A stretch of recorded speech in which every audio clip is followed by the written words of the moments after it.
Well, a very good morning and welcome to Sydney Motorsport Park for the Sydney Catholic Schools Cross Country Championships Primary School Division. James Preston with you alongside Tang Pham.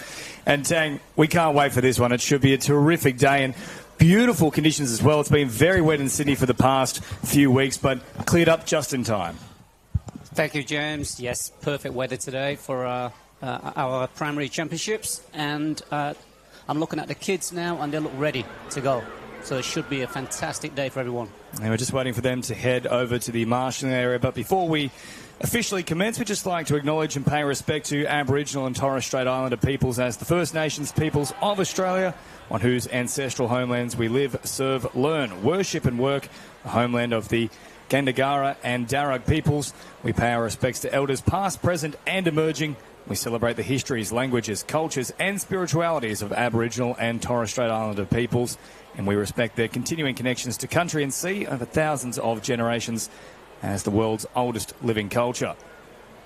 So as we mentioned, beautiful conditions here. It has been very damp, but I believe we will still be running with the dry track. Now, there is a little bit of the starting area here towards the pits that's been cordoned off, so there might be a slight change to the course itself. We'll bring that up for you in just a moment, though. Of course, two different tracks here, the 3 kilometres and the 2 kilometres. But we're going to start things here, 10, with the 12 to 13 boys, and they will be running at the 3 kilometre discipline. They will. And there's a bit of track they'll run on and a bit of turf as well. So it'll be a good change for them. And it's I was actually laying the track out until late last night. 6:30 p.m. in the dark, so hopefully I've done it right, and they're not doing more than 3 Ks, James. Well, if they take a very savagely wrong turn, I know who to blame. That's where that's come from. Was it with the little head torch at the top as well? Was that helping things? No, we actually had a car, so we shone the lights down, and Mark and I were walking the track, putting cones down. So I think we've done a great job. So. The kids will love it today. I'm sure you have. Sydney Catholic Schools always does a terrific job, as do our sponsors. A very big thank you to Build 369, Modern Teaching Aids, KMC Interiors, Complete AV, Office Works, Tennis First, Freedom Air Conditioning, Zing Active, Frenzy Sports, Liverpool Catholic Club, Dooley's Lidcombe Catholic Club and Chatswood RSL. We really do appreciate your partnership, and thanks for being a part of the journey as we continue to build things here at Sydney Catholic Schools. And still a massive calendar. We've, of course, had the swimming events already, but we're very early on in 2025. We absolutely are, James. There's plenty more events to come for the rest of the year, and some big events too. And just to go back on regards to the sponsors, we cannot do this without their support. So thank you so much, sponsors. We really appreciate your support. So you'll see up on the screen now, that is the 3 kilometre track. So it's a little bit more than 3 Ks. And where they'll begin is at the top of the screen there. So where the grass is, and you're seeing the end of the line itself without the little dot at the bottom, that is the marshalling area. So they'll follow the main track around all the way down to the bottom. They'll then shift up and take a right-hand turn to then head to the top of the hills and gradually wind their way back down until they come through a little bit of a sand pit. Now, we've seen this in the past couple of years. It's caused a few issues for some of our runners. We haven't seen too many topples, but there's always a little skid. There's usually a change of the lead around that area before they come in to the home straight. Yes, we've actually put that part right this year, James. We've tried to miss that part out, just go around it, because it can get a bit slippery around there. So obviously the students' safety is our main priority. So there shouldn't be any falls today. That's always the goal, of course, but I mean, we have seen a few slippages with obviously some wet weather falling. It dries up. We still use the dry track, but when you've got thousands of students throughout the day, sometimes, of course, we can lose our footing just by the natural degradation of the course itself. Absolutely. But should be a fantastic day. And isn't it great to see so many parents here supporting? Yeah, it's worth pointing out the grandstand here is absolutely chockers. There's very few free seats. And as you mentioned, terrific support from the parents. And it's one thing to acknowledge we can't do it without the students. Of course, we can't do it without Sydney Catholic Schools, the staff, but the parents, quite literally, nothing happens without them. Absolutely. And it's great to see so many of them here today, just cheering on their kids and, their schools. So should be in for a fantastic day. Really looking forward to this. This is my first primary event, and really looking forward to it. I think we're expecting about just over 3,000 students today, James. Yeah, it's a lot of athletes, and you can see there. So that is the finishing, I want to say, post. It's an inflatable, if you will, though, but that's being tracked by Multisports. They're going to be timing the event here today, and once the students come through that final little checkpoint there, that is, of course, indication that their run is done. You can see there in the grandstand as well, absolutely brimming as it stands, and water stations set up directly afterwards. Now, the marshalling area is further down that pathway that you're seeing at the moment, just off to the right. So I think there is a bit of a delay here. They were meant to get underway at 9. Just having a little look out to the side. Yeah, they do seem to be there now, so I don't think we're too far away from getting underway. It will be the 12 and 13-year boys. There they are on the starting line at the moment. And, of course, we've got multiple cameras set up today and wonderful vision switching going on. So Bar TV providing beautiful footage here for us to keep across all the action. It looks like the students are almost ready.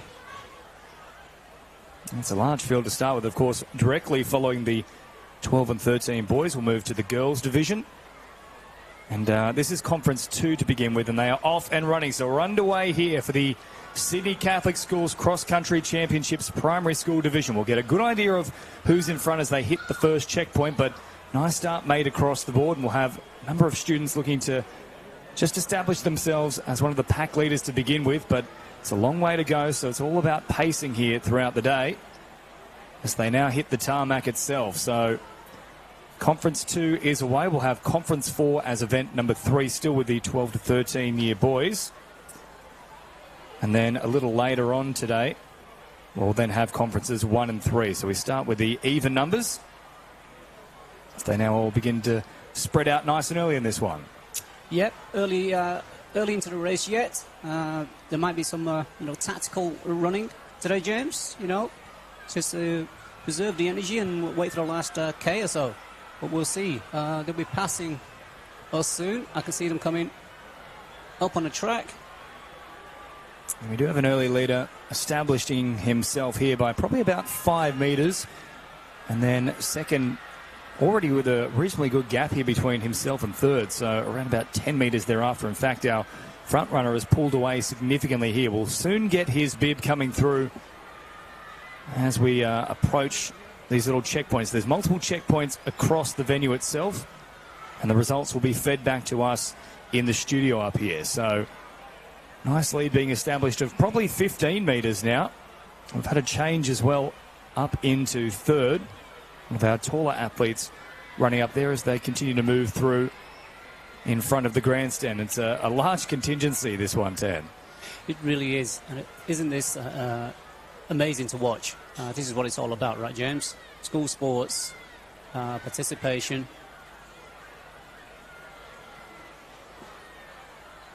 And the front runner is definitely pulling away. He is probably about 25 metres ahead. But again, still early days yet. Beautiful shots here as well of Sydney Motorsport Park out in Sydney's Golden West, and with all that recent rain, looking very lush indeed. And it is worth pointing out, I think we actually are running on the wet weather track here still, despite having a bit of a reprieve from the rain. Typically what we have seen in previous years is a start here, Tan, on this grass section, but they're definitely on the tarmac. So I think there's a slight change here for 2025. Yes, I think with all the rain that we've had over the last couple of weeks, it's just safer to be on the track. We had a Ferrari here yesterday, James, racing their cars around. That was very fun to watch. For a moment, I thought you were going to suggest you were the Ferrari and you were really motoring through the gears as you were testing out the course yourself. Far from it being a Ferrari, James.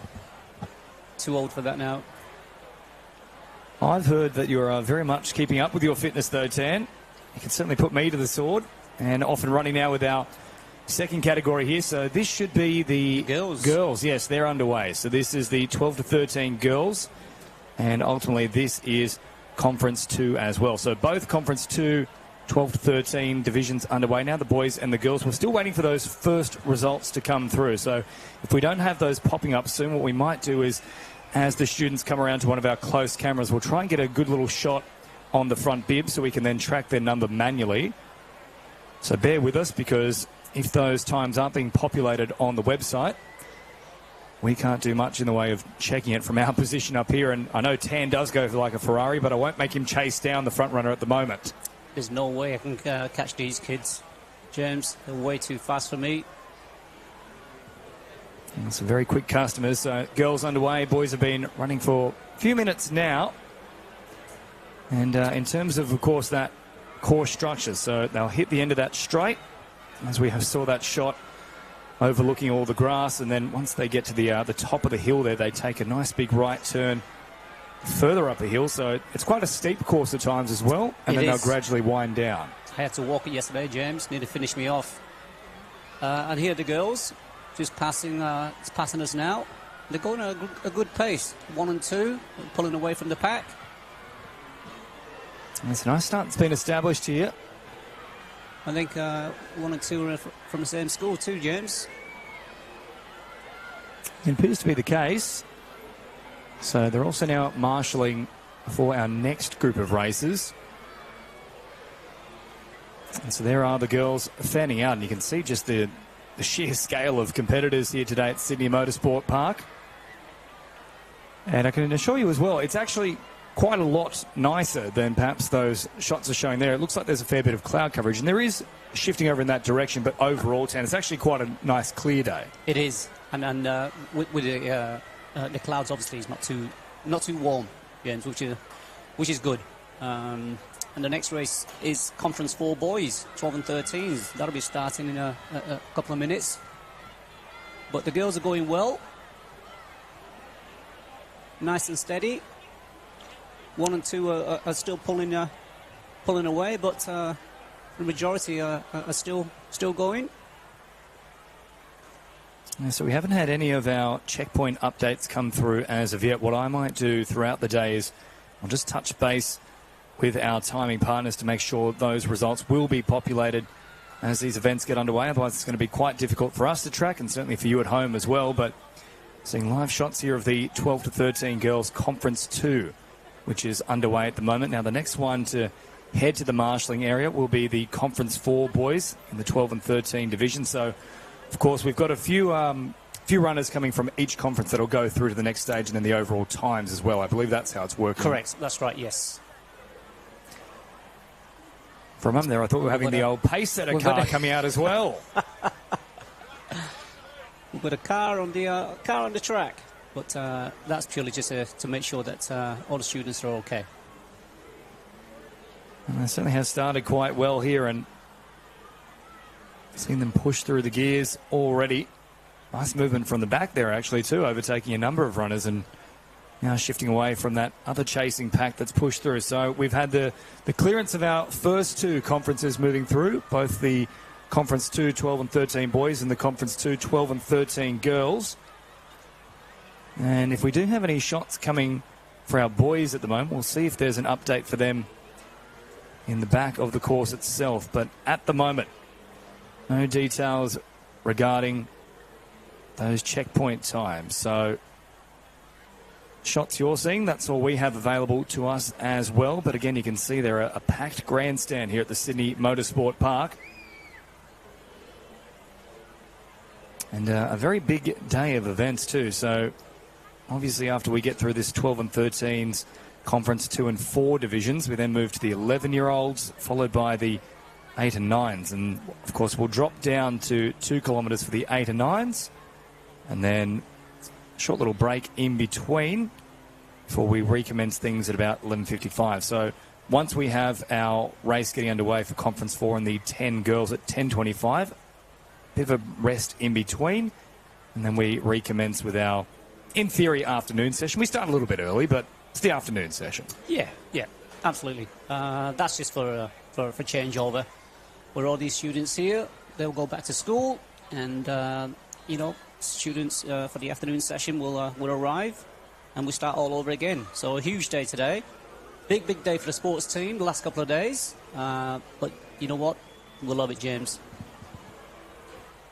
I'm just having a little check here. So we haven't got any splits available. I've checked Leo Catulli, out of Ashfield St Vincent's, and at the moment that's not populating. So, Tan, what I might leave in your very capable hands, sure, I'll let you continue running this, and I'll have a quick check-in with our timing team and making sure that these results will get populated throughout the day. Sounds good, James.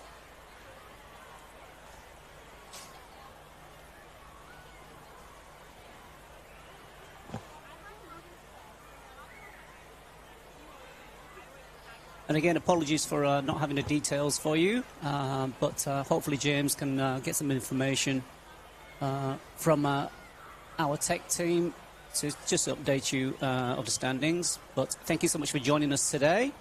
We are at Eastern Creek Motorsport Park. It's a beautiful day here today, and the grandstand is packed.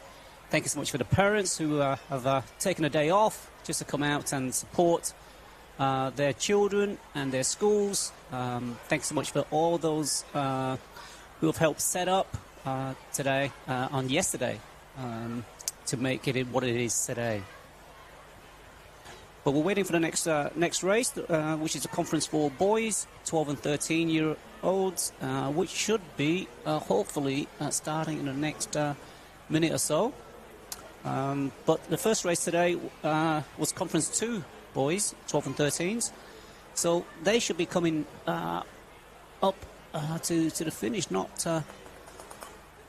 in a not too long distance future. So, but James is, I can see him running down the steps here, chasing our tech team just to try and get some information. So as soon as we have some information, we'll let you know.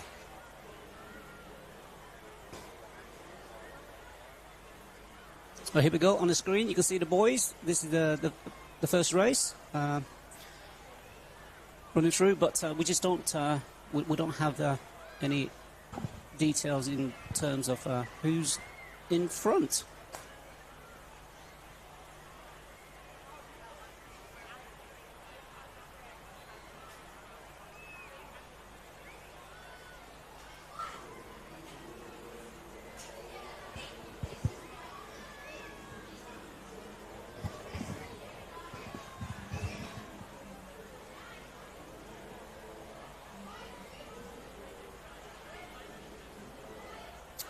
There's a nice aerial view of our runners.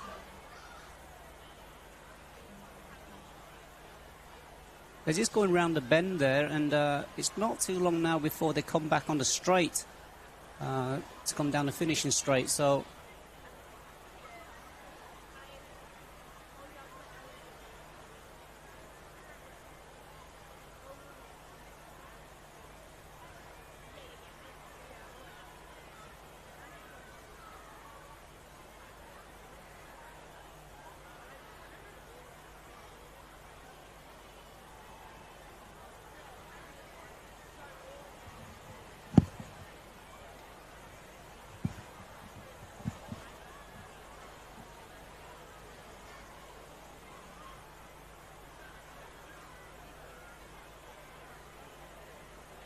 So it is a combination of them running on the track as well as on grass in certain parts.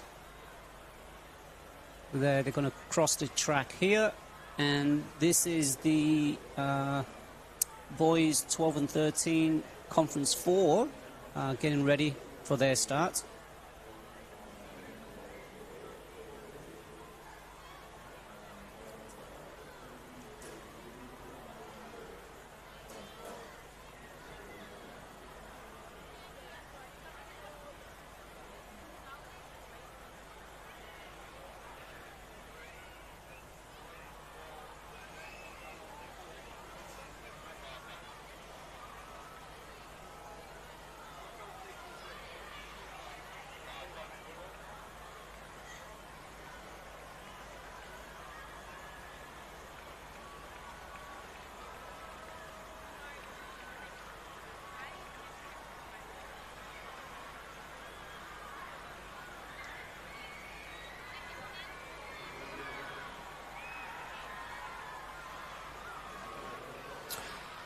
I think that's our leader there, coming down the straight. And he's led from the very beginning, led all the way, and he's coming. Do you see a number there at all?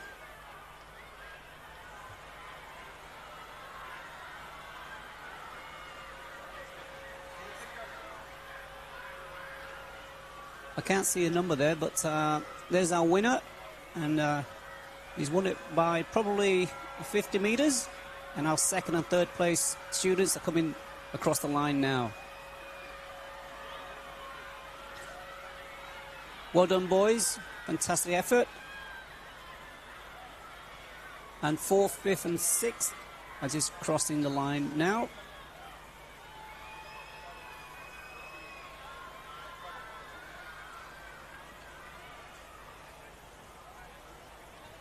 James is still trying to find out information as to who the winners are. So we'll get that to you as soon as we can.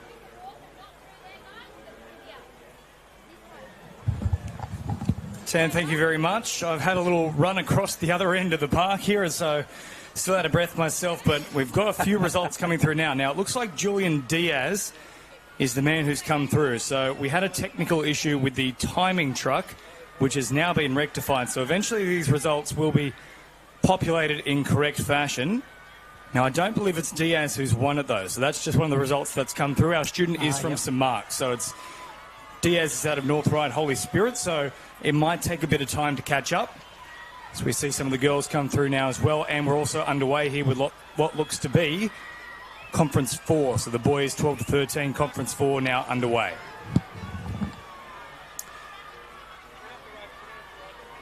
Again, we'll get the results to you as soon as we have it come through. So yeah, the Conference 4 boys have just started. They're crossing the line right now, and some of the girls are coming through the finish line.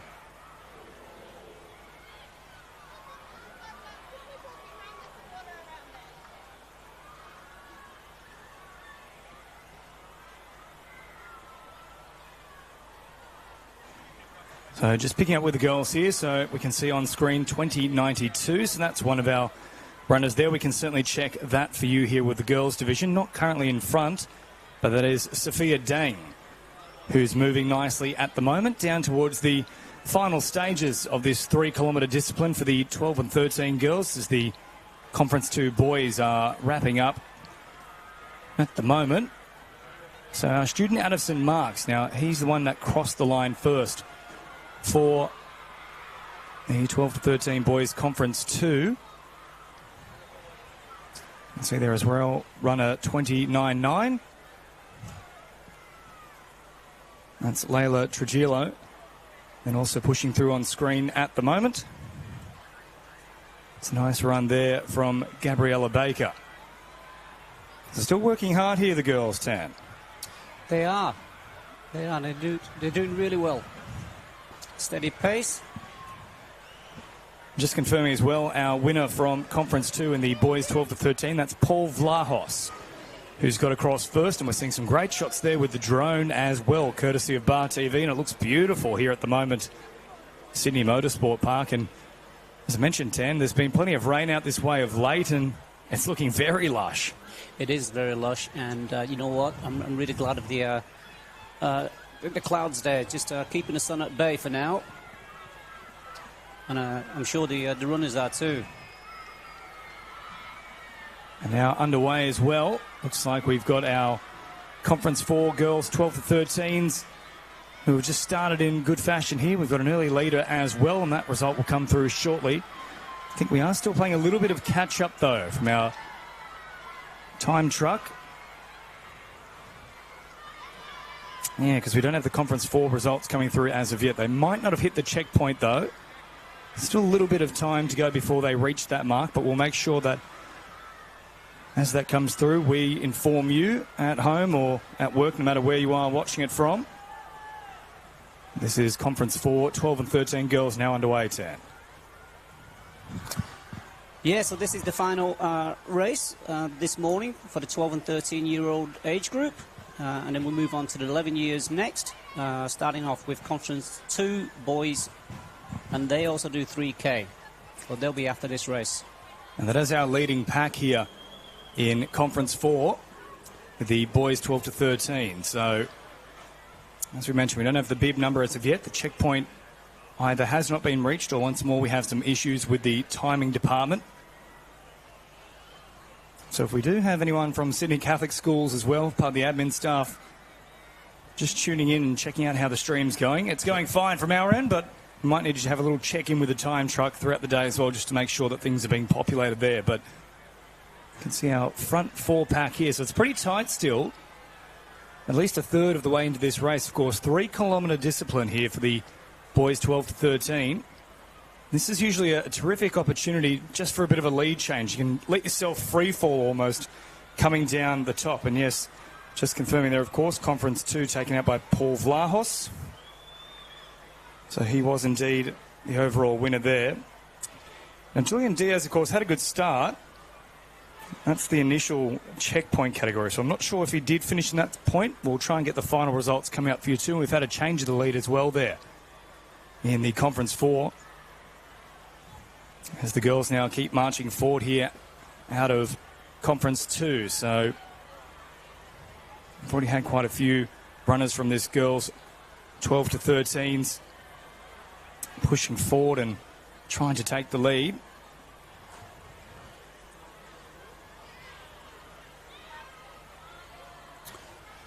The girls are going well here, James. They're coming through. I think they're going to hit the straight soon for the finish. And we've got some more results coming through at the moment. So Vlahos, it looks like confirmed as the winner. We know that much. He was first across the post, but I believe Julian Diaz then in at second, so that might well have been confirmed now. And then Christian Benson in for third. And in the girls 12 to 13 Conference 2, Olivia Tenney taking that one out in a time of 14.10, an excellent time. Charlotte McCarthy in at second with a time of 14.49. And Erin Grogan at 15.13. So it looks like our time truck is up and running now. That's good to see. And great time from Paul Vlahos there, James, at 13.37. That's quite a pace. And very swift work from Vlahos. See there as well the boys lining up here for the 11-year-olds division. That'll be coming up next. That is still at 3 kilometres. That's due to get underway at 9:30, so in about 5 minutes' time. Yeah, so that's Conference 2 boys, 11 years. That'll start soon, as James has mentioned. We've still got some of the girls crossing the finish line now. Well done, girls. I'm just trying to get a little update here for you as well on the Conference 4 girls at the moment. So we've got results, of course, for Conference 2. Nothing being populated at the moment, though, for Conference 4. Yeah, so I think they might still be having a few issues throughout the checkpoints. So hopefully that can be rectified throughout the day. But if you are just joining us, recapping results, of course. Olivia Tenney taking out the first one. Now, this appears to be our front runner here out of Conference 4. So 21.09 in front at the moment.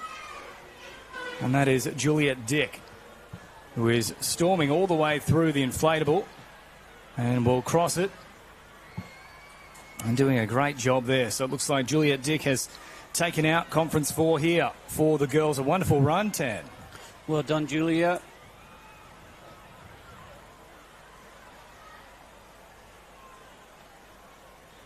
So out of Drummoyne and St Mark's, and it's been a very good start for St Mark's too. 2 victories so far for them of the opening 3 conference races. As we check back in here with the work of the Conference 4 boys. So those are our 2 front runners at the moment. They've opened up a little bit of a gap here between themselves and third, and then another chasing pack of 3. In fact, you can make it 5 runners there. So it's still pretty tight overall. And you can see there more of a change of the lead. There's one runner making a late little move for things here as they head down the hill. And as we mentioned, Tan, this is one of those great opportunities to overtake. You can just let yourself free fall down the mountain almost. Yeah. In fact, there you go. Look at him go, putting That's the right. foot down and overtaking. I mean, look, in my past, I was a cross-country runner. That used to be my tactic. Once I hit this hill, you absolutely unleash, and you just see how fast your body can take you with the natural gravity. Is that right, James? Personal tactic. I don't know if everyone uses it, but You got to watch your step, though, right? So you don't go tumbling down. look, I'm a fan of InXS. It's not a literal take on falling down the mountain, I'll tell you that much. It's falling with style, if we will, out of Toy Story. So these two are neck and neck at the front, though, and that's a great recovery as well, because our man here, who's just back in second, he was actually fading for a moment there, but an excellent recovery. And this will be tight coming into the final passage. And he's pulling away too. He's putting a turbo booster. Yeah, so this is approaching the very final stages. Once they hit this home straight, there's probably only about 150, 200 metres in it. So this final turn can be all important as they come through. So here are some of our girls from the Conference 2, 12 to 13 division still finishing through. We'll try and keep up to date, though, with those front runners from the boys' Conference 4 division, because they were looking very strong coming into that final passage. And you can see more runners flowing through here, including a bit of a style icon there with the bucket hat. These boys don't look tired at all, James. I'm tired just watching them. I'm more tired having run to the timing van. I'm still sweating tan.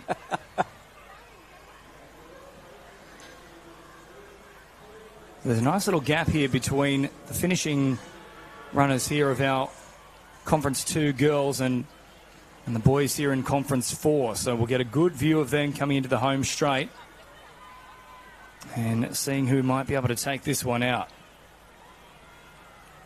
This Conference 4 boys race, James, I think it's going to be a tight one. They've been neck and neck, 1 and 2, pretty much the whole race. Yeah, it certainly looks like it. Unfortunately, we're not getting any split results as they move through the different checkpoints, though. Here we go. They're still neck and neck. It's actually closed a fair bit, this field overall. Those two had pushed away a fair bit, but they've been wrangled back in. This is probably one of the tighter races we've seen so far today. Of course, we saw Vlahos put in a great time, and he was probably a good 20, 30 seconds in front. You can see there's still our front runner with a fair bit of a lead.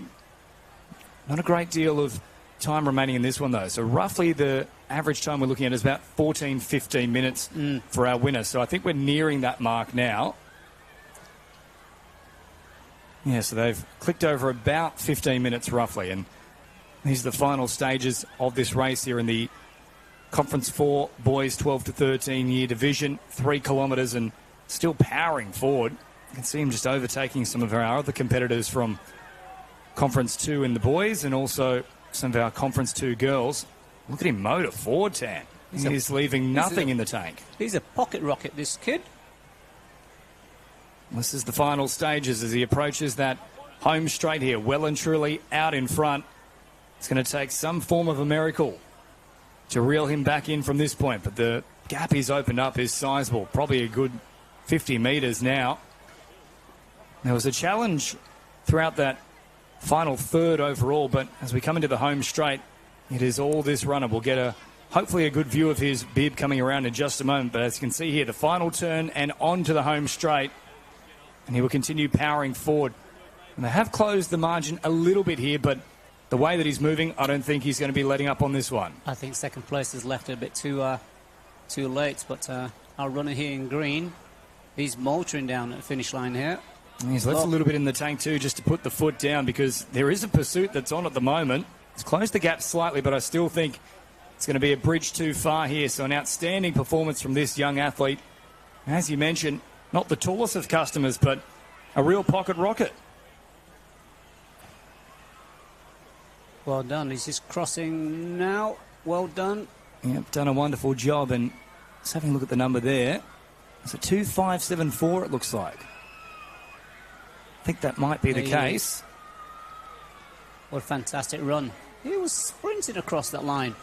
So it looks like Kai Hu Wong. In fact, no, that can't be him because that's in the 11 boys. My apologies. It's 4.514 that is crossed. So congratulations to... Just waiting for this to be populated. Looks like Oliver Telerevich. So Oliver Telerevich, well done, crossing first here out of Conference 4 for the boys. His time will be popping up very soon. So he is first past the post in Conference 4 in this boys 12 to 13 3-kilometre run. And we're underway as well now for the 11-year-old boys. And there's our man finishing in at second. We'll try and get some details for him coming through very shortly. But I think we are still having a few issues here with the timing device. And our 11-year-old boys, Conference 2 race has just started. They're crossing us now. So they'll still do 3K as well. So it is now being populated. So it's Oliver Telerevich, of course, who crossed in first, followed by Levi Onwusonye in at second. Well done to Levi. And then Joshua Potts in at third. Good time as well from Oliver, 14.20. About 15 seconds behind was Levi. Joshua Potts in at third with 14.36. Max Bova in at fourth with 14.40.5. And then in at fifth, Joel Muto Wembwa in with 14.42, followed by Oliver Zara in at sixth, and then Archie Kapnopoulos in at seventh with 14.53. Rounding out the top eight is Malachi Owusu Akyampong with 15 minutes and 5 seconds. So well done to our top eight. And as Tam mentioned, underway here for the boys 11 division. Of course, this is our red conference. It's getting underway, so probably expecting around about 16 to 17 minutes here for our front runners. It's been pretty consistent around that 14 and a half minute mark for the slightly older division, so you're expecting just outside of that, maybe the 15 to 16 mark. You never know, James. Could be another pocket rocket in the 11s. I think this whole event's full of pocket rockets. Might have to call us the Elon Musk Championships. It's a good start made across the board here. And, wow, I believe we've already had a finisher too for our girls in the Conference 4 division. So we've only just managed to get the top 10 through for the boys. The girls, who started a fair bit later, they've already had 2 finishes now. So it's been an outstanding run for the girls. I'll try and get you those results as well. And you've got the girls there in picture. The girls 11 years, Conference 2, getting ready. Just heading off now. So they're underway, and just confirming here, results for the girls 12 to 13, 3 kilometre, Conference 4 taken out by Allegra Bright. It's a great time here, 10, 14.33. What did I say, James? Pocket rocket. I'm going to have to start charging every time you use that phrase. I'll be a very rich man by the end of the day. That. Maybe you should. You're our sponsorships coordinator here. You can charge yourself. There you Fund go. the stream. Very well done to Allegra. Fantastic time there, 14.33. Amazing. Another finisher coming through now as well. So we've had the top 3. There's now 4 that have gone past the post. So we're still waiting for those results to be populated on the website itself. Well, in fact, I take it back here. So we've now had it pop through. Kentia Lapham even faster with 14.13. So now it's looking like she's the top one. We might wait a little bit of time just to see this top 8 come through. As we've mentioned, if you're just joining the stream, there are many issues with the timing here today. We're not getting the checkpoint markers throughout the course, and a couple of these final results are taking a bit of time to populate, and they're also in the wrong orders at times. But Kentia Lapham has a quicker overall time at the moment here. So, yes, congratulations to Allegra, but it is now looking like Kentia is, in fact, our fastest out of Conference 4 in bib 4160. And did you say 14.13? 14.13. 14.13, that's amazing. Well, it's even quicker, and we're seeing these beautiful shots here courtesy of Bar TV for the Sydney Catholic Schools Cross-Country Championships Primary School Division here at Sydney Motorsport Park. A beautiful day for running, not too hot. A 14.13, James, that's the 4th fastest time so far today. It's very quick, and unfortunately we don't have our records available to us directly at the moment. That'll be another thing we might have a look at when we get a bit of a break here. Of course, if you are a new parent into the Sydney Catholic Schools family, of course, it's quite a recent development, Sydney Catholic Schools, in terms of the sport. So we've had a lot of new records that have been established in the past 4 or 5 years, and so we often see plenty broken. I mean, Yep. if we think back to the swimming, for example, they were falling left, right and centre. Yep. And they weren't just because of Emerson Who. Well, actually, it was. It was every event that she went in. There was a number of other records, though, that as well tumbled throughout the day. James, we have some amazing athletes within our schools. Absolutely amazing. And I was fortunate to attend our sports awards towards the end of last year. And some of the achievements from our students is mind-blowing. It really is. So, you know, if you're free sometime this year, come out to the sports awards, James. And it really is. But our sports program is, as you mentioned, is relatively new. You know, the way we're doing it now, or for the last 3 years or so. And I predict that in the next kind of 5 years or so, 10 years, some of these students here will be in the major games.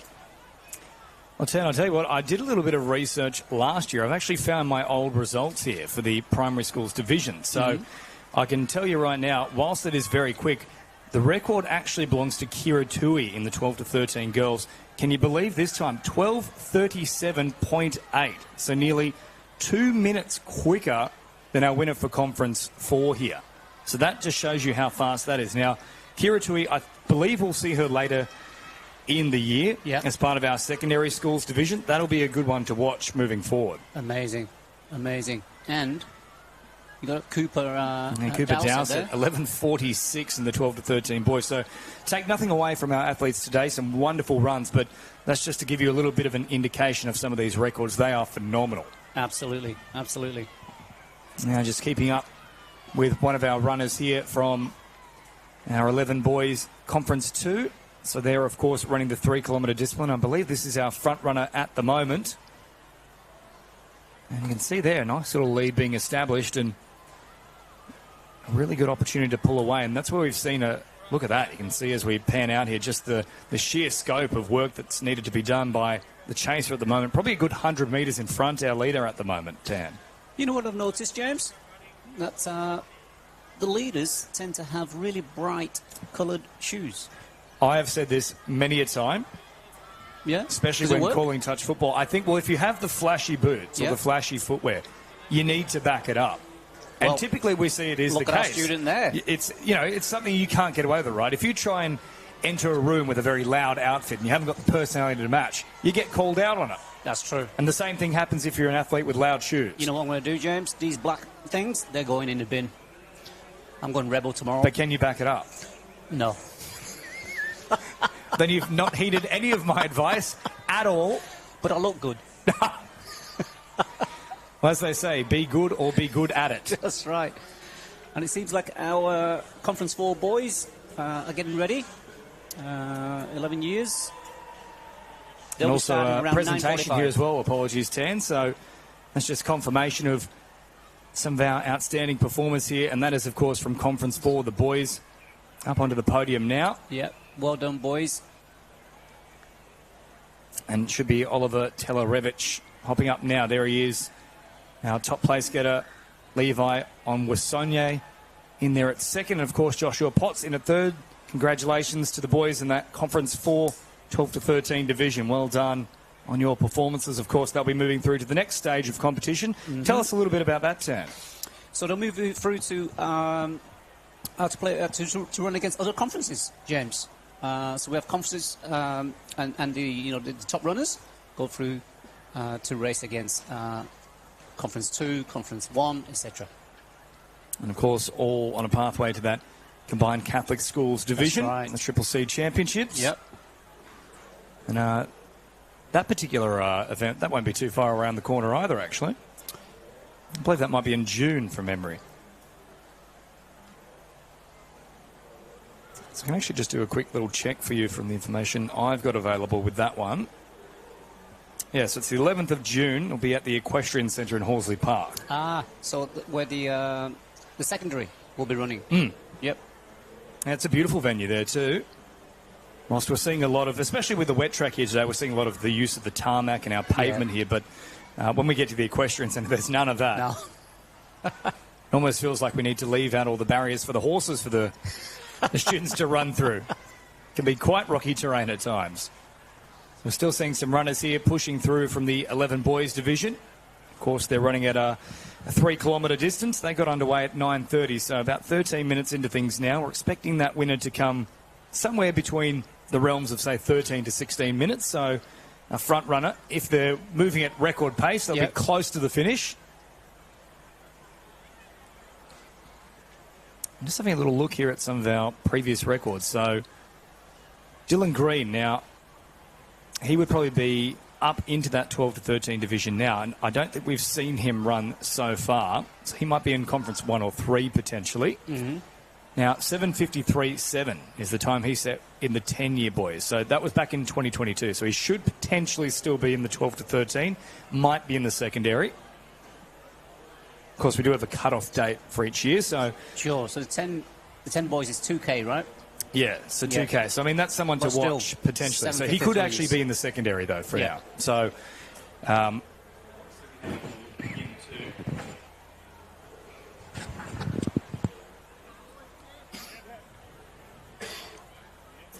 and underway. Oh. So just checking back in with things here for the 11 boys with Conference 2 at the moment in this red bib.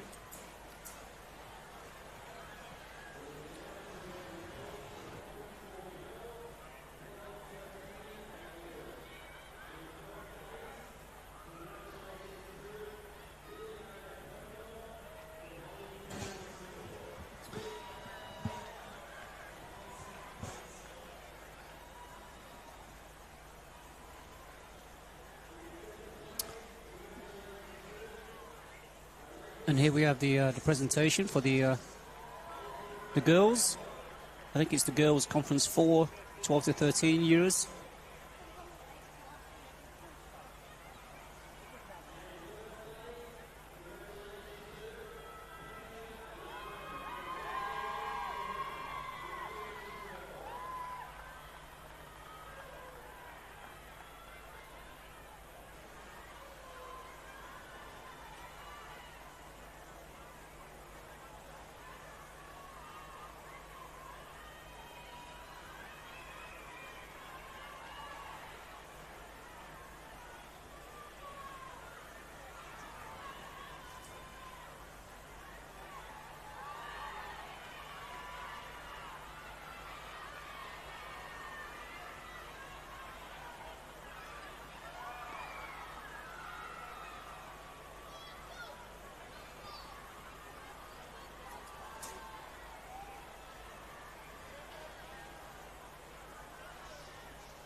And that was Kentia Lapham, who was the winner of the 12 and 13-year-old Girls Conference 4 run. And thank you so much again for joining us today. We're at Eastern Creek Motorsport Park for our primary cross-country. Next race is Conference 4 Girls 11-year-olds. They'll be starting in a couple of minutes. And they also do 3K. Here we go. The boys have just started. The boys Conference 4, 11 years. And we've got a clear leader at the moment, who's probably about 30 metres in front. And then the rest of the pack is coming through. It's a beautiful day here today. Not too warm, but dry. And the grandstand is packed. You can see the parents. You can probably hear students in the background supporting their mates.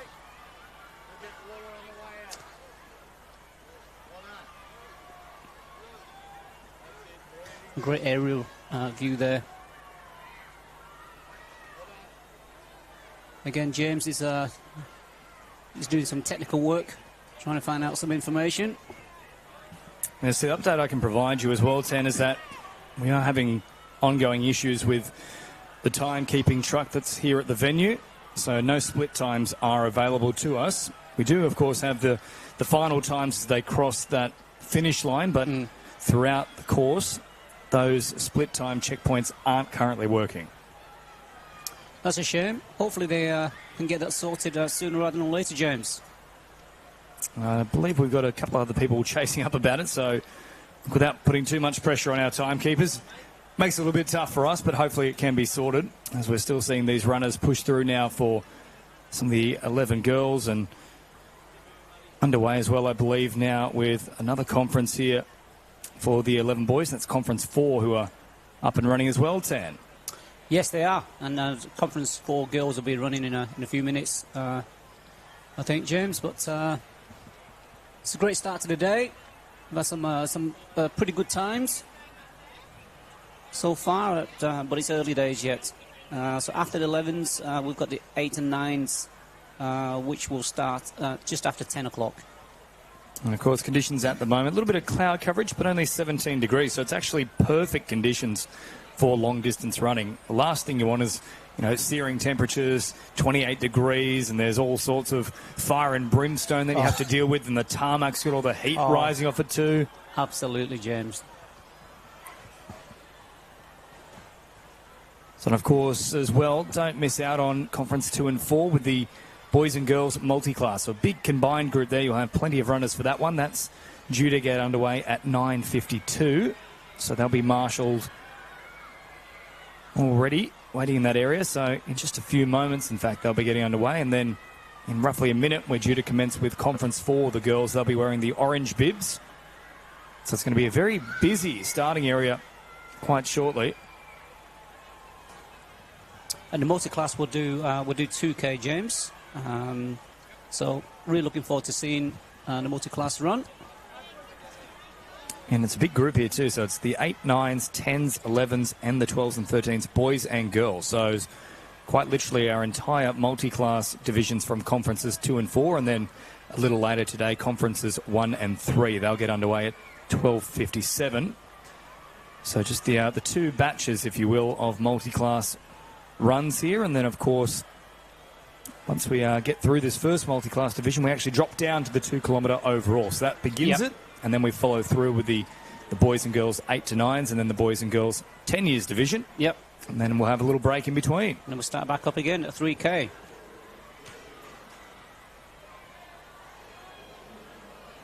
So plenty of competitors on the track at the moment.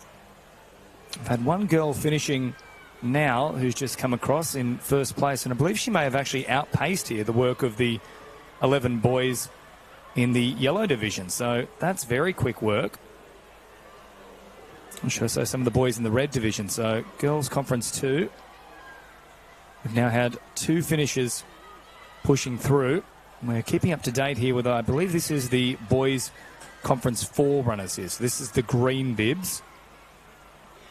And that appears to be our leader at the moment. So working quite strongly and being pursued here by 2 other chasers. As they come around with a front-on shot, we'll get an idea of the bid. We can track that for you manually.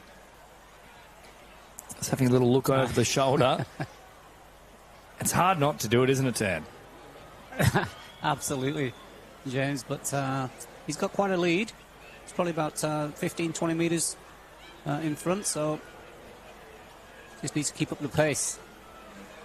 Some runners from the Conference 2 11-year boys still pushing through, as are the Conference 2 girls. There's our man in front, though, for Conference 4 and the 11 boys. Is that 39? I don't think you'll find that, Tan. Just the 39. That's more a sports shirt. Oh, is it? That's not the front of the bib. Oh, Tan. So another one underway here as well, though. Conference 4 girls are off and running. So we have an early leader established too by probably about 15 metres directly in front of our commentary position. What you're seeing on screen, though, that is Conference 4 boys 11-year division. There is our leader now on screen for Conference 4 girls in the 11 years. So they're running at a 3 kilometre distance. And a really nice start here. You can see the early margin that has been established of about 15 metres already. A lot of this is, of course, about tapering and pacing yourself, but what has been a bit of a theme that's been established so far, Tan, throughout the day is our early front runners, they're still there at the end.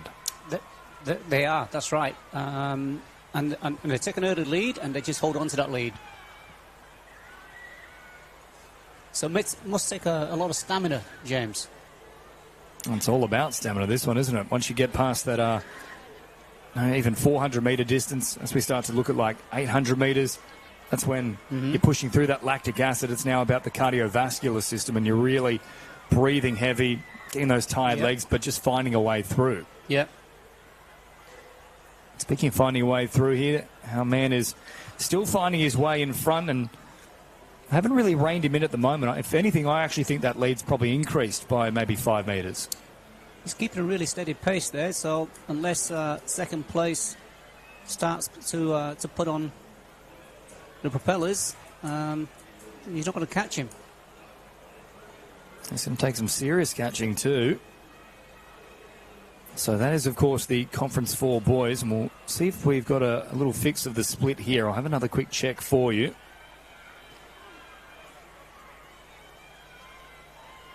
So no, unfortunately no split times available, but that is our front runner at the moment. Now he has opened up a gap of about 15 metres and a change up into second as well. It's been two students battling neck and neck. Now just pushing in front by maybe 3 or 4 metres.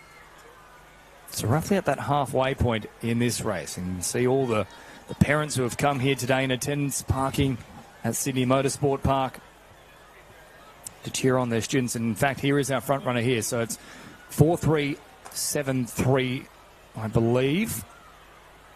Might try and get another shot of that one. That is most certainly our front runner there.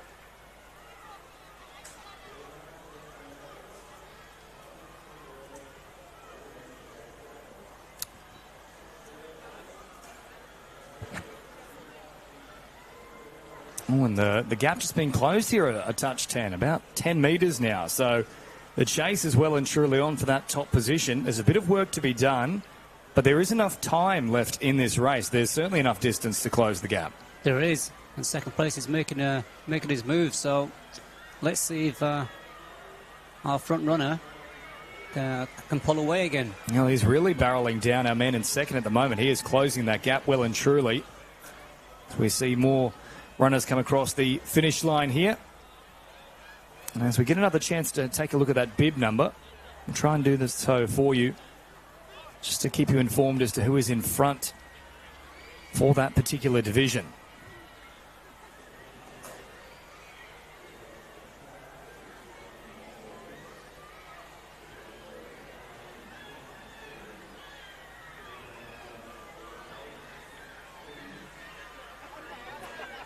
So that is our top two runners at the moment.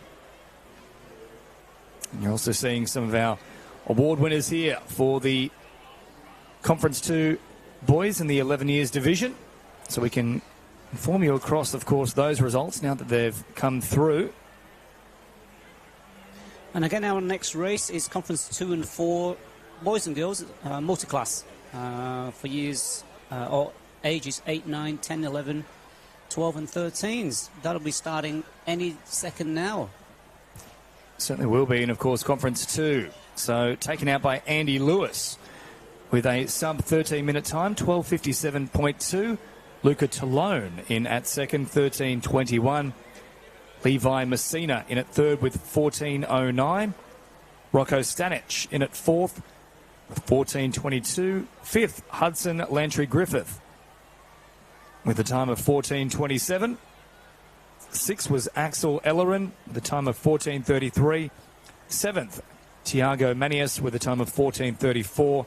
And eighth was Noah Citraro with a time of 14:50. So well done to our top 8 there.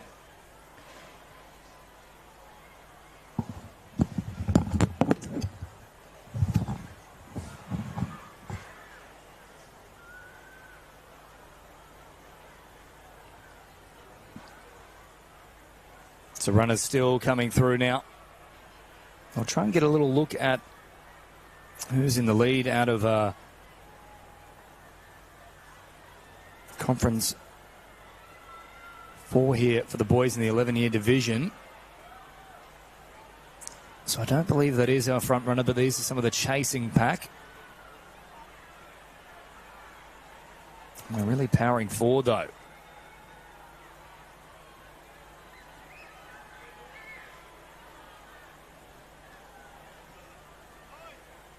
I think we have just seen our first man pass the post here in the green division. So a little bit of a change of that front running order.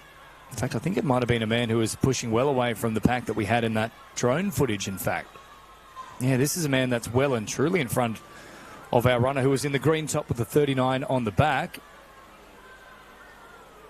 So he must have pushed that far in front that our camera operators couldn't even keep up with him. There is the man now, though, that was in 39. He's just crossed in at second.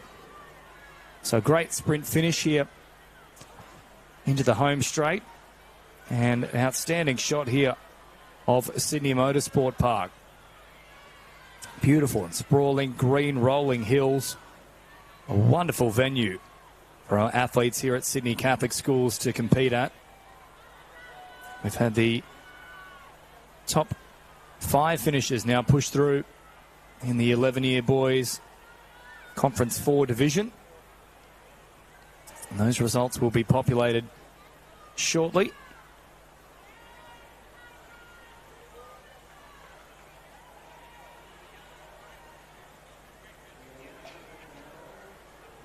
So it looks like Xavier Bates is the man who's crossed first with a time of 12:49 flat. Isaac DeBates in at second with 13:27. Joseph Gibby in at third with 13:35. And Luca Corvello has crossed in at fourth with a time of 13:44.5. So you're seeing there on screen, that is Xavier to the left, Isaac in the middle, and then Joseph on the right in at third position. Well done to our top 3 and to all of our competitors across our many events here today, doing a wonderful job on track. And the clouds have just parted a touch here. You can actually feel it heat up almost immediately. So that could be a bit of a test for our athletes a little later. And we are now seeing our multi-class division in the marshalling area about to get underway. They're at the starting line. And as Tan previously mentioned, it's a big grouping here. So it's the Conference 2 and 4 boys and girls multi-class athletes from the 8s and 9s division, 10, 11, and also the combined 12 and 13. So not an enormous amount of runners competing in this one, but well done to them all taking part today. They'll also have some assistance from our Sydney Catholic Schools officials who'll be running with them. A good start made across the board. They'll be running at the 2-kilometre discipline. Great to have their involvement here today. And some swift starters as well. Really moving forward quite nicely. And they'll have their work cut out for them, the Sydney Catholic School staff here. There's some very fit young customers in the multi-class division, as we're seeing more finishers cross the line here in Conference 4 for the 11-year-old boys. So coming in at 5th is now Julius Barber with a time of 13:49. Jacob Bandana in at 6th with a time of 13:57. Leonardo Squilaciotti in at 7th with a time of 14:05. Rosario Patronaggio in at 8th with a time of 14:092. Latham Lees in at 9th with a time of 14:33, I should say. And Alexander D'Souza in at 10th with a time of 14:45.9. There are our multi-class athletes heading up the tarmac to begin things here. And just recapping the overall results here in the Conference 4 boys 11-year-old division. Xavier Bates first, Isaac DeBates second, Joseph Gibbe third, Luca Corvello fourth, Julius Barber in at 5th. 6th was Jacob Bandana, 7th Leonardo Squicciolotti, and 8th Rosario Patronaggio. So well down to our top 8 there. We've still got runners coming through in the 11-year-old girls category 4, Conference 4. No finishes as of yet. But they will be nearing that line very shortly. In fact, there's a little bit of celebration coming from the grandstands here, so I think we might even have a runner getting a little bit closer to that mark. So we welcome Tan back into the action. How's it going, James? Yeah, we've had quite a few finishes crossed now for the Conference 4 boys, and overall, some very strong performances And it was taken out in the end from a great run by Xavier Bates. 12:49, so sub 13 minutes. Amazing. I just had a quick walk to the grandstand, and it's electric out there, James. The energy, the parents, the students all cheering on their mates, and I can say that the hot donut and coffee stand is very popular. Is that from your personal experience, or have you just been told that, Tan? No. I can see some cinnamon on the face. I'll be giving that stand a visit at some point soon. So on screen there, we're seeing one of our runners pushing through here in the Girls Conference 4. That's Christina Marinkovic. It's well done to Christina, marching forward. I don't believe she's in the lead at the moment, but working strongly nonetheless. We're still seeing our multi-class athletes at the moment on the tarmac, so a real spread. Had some very quick starters and some other runners who are just pacing themselves to begin things here. And, not an enormous amount of multi-class competitors, given it is such a large Conference 2 and 4 selection, but they've done a great job to begin things nonetheless. Absolutely. And isn't it great to see? So more of our 11 girls runners on the screen at the moment here in the red bibs. Doing a great job here, really putting the pressure on this 11 boys runner who's being overtaken by a number of them. These girls are moving very swiftly. There's always a little bit of rivalry between the boys and the girls at that age. They don't want to be bested by their female counterparts, but these girls are moving very swiftly. Sometimes you can't help it, James. They're just fitter than some of the boys are. I feel that on a daily basis, Tan. There's a sprint finish coming up as well. Great finish. The grandstand's gone up in massive fashion, and that's the brilliant part too, isn't it? Doesn't matter what particular place each of these runners are coming in. Everybody gets excited no matter where they're finishing in the field. As long as we've got a close finish, the grandstand erupts. Look, James, it's big achievements, right? 3Ks. It's a long way. When's the last time you reckon you ran 3Ks? I'd like to say that I cover at least 3Ks during my soccer games on a Saturday. You're still playing, Tam? I am still playing. Oh, but, lucky man. Stats may tell you otherwise. You're an impact substitute specialist? Substitute, not the impact part. Impact is a relative term. It's always measured. I still can get be out, a small impact. I still get out there and, and my wife tells me, why are you even bothering? Especially on a Saturday night when, I'm like a hunchback. Legs are sore, back sore, everything's sore. Next time she wants to question a Tan, just say, look, I'm a picture of health and wellness, and if I wasn't doing that, well, I really would be the hunchback. And by the way, our 11 girls finishes as a tight finish here too. Yeah, and then up into third, overtaking two finishes right at the line. But this was our woman who led from the very outset. She's finished first as well, so we'll get those results coming through. She has left nothing in the tank. An outstanding run. You can see the impact it's having there. And she was forced all the way home. It was a tight affair at the death. We'll get that result coming through in just a moment. It looks like it has been populated now. So it's Aviri Adolphus, and the split here at the end, less than 3 seconds. It was very tight between herself and Amelia Stangroom. So, in fact, pretty much bang on 3 seconds. 15:56 to 15:59. And then Victoria Londono overtook a couple of them on that home straight to claim third with a time of 16:07. So there's the top three. Well done to the girls.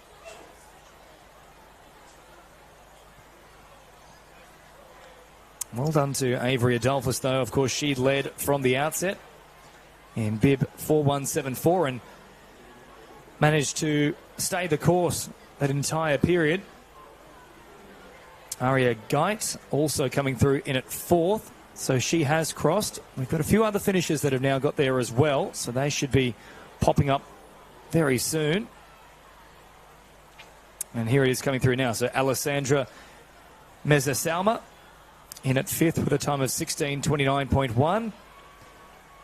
Ariel Villasika in at 6th with a time of 16:36. Madison Macheska in a time of 16:48, coming through in at 7th. And rounding out the top 8, Ariana Fleeter with a time of 16:53. Also crossing, though, is Nicole Akabar. As we now see lining up, it's our first of our 8 to 9 boys in Conference 2. They'll be running 2 kilometres, Tan. I bumped to a few of those boys quite a few minutes ago, and they're definitely ready. There's plenty of energy there. No problem about that. I can't imagine anyone ever saying that the 8 and 9 boys don't have enough energy about them. Ask the parents, they'll tell you that much. So the record for this one, set back in 2023 by Dylan Green, 8 minutes and 16 seconds. That is extremely quick for 2 kilometres at an 8 and 9-year-old division. And for that matter, he then also set the record in the 10 boys. So he's been floating around doing wonderful things, Dylan Green. Of course, he won't be here in this particular race, but very, very fast nonetheless. And then a sprint finish as well, right at the line here for more of our female finishers in the 11 Girls Conference 4 division. I'll just repopulate that for you, see if we've got some more results to share. So in at 9th, Nicole Akabar, 17:02. 10th was Isabella Erasmo, 17:49. 11th, Amelia Brasesi, the time of 17:54. And 12th, Angelina Baroni, 17:55. And then just hopping outside of that 18-minute threshold, Phoebe Yan, 18:07 in at 13th. And then 14th, Lizzie Ferguson, 18:12. So all up on the starting line they go now. This is the boys 8 to 9 Conference 2. Will be getting underway very shortly. Neck and neck finish here, James.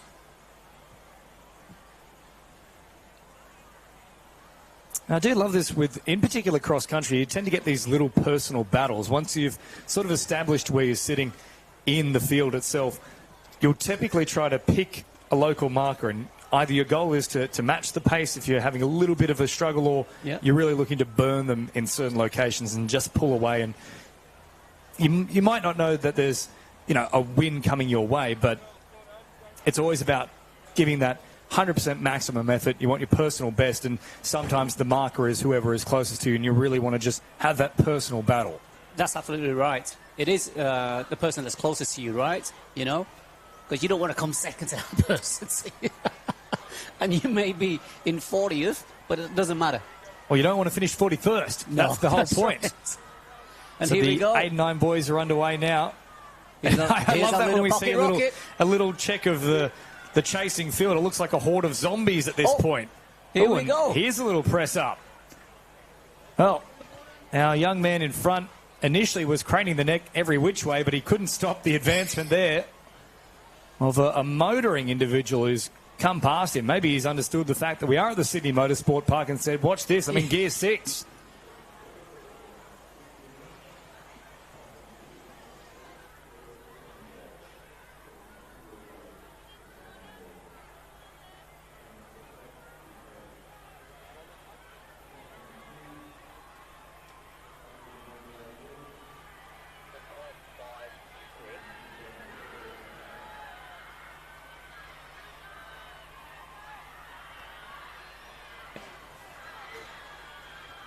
Maybe for this age group, James, 8 and 9, it's less tactical and just more brute force. Here we go. Here's our front 2. And they're going at quite a pace with those little legs.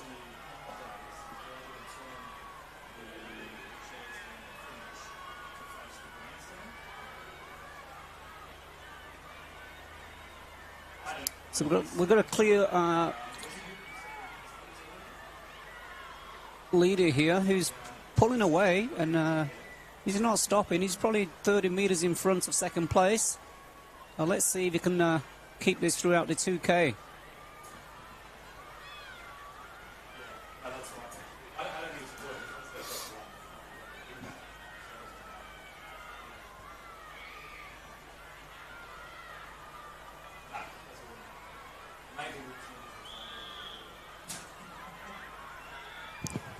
if you just tuned in, welcome.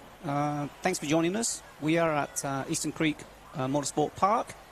Beautiful day today, not too warm. And we're on to the boys and girls 8 to 9 years. They'll run 2K.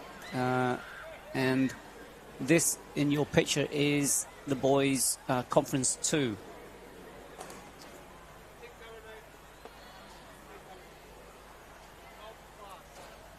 Just an update for our viewers as well, Tan. I believe we may now have the splits issues sorted, so that would be a great help moving forward. We'll see if that works here, of course. We are underway now with our boys 8 to 9 years division for Conference 2, so this will be a great little test to see if that is up and running. But a good start made here across the board. So we don't have the splits that have come through as of yet, so they might not have hit the checkpoint. But I've had a little look, and we've had splits available once the race is finished. Now, that won't help us in the live time, but we'll see if that is now sorted moving forward. But you can see they've come around the first bend here, off the back of the opening straight. And a massive cluster of runners. This might be the most heavily contested age group, I think. Yeah, that's right. And they're all very closely too. And of course, that will fan out a fair bit as this one gets further and further through the course. And there's a little bit of fun as well for some of our runners deciding to have a skip instead of the run as they come down the hill. Why not? Well, it's not every day you get to run at Sydney Motorsport Park. Absolutely You might right. as well enjoy yourself. Absolutely right. I wouldn't recommend for them to skip the whole way, though. Is there any particular trick you had when you were running these distance races? Was there a little hop and a skip in the jump as well? Maybe if I, came in the top 20, I might skip across the line. But I was never a runner, James.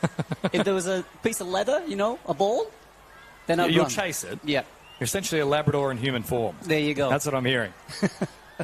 So they've all cleared this first turn. Final runners coming through now. And great shots here with a drone from Bar TV. And as once more they head back onto the tarmac here, the bulk of our runners here in the 8 and 9 boys Conference 2 line up here. So just waiting for those split times to come through. Still not available to us as of yet.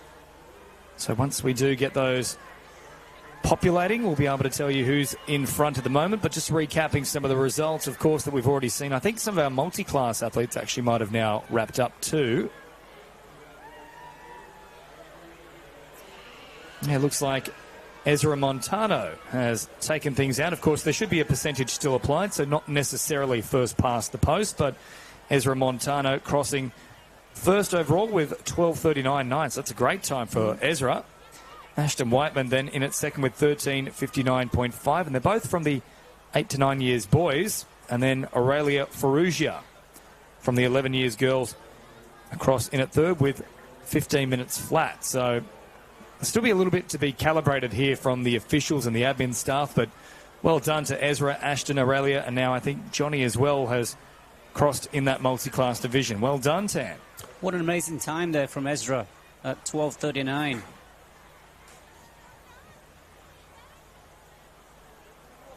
Overhead shots here at Sydney Motorsport Park. It's a very busy day.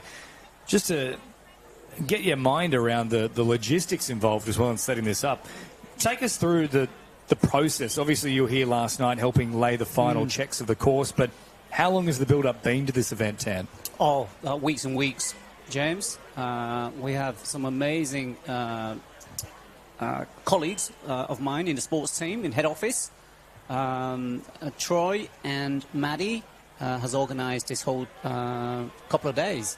So we started yesterday with just packing all the equipment that we needed into cars and vans, and got here at around 1 o'clock, and then started setting up, and the last 4 or 5 of us left here at just after 6. So it's a big day, and a big day today, of course, but we love it. We love our jobs, and we love the whole purpose of it all, and this is why we do it. It makes a difference, doesn't it, as we now see underway Conference 2 girls in the 8 to 9 division. So they'll be wearing the yellow bibs.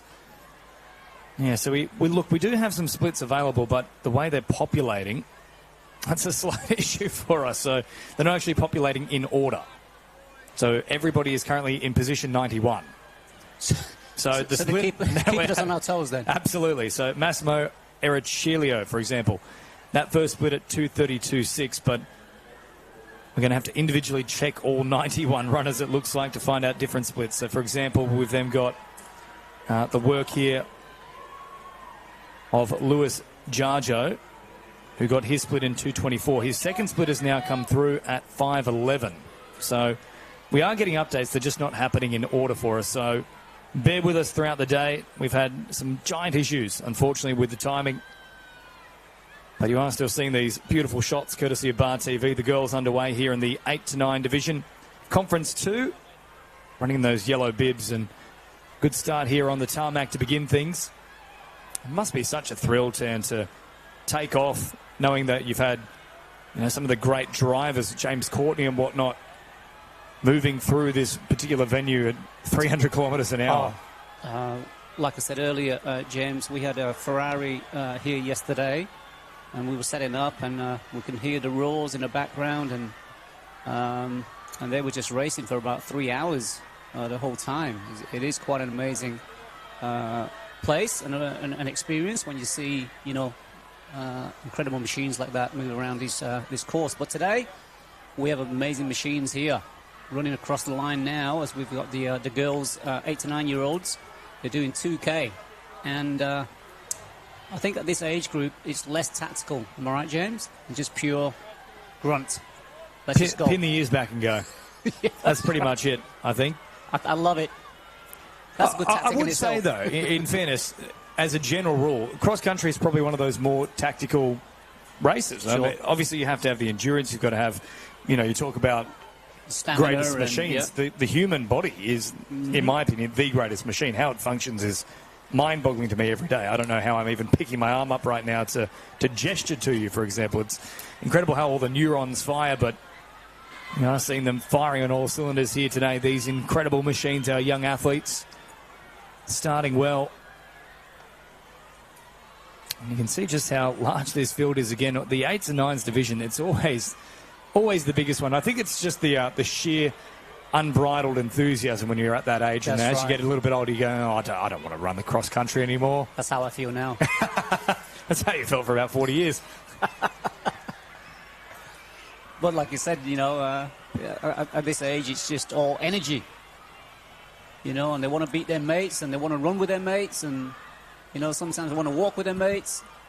Isn't it great?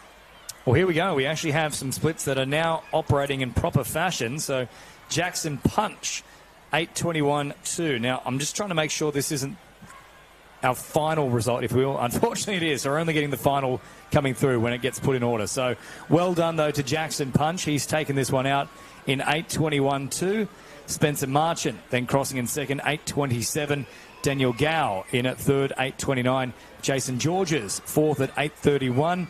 Fifth is Rafa Roncesvalles in 8:50. Sixth is Oliver Kim in 8:54. 7, Alessandro Rapsadra in a time of 8:55. Aidan Liang in 8:56, 8th position. 9th is Phoenix Kovacic with 8:59.9. And running out the top 10, Oscar Everson, just outside that 9-minute threshold, 9:01 to be exact. Those are amazing times. It's a really good time. I'll just check here how close that is to the record. Yeah, it's only 5 seconds away from the all-time record. That was set back in 2023. Now, worth pointing out, we've had our records at this level since at least 2021. There might be some quicker times before that. We don't have access to that data.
So our next race is the Girls Conference 4, 8 to 9 years, which will be starting in the next few minutes.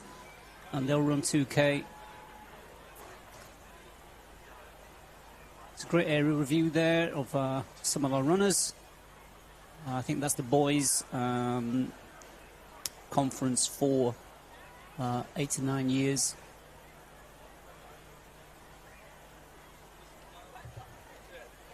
It's a beautiful day here at Eastern Creek. We've got a full grandstand here full of students, parents, grandparents, friends, just all here to support their child and also their schools.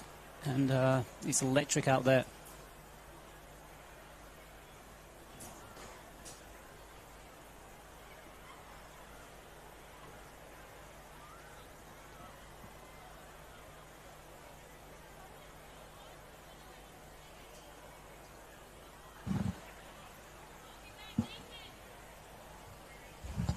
So if you are just joining us, of course, Conference 2 winners Jackson Punch, followed by Spencer Marchant, Daniel Gow in at third, then Jason Georges, fifth, Rafa Roncesvalles, sixth, Oliver Kim, seventh, Alessandro Rapisada, eighth, Aidan Lang, ninth, Phoenix Kovacic, and 10th, Oscar Everson. So that is Conference 2, the 8 to 9 boys. You can see the sprawling course they've got to navigate here. Our young athletes, of course, 2 kilometres is the current distance required, so it's a little bit different, Tan, as well, compared to how things were set out for the 3 kilometres. So if we just take a little comparison here, so once they come down the straight, there's a big swinging arch out to the right in our 3 kilometre that puts them right to the back of the course. Now, when it comes to our 2 kilometre, it's a lot tighter, so they'll actually go back onto the tarmac. They won't go all the way out to the right and then gradually down the hill. So that's where we're getting that 1 kilometre difference just around that outside edge. So it's a little bit more streamlined, the 2 kilometre course. Correct. Yes. And Mark and I were laying out the cones yesterday for the 2K on the track. So they head up the straights here and they cut right and then they cut back onto the track. And then they run all the way up the track and then they cut back onto a bit of grass there and then back around again.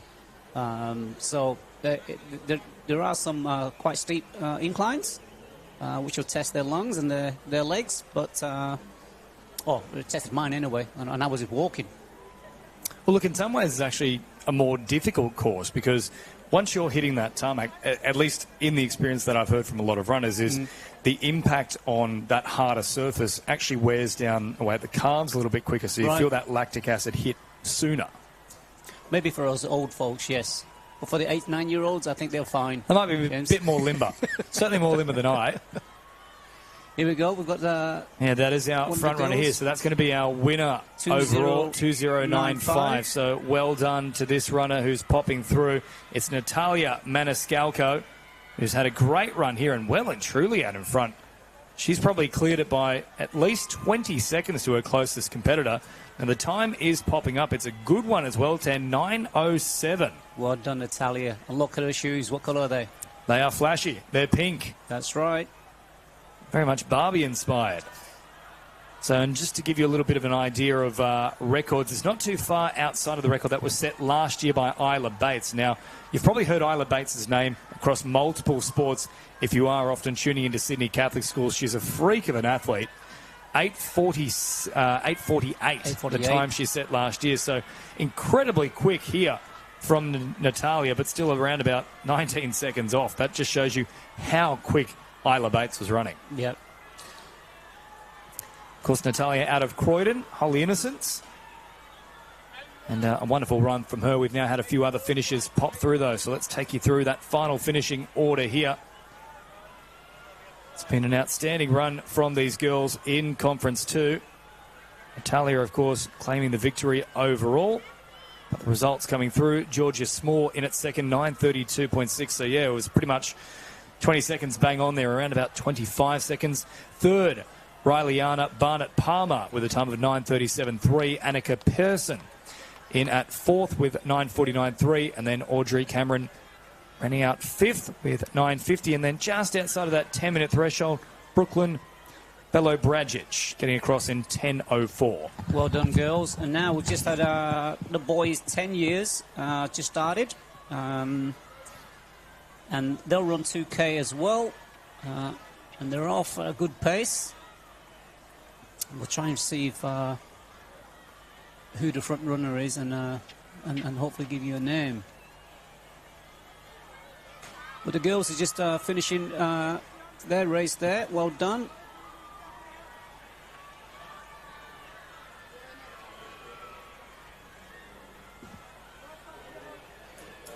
The sun's coming out here at Eastern Creek, which will warm up the track a little bit more. But these students, they're amazing. Here we go. They're just coming into to view now, and great aerial footage.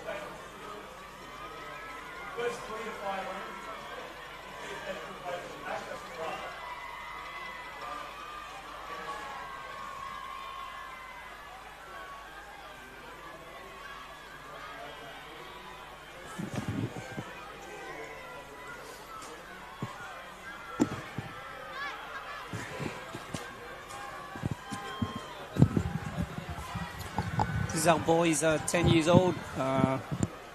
James is crossing us now. It's a big group too.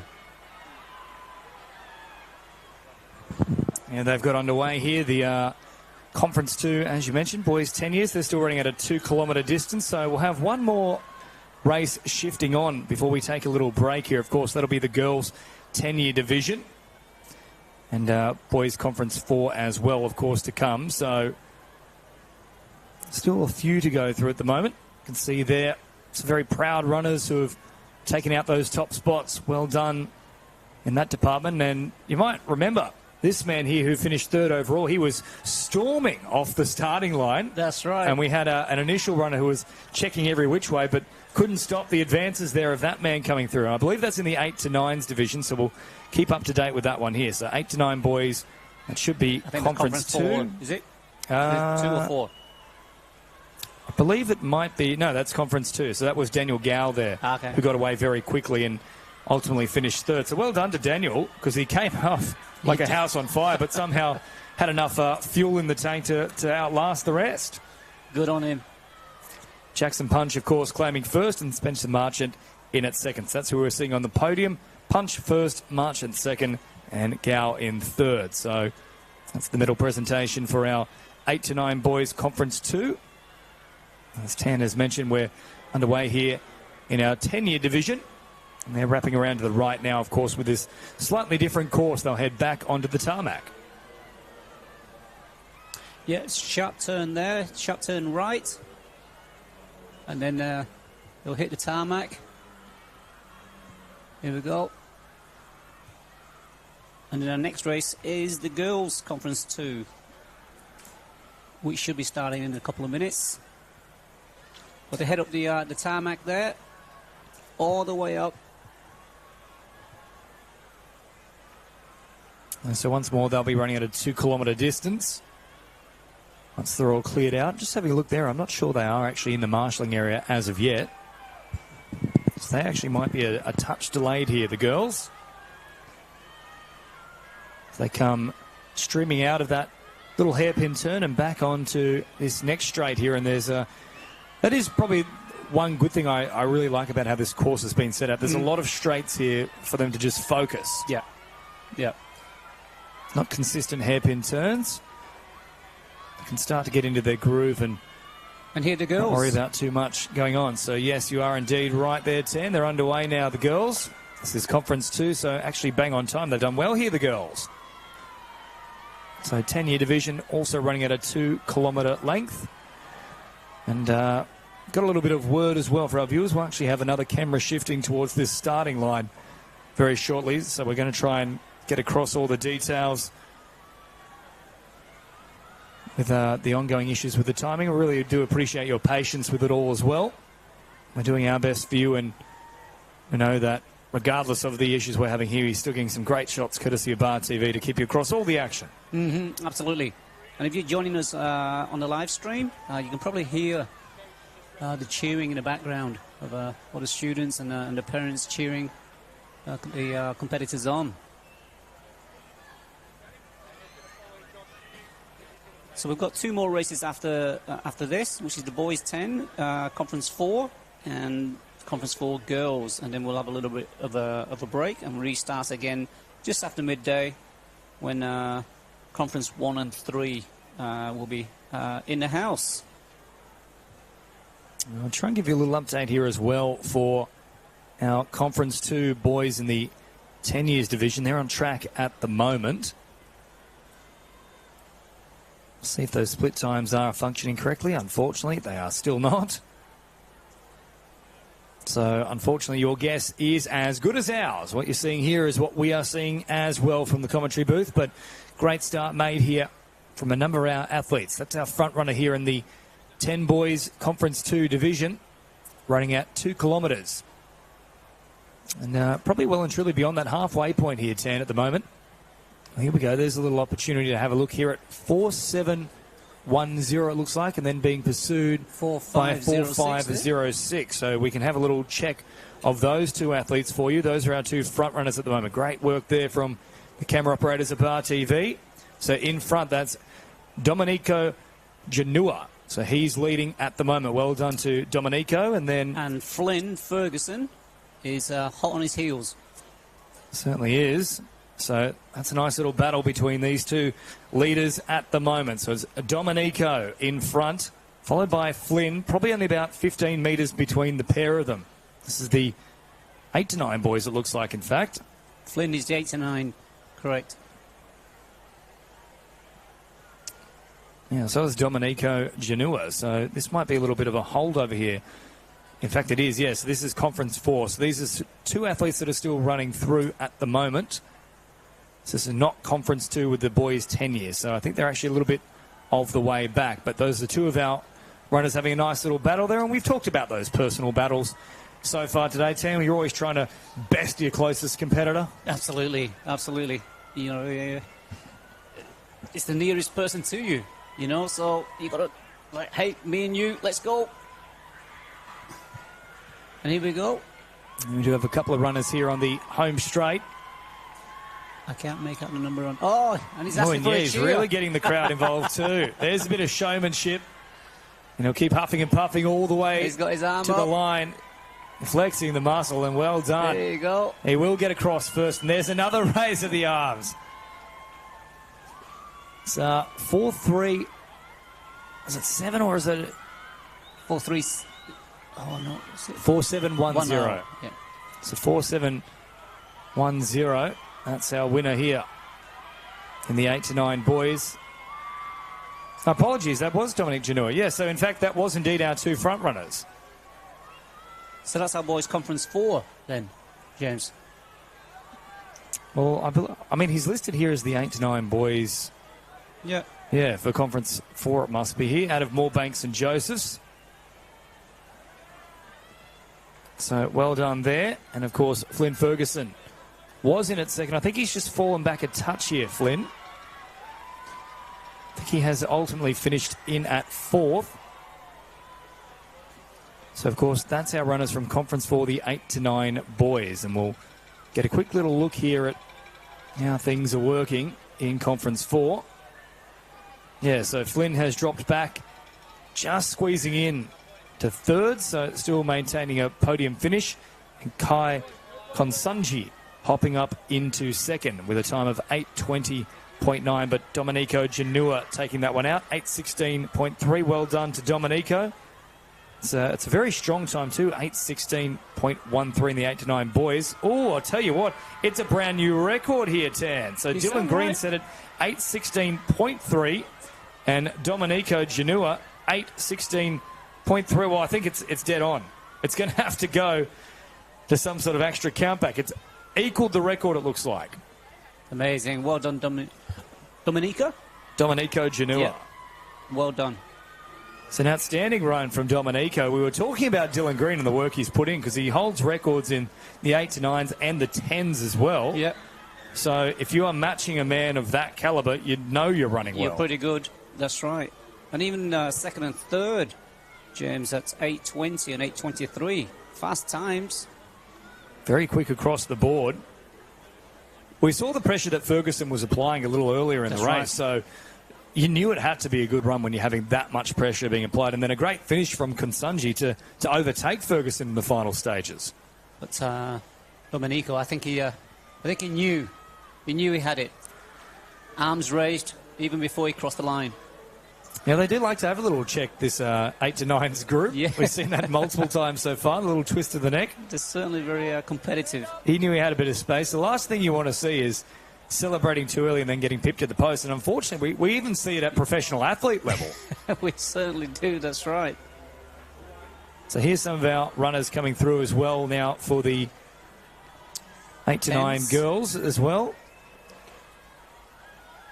So they're still on track at the moment. We've got quite a few runners here. So it looks like our leader at the moment for the girls is 4178. So we'll have a little check of things there. I think that might be her on screen right now, actually. And the boys just carving a path for her to keep powering forward. This is going to be a great run in the end. She's miles in front of the rest of the field. Is that 3178? I think it's 4178 here. And he's come back to try and beat her at the post. Well, where's the sportsmanship? It's gone haywire. And now, winner there is Isla Bates. Now, we mentioned that she had a record previously and she was one to watch. She's here again. And Isla Bates, who competed in the same division last year with a time of 8:48.4. I can tell you now, I think this is going to be a fair bit quicker. 8:40. Oh, it is indeed. It's only just quicker. So she has set another record. She's broken her own record here, Isla Bates. She competed in this division last year and set the record. 8:48.4 was the time. Now it's 8:47 flat. So she's cut off nearly 2 seconds overall. Well done to Isla. She's getting better and better, James. Be interesting to see her times next year. And of course, she'll pop up into the 10-year-old girls division next year. Now, the record in that particular case is set by Lily Mollicino. Now, 8:05.2. It's actually set for a while now. It's been standing there since 2021. So that's going to be a tough record to beat. If there is a runner to do it, it is Isla Bates. We've got a second-place finisher who's come through now. So well done to that runner. We'll have a little check of the results. And it's Julia Schmidt-Braga who's come through at 9:24. So a great time there, but that just shows how quickly Isla Bates was moving. It's around about half a minute behind Isla. And there is our third place getter on the screen now as well. In 4:077, that's Alessandra Lopriato. And our boys' Conference 4 has just started. Here we go. We should be expecting the Conference 2 boys to be finishing pretty soon. James? I think that is the Conference 2 boys. They're in the red. So might be a little delayed here, potentially. Because those are certainly red bibs, unless they've switched the orders here for Conference 4 and 2. But that's definitely Conference 2. So they're running at that 2-kilometre distance. Well, that might cause a bit of havoc here. Yeah, so we're just seeing some of those green runners there. That could also be a holdover, though, from the 8 to 9 boys. So I think this is the Conference 2 10-year-old boys, though, because they're in that red bib. Yeah.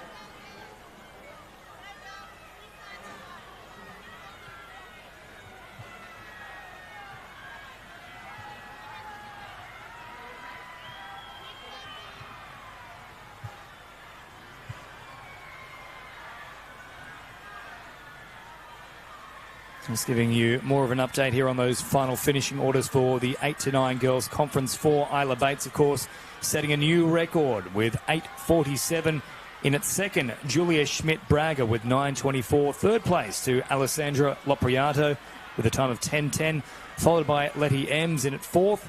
Fifth was Maria Anastiadis. Sixth was Sienna Andeloro. Seventh, Sophia Zhu. 8, Elsie Potts. 9, Celine Buston. 10th, Salia Owusu Akiampong. 11th, Lexi Sturley Andriolo. And 12th, Isabel Bandana. So well done there. That's our elite dozen, if you will, Tan. And on your screen right now, we have the boys' Conference 2. And they're going to be doing 2K.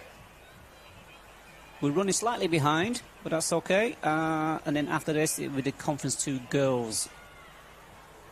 Yes, they're lined up there. You can see the yellow bib. So, yeah, you're indeed right there, Tens. Probably about 15 minutes behind schedule. Interesting, though. They're actually running ahead of time at one point. So I'm not quite sure what's happened there. But we do have that nice little buffer in between anyway, so no cause for concern. There'll still be plenty of time for you to head to the donut there and get yourself a coffee, Tan. Fancy one? I'll go donut. You know, I've never had a coffee, Tan. The look you just gave me. I don't know. Talk to my doctor. Find out. Why is that then? All right. We're going to do this, are we? You don't like hot? You don't like hot drinks? I don't know. I think it's now become a thing, right, where it's almost just part and parcel of me as a human. It's like a point of interest, if you will. More to the point, I think when I was younger, my dad, he was rather addicted to coffees. He'd have 4 sugars in them, each one as well. Essentially a fly. And I saw that he could not function without a coffee. Right. And I said, that won't be me. Right. Got to have natural energy. Yeah. And I am non-caffeine reliant. Hence why you're an athlete, James. Maybe many a moon ago, Tan. Many a moon. That's okay. You were still an athlete. Of no particular note. No, wait a minute. You told us earlier you were a runner. No, look, I think I went all right at cross-country. I got maybe 1 level understate, so Hey. I was a serviceable cross-country runner. I think you've I'm not in the same mould as Isla Bates. I can't compete with that. She's phenomenal, as are all the competitors here today, but I had a bit of a time where I was all right. I think you've just been humble. 1 level understate, that's quite an achievement. Yeah, but notice how I had to bring it up to 1 level understate. I can't even tell you what level it was. I don't remember that far back. It was a long time ago. I'm sure there's some record somewhere, James. There's no records. I'll tell you what, the claim to fame is if you go into Oak Hill College, that's where I grew up. That was my school in high school. Okay. I am on the plaque there, so I won the Year 12 boys champion. So I've got that. There you go. Hopefully that hasn't been replaced. Maybe it's burned down. Who knows? Off they go now. So they're running here. Conference 2 girls in the 10-year division. 2 kilometre distance here. And a really good start made. Yeah, they're really powering to begin things here. A genuine tussle to get out in front now. It looks like 2-3-3-1 is our current leader, followed by 2-2-1-7. So we'll keep an eye on that. Great start made from these 2 girls. And if they can keep that pace, they'll be in with a great chance of taking things out. And as we've mentioned previously, Tan, it has really been probably those first 5 runners that set the pace from the outset. We're usually seeing at least 3 of them stick around right at the end. Yeah, correct. And 2-2-1-7 is Tabitha Williams from Hunters Hill, Villa Maria. So she's, I think, in second. Yeah, at the moment she is. Yet. And, of course, just leading at the pack there, 2-3-3-1. And that is the work of Erika Zafirakopoulos.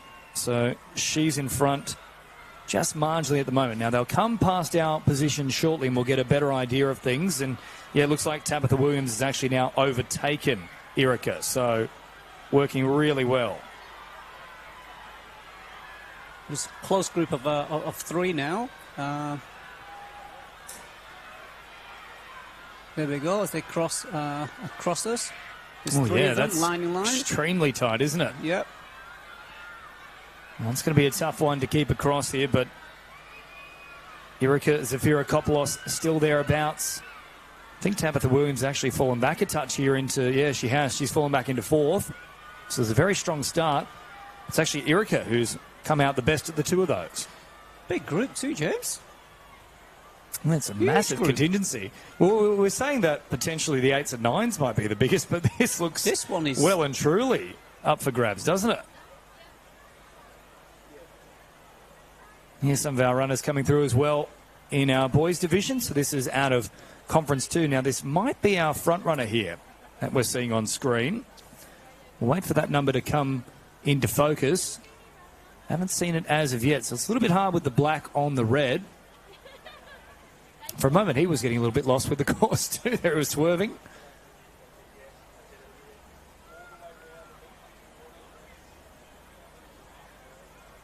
very hard to see, James. The number's very small. Yeah, cameraman's doing a great job. It's just not quite focusing for us here in the commentary booth itself. So well done to our camera operators. They've picked up the front runners here, but unfortunately those bibs are a little bit too difficult to see. So I think it might be 2605 in front here in this race. So we'll have a quick little check as to who that is. So it looks like it's Marco Nunes who's in front at the moment, Tam.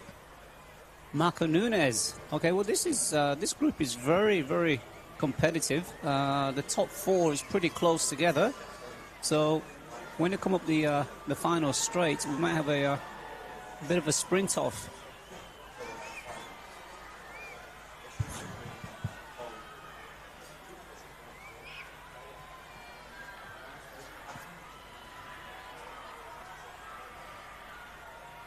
Well, here's Marco Nunes. I can see him, and he's probably got 15 meters on second place here, and he's powering away. He's just got one pace, and that's it. And second, third, and fourth are in for a sprint finish here.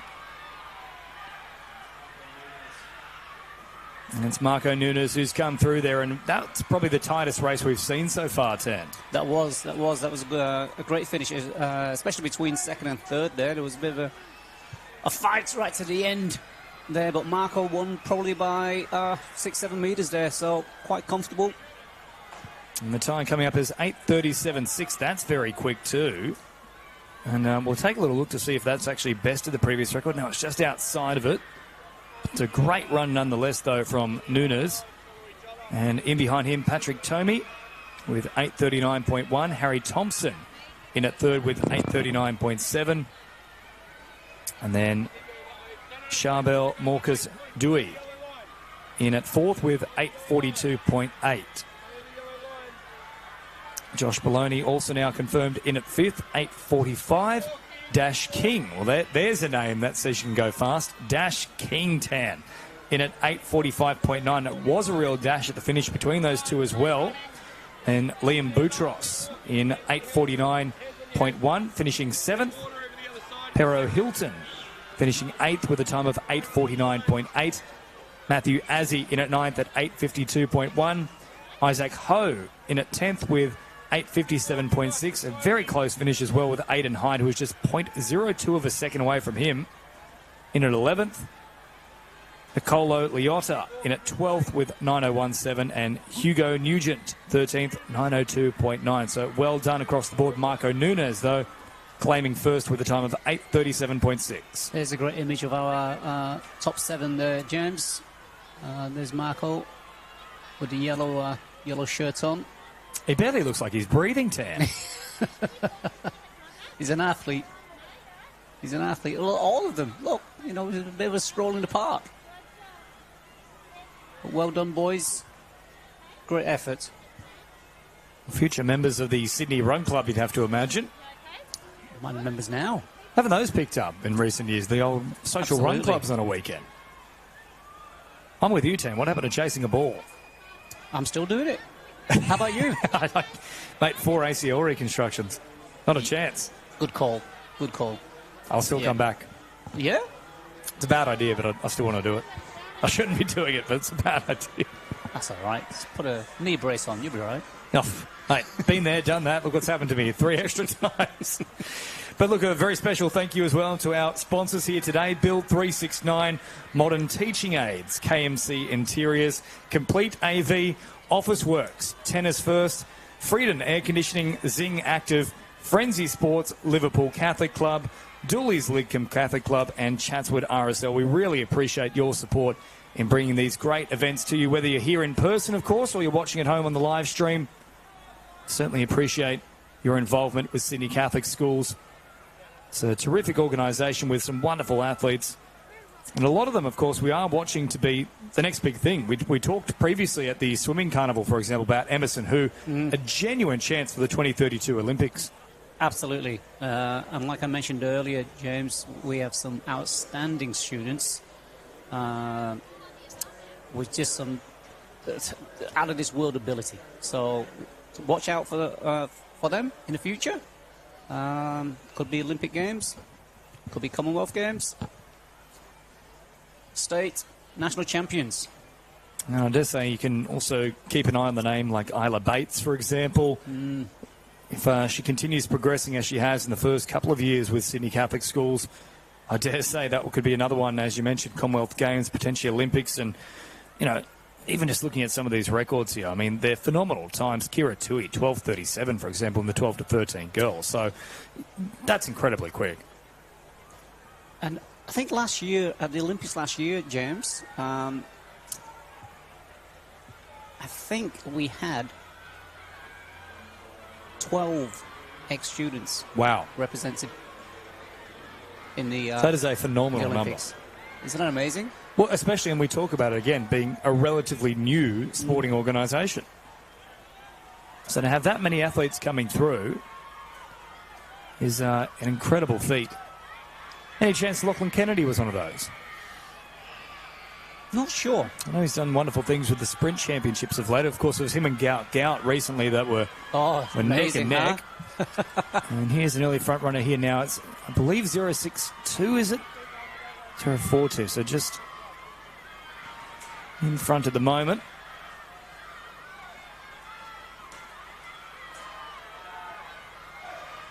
So this is our boys' conference 4.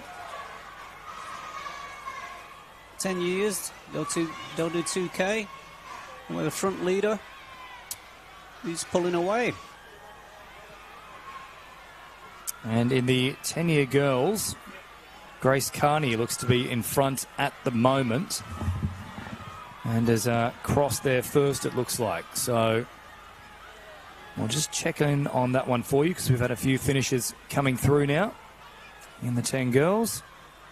No, in fact, it was Tabitha Williams who took it out. So we kept an eye on Tabitha Williams to begin with, and she managed to stave off some pretty fierce opposition. Good time for her as well, 8:44.6. So she's taken out first, followed by Grace Carney in at 8:44.9. I wonder if there's any relation there with used to be a Sharks player out that way, Grace Carney.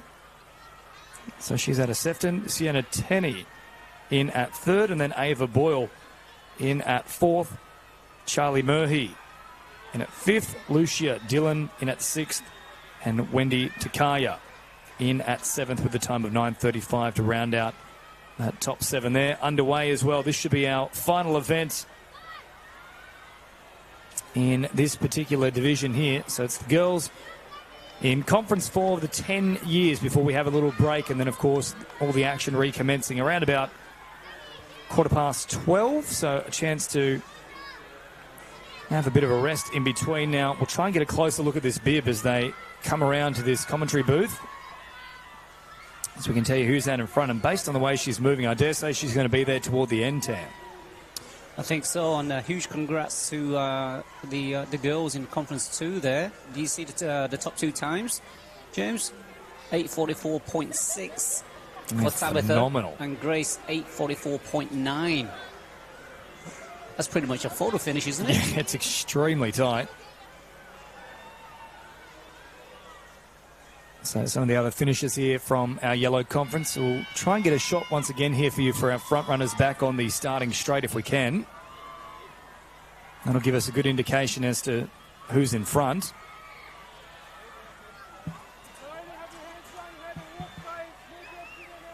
So she's had a great start here, our front runner. Unfortunately, we're not getting the shot coming through, but our front runner in front here by probably 7 or 8 metres at the moment.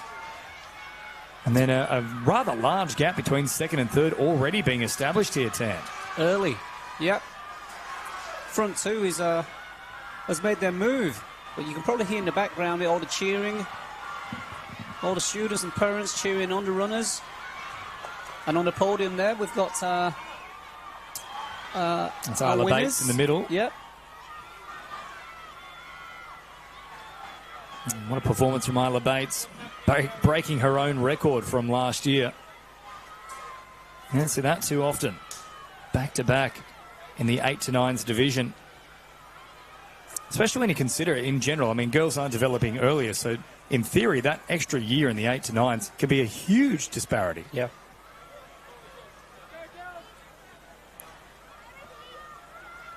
So, of course, the girls are underway here. Our final event in the morning session, Conference 4 10-year-old division, running at 2 kilometres. There's someone who's not running in this one, but cars on the track, making sure things are kept nice and safe.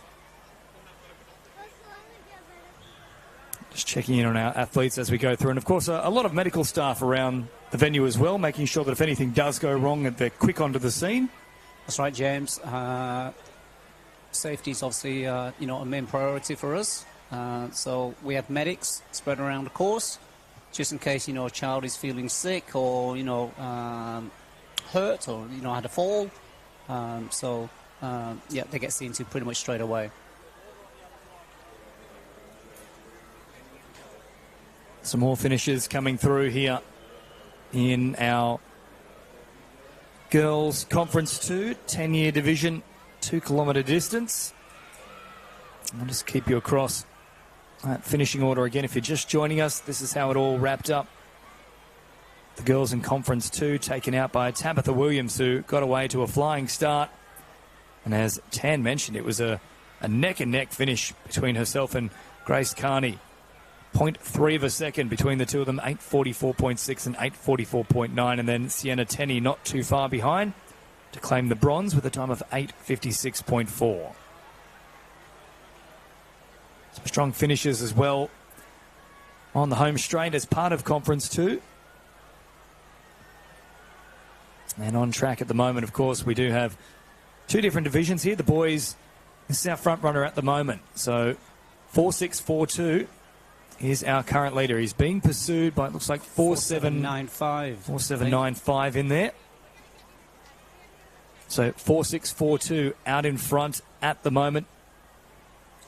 4.795 just in behind and also being hotly pursued in third place. This is pretty tight at the front as well.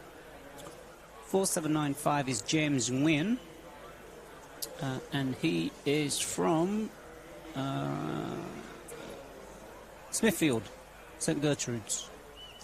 I believe it's actually 4.796 that's just been confirmed here. So out in front at the moment, though, Ted Barrett in 4.6.42. So it's Barrett leading by probably 10 metres at the moment. And then in at second... 4.796 is Miguel Davila. So it's Miguel Davila who is in pursuit, and they're onto the home straight now. It's going to be a real sprint finish too. They're just trying to get around some of these final runners from the previous conferences. And they're all checking around, making sure they're not in the way. But it's going to come right down to the wire here. Barrett's in front at the moment. Ruiz Davila chasing hard, though. But I believe Barrett's opened up enough of a gap here to take this one out. Yeah, he's storming away now. This is a great finish here from Ted Barrett, who's been in front from the very beginning. Yep. He's maintained that lead. He will cross the line first. Well done to Barrett. In the end, does it quite easily. Oh, one of our men has gone off early. Well, geez, that was concerning for a moment because the next closest competitor was right behind him. But he was cheering. Will claim second. And it's going to be quite tight in the end in this 10 boys division. That should be Ruiz Davila in at second. But a great run there from Ted Barrett. So we'll just check the results that are being populated now. So, yeah, Ted Barrett, 8:41.5. Miguel Ruiz Davila in at second, 8:50.2. George Dibb just in behind him, 8:51.4. Riley Wade in at fourth with a time of 8:55.4. Vincent Borg in at fifth with 8:55.7. So, very tight finish between fourth and fifth as well.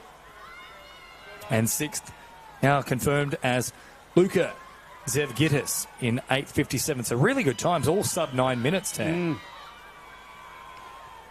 Yep, top six sub 9 minutes. And Jonah Gabriel came seventh and Tommy Josevich in eighth place. Now, for reference, the record here in the 10 boys set by Dylan Green, 7:53. So nearly a minute quicker than what you're seeing there, which is incredible work from Green. Barrett's had a great run here, but that just puts things into context. Who was that holds the record again? Dylan Green. So he holds the record in the 10s and the 8s and the 9s, much like Isla Bates. Amazing. So Bates, of course, breaking the record and claiming victory as an 8-year-old last year and now doing the same thing once again as a 9-year-old in that combined 8s and 9s division. And I believe this is our front runner here for the girls, so 4-0-1-0. So an excellent start. It's Holly Pirotta For Pirotta. from St. Anthony of Padua. And she's opened up Well quite done, a gap Holly. here too. So pretty good first split too. So 156 and now her second split at 4:38, currently at 6:34. And now here is our second and third who are trying to get around a few of these runners at the moment. 4:108 and then 4:05. 4 who's gone in there. So 4:108 in at third, 4:054 in at second. And they've got a lot of work to do to try and make up that ground. But second at the moment, that is Natalie Cadati. And then in at third at 4:018. Natalie Cadati from Bosley Park, Mary Immaculate. She's currently in second. And Ellie Kayoka in at third there from St Christopher's at Holsworthy. So 6:52, most recently checked time. There is, of course, great start being made here from the work of Pirotta. So she looks to have pretty much sewn this up. In fact, here she comes already through the archway. What an outstanding performance here from Pirotta, who's found another gear in the final 200 or 300 metres of that race. It looked like it was going to be a bit of a tight thing initially, but she has pulled away something severe. And Pirotta now waving to the crowd as well. What an outstanding performance from her. In fact, the other girls still aren't even inside. She's not even broken a sweat. So Pirotta looking brilliant. Claims first, and we'll have to check the record because that's going to be tied as well. Well, in fact, I take it back here, Tan. I think there might even be someone who's bested Pirotta.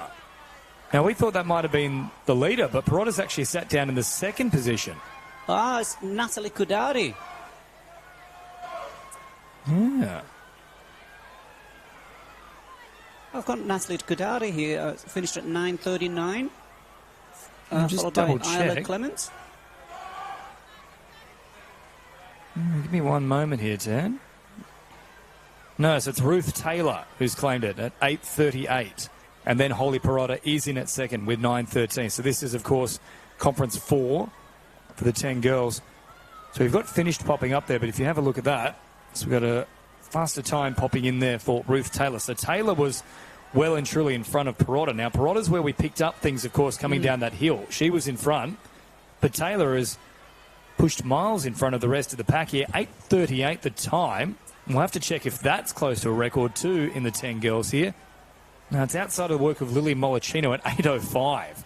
8:05. So half a minute quicker, Mollicino. And, of course, in this one here, Taylor was probably about, 20 seconds in front of the next closest herself. In fact, We didn't even see Ruth Taylor. She was that fast. she was that fast. Blink and you'll miss her. And we did. We saw Holly and she was fast, but we never saw Ruth. Yeah, so Ruth Taylor Well crossing done, first, 8:38. Holly Pirotta in at second, 9:13.6. Natalie Cadati in at third, 9:39.1. Isla Clement just behind her at 9:40.8 in at fourth. Ellie Kayoka in at fifth with 9:43.2. Lana Shapter in at 9:45 for sixth. Seventh was Imogen Siciliano at 9:54.3. And then Piper Nicholas with a flat 10 minutes there in at eighth. Great effort, girls. Well done. And apologies to Ruth. We never saw her run, but, that's because you were too quick. I'm sure she'll take that. And, of course, still seeing some of our runners come through here with a finish out of Conference 4 for the 10-year-old girls. Just a reminder that we do have a little break coming up in a moment before the action recommences at 12:15 with Conference 1 and the boys in the 12 to 13 year age group. Now, from memory, is it Conference 2 and 4 that is typically the quicker? I know we do segment them a touch and we've tended to group the two together at times. good question, James. I'm actually not quite sure. I know it's a bit of a mix in general, but Yep. there tends to be a somewhat of a trend. But look, I suppose we'll reach that bridge when we get to it. I'm sure there's records somewhere that we can look back on and see, which conference is generally the quicker of the four. But what a great morning it's been. Thank you so much for joining us. We have had the conference 2 and 4 run, 8s, 9s, 10s, 11s, and 12 and 13 age groups. 11 to 13s, they run 3K, and 8 to 10s, they run 2K. And there's some records been broken today, James? Yeah, Isla Bates, of course, has smashed her previous record from last year, still in that 8 to 9 girls division. We'll just run over the overall leaders here from some of these divisions so far. So the top 3, of course, in the 8 to 9 boys combining conferences 4 and 2. Domenico Janua in at first with 8.16.3 out of conference 4. Kai Konsunji in at second with 8.20.4. Also out of conference 4, Jackson Punch then rounds out the top 3. Out of conference 2, though, with a time of 8.21.2. So that is the 8 to 9 boys. Now in the overall standings for the 8 to 9 girls, of course, Isla Bates once again breaking a record, 8.47, so shaving more than a second off the record she set last year in this division as an 8-year-old. So she was out of conference 4. Natalia Maniscalco out of conference 2, second overall with 9.07.4. And then Julia Schmidt-Braga from conference 4, third overall in the 8 to 9 girls, 9.24 the time. And then for the 10 boys overall, that's Marco Nunez, who had a great time of 8.37.6 from conference 2. In fact, the top 3 all from conference 2 here. Patrick Tomey in at second with 8.39.1. Harry Thompson in at third with 8.39.7. And then as we jump into the 10-year-old girls, of course, a great run there from Ruth Taylor, 8.38.0. So 16 seconds in front of the next closest from conference 2. That was Tabitha Williams with 8.44. And there was a real battle between herself and Carney. Just 0.3 of a second between the two of them.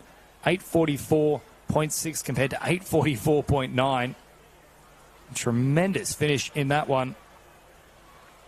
As we take a look at the overall tally for the boys, Xavier Bates taking out that one, 12.49. Now, that is quick as well. I believe that is the brother of Isla Bates, so it runs in the family as well. Yep.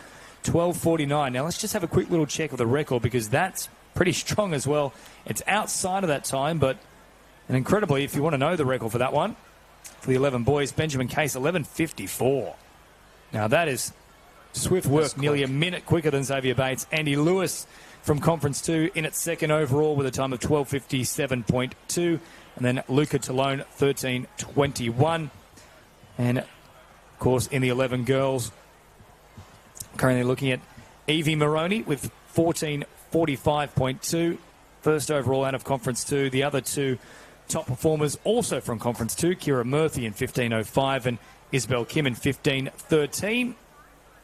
And final 2 ones to take you through here, the 12 and 13 boys and girls. Paul Vlahos leading overall from Conference 2, 13.37.8. Also from Conference 2 is both Julian Diaz in 14.04 and Christian Benson in 14.06. From our 12 and 13 girls, it's Olivia Tenney in at first out of Conference 2 from 14.10. Kentia Lapham in at second with 14.13 from Conference 4. And Allegra Brights from Conference 4 also in at third with 14.33. Our multi-class results we don't know overall at the moment. Percentages will still need to be applied.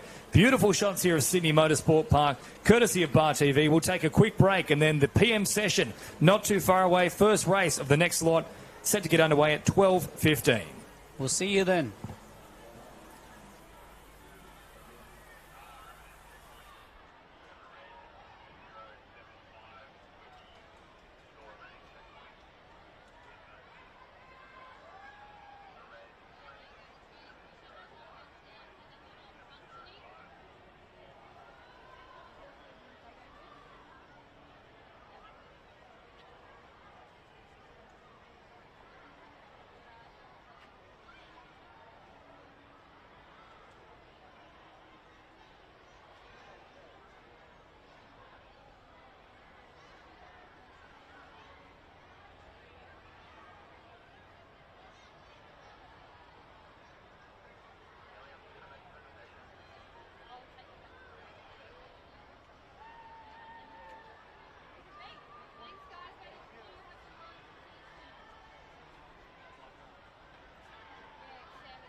That's it, keep going through there. Grab some water. Good girl. And then go through to the person with the shirt like mine.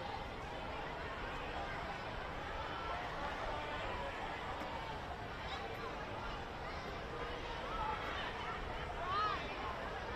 Can you show that girl where to go? For that one? The last runner.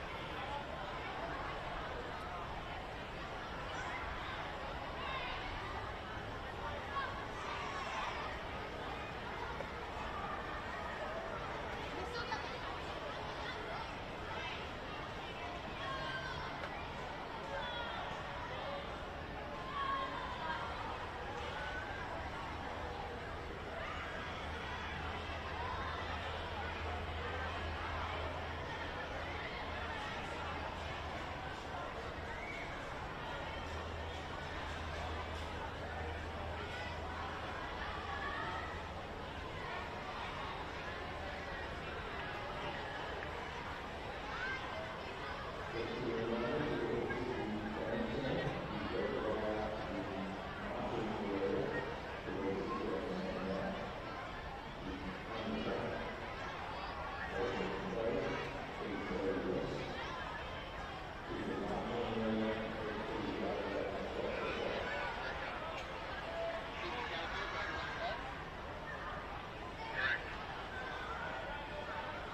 they built lunch for us on the way. Oh, perfect.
Well, I mean, that would be even more. I mean, I've got a mini Sterling.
Stop.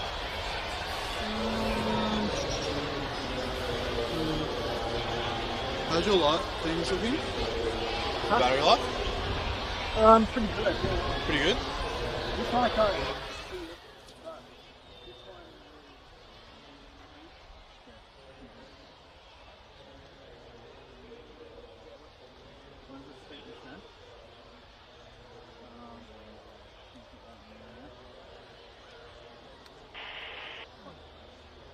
Oh, wait, that's yours.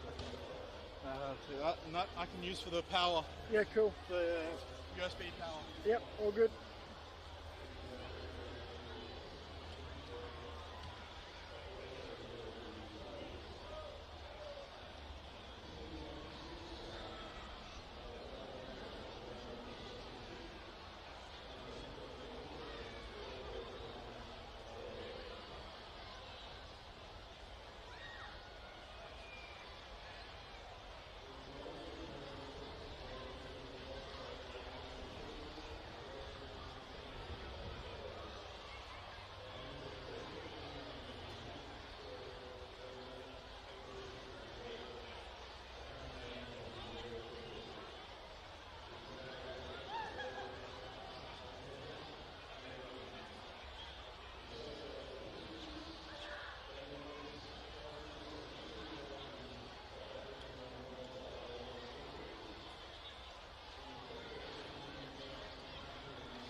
Any kids on my app, so.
All good.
Welcome back here to Sydney Motorsport Park for the Sydney Catholic Schools Cross Country Championships for the Primary Schools Division. James and Tan taking you through all the action here. We've had an incredible opening session for the morning. A couple of records breaking, especially that of the work of Isla Bates, who smashed her previous record set last year. But we're only halfway through, and certainly there could still be a few to topple. We're going to begin things with the 12 to 13 boys, Tan. We are. Had a fantastic morning there with Conference 2 and 4. And for this afternoon session, we are going with Conference 1 and 3, starting with the boys and girls 12 and 13-year-olds.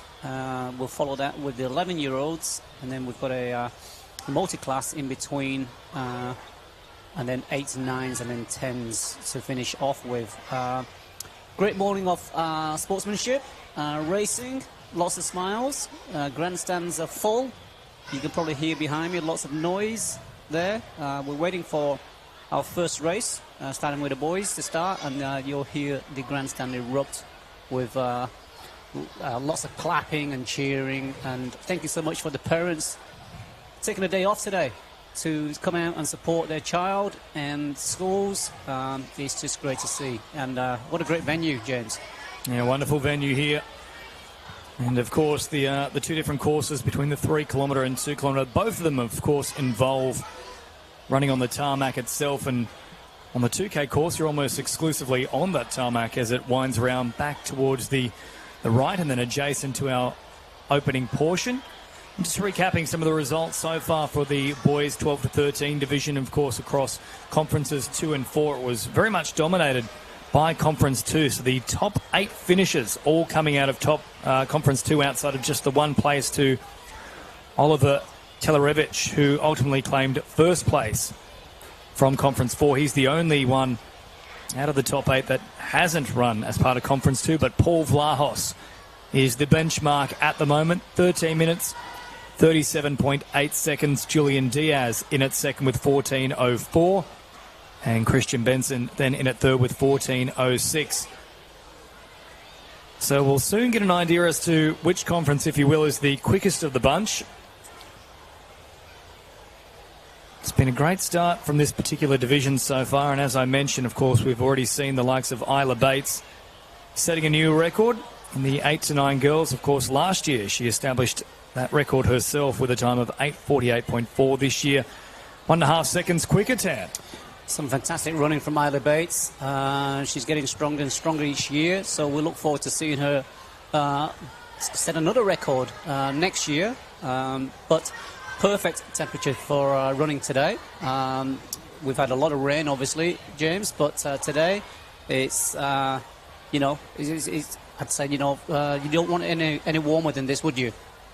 No, I think it's perfect conditions at the moment. It was wasn't even that chilly either to start the morning. It was just a nice little temperature around about that 16, 17 degree mark. Just taking a quick look at where things are sitting now, and it's warmed up to 22, so that's when we're starting to get a little bit toasty. And the sun is set to come out in full force in about an hour's time, so some of those final races could be a little bit hot. Yeah. However, we have a lot of water for the students, and safety is, of course, our main priority. And so we've got medics spread out around the course, and we've got cars, just working its way around just to make sure that, if a child needs some attention, they get that attention straight away. Should all be wrapped up well before anything gets too hot, though. The final race due to commence at 1:50, so the entire event should be all done and dusted by about 2:15. You can see them now heading to the marshalling area. This is Conference 1, the boys 12 to 13 year age bracket. They're running at a 3 kilometre distance. And before we start the race, we would like to say a special thank you to our sponsors, with whom, these kind of days are not possible. James, we'd like to say thank you to Build 369, Modern Teaching Aids, KMC Interiors, Complete AV, Officeworks, Tennis First, Freedom Air Conditioning, Zing Active, Frenzy Sports, Liverpool Catholic Club, Dooley's Lidcombe Catholic Club, and Chatswood RSL. We really appreciate your support, and thank you so much for backing students. So both the boys and the girls making their way over to the marshalling area now. And as we mentioned, Paul Vlahos, the overall time to beat in this 12 to 13 boys category. His time of 13:37.8 out of Conference 2. Julian Diaz then in at second. And seeing their pristine pitches courtesy of Bar TV of Sydney Motorsport Park. And if you're just joining the broadcast here, of course, yesterday as the Sydney Catholic School staff were setting things up, they were treated to a show of Ferraris, so some real muscle cars on display, zooming around the track here. And whilst our students are going very quick, they're not quite going as fast as a Ferrari. But we will also be utilising the wet weather course today, and that is despite, of course, the fact that we haven't had any rain falling as of yet, not forecast either. It's actually set to be dry all the way until Thursday, but a little bit of rain yesterday morning that marked 14 straight days of rainfall for Sydney, so more than 160 millimetres has accumulated since it began falling about 2 weeks ago. You know when winter sports starts, don't you, James? It's when the rain comes.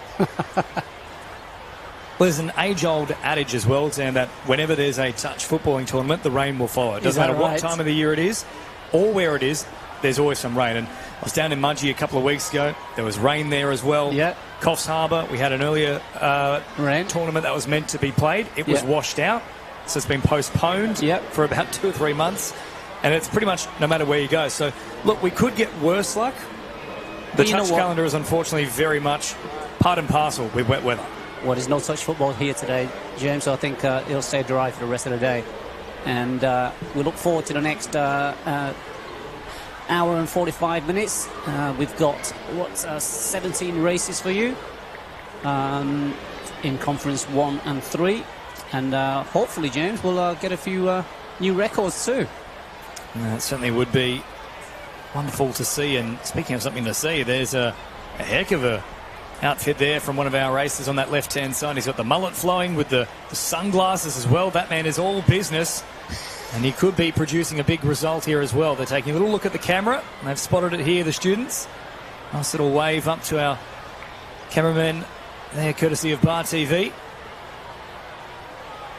So final checks here, due to get underway around about 5 minutes ago, but it's to be expected, a little bit of a delay here and there.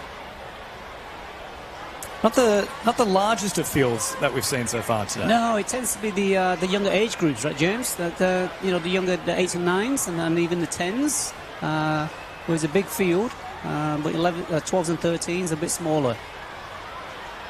So up onto the starting line they go now, ready to get back underway for session 2 of the Sydney Catholic Schools Cross Country Championships Primary School Division. They are off and racing here. The 12 and 13 boys from Conference 1. A 3-kilometre distance to run here and looking to establish an early lead. So they're all racing to the front, looking to stake their claim. And a good start being made here from one of our athletes, running strongly. With the red bibs here, it's always very hard to see the numbers with the red background, but we'll try and see if we can. And we'll let you know who's out in front. A nice start on the straight here as they begin to pull away. A couple of these front runners getting into the action. There's a great shot looking back down the tarmac here. Where the number of racers looking to find their best foot forward, and we're hoping that we've had those earlier issues with the timekeeping sorted out for this second session. It should allow us to give you those updated splits as we move through the course. And just for reference, within this course itself, we are seeing a gradual right turn here for the 3-kilometre distance. And for the 2K, it's a very much a hairpin turn off the back of this top area. So it looks like Alexander Digby out in front at the moment in at 1:5:04. Liam Carney not too far behind him, as is Noah Duncan. So they'll look to keep pushing forward, and we'll get those splits coming through quick and fast. But a pretty good start across the board here. So an early establishing trio here. So we've got 3 pacers and just in behind for 4th, and then a little bit of a gap between 5th, further 5 or so metres into 6th. That man on screen there with the light green, and then we're just seeing the chasing pack forming. That is now on screen as well. So a tough start for a lot of these races. Looks like Hayden Bathurst is thereabouts as well in bib 1500. Followed very closely by Oliver Carr, it seems, and Agostino Lucas. But yet it's still very, very early days. They've got over 2K left to go. So we'll see if Hayden Bathurst can hold on to the lead throughout the race. And the trend that has been established so far today is that typically that front pack, it stays in place until at least the very final moments. And out of the probably front 5 or 6, we're usually seeing still at least 3 of them getting onto that podium spot, as we now see the beginnings here of the girls 12 to 13 Conference 1 division. They'll be wearing yellow bibs, so we'll keep you across those results as well. A nice start being made here, and in jersey 1356. Get those results coming through for you shortly. And the trend has been that the more colourful your runners are, the better chance you have of winning. It's Avia James, have you Lukatic got a pair at the of moment. pink runners at home? I've actually got a very bright fluorescent green pair of runners, so I can confuse people that I'm quick. That works too. Well, the reality is I'm not. It's all in perception, though. I mean, that is our entire life, is it not? So Avia Lukatic in front at the moment in the girls 12 and 13 Conference 1. And actually, she's powering forward at the moment. A great stride about her. She looks like a runner, doesn't she? And it's a very athletic stride. Good little pursuit on just in behind her as well, though. 1152.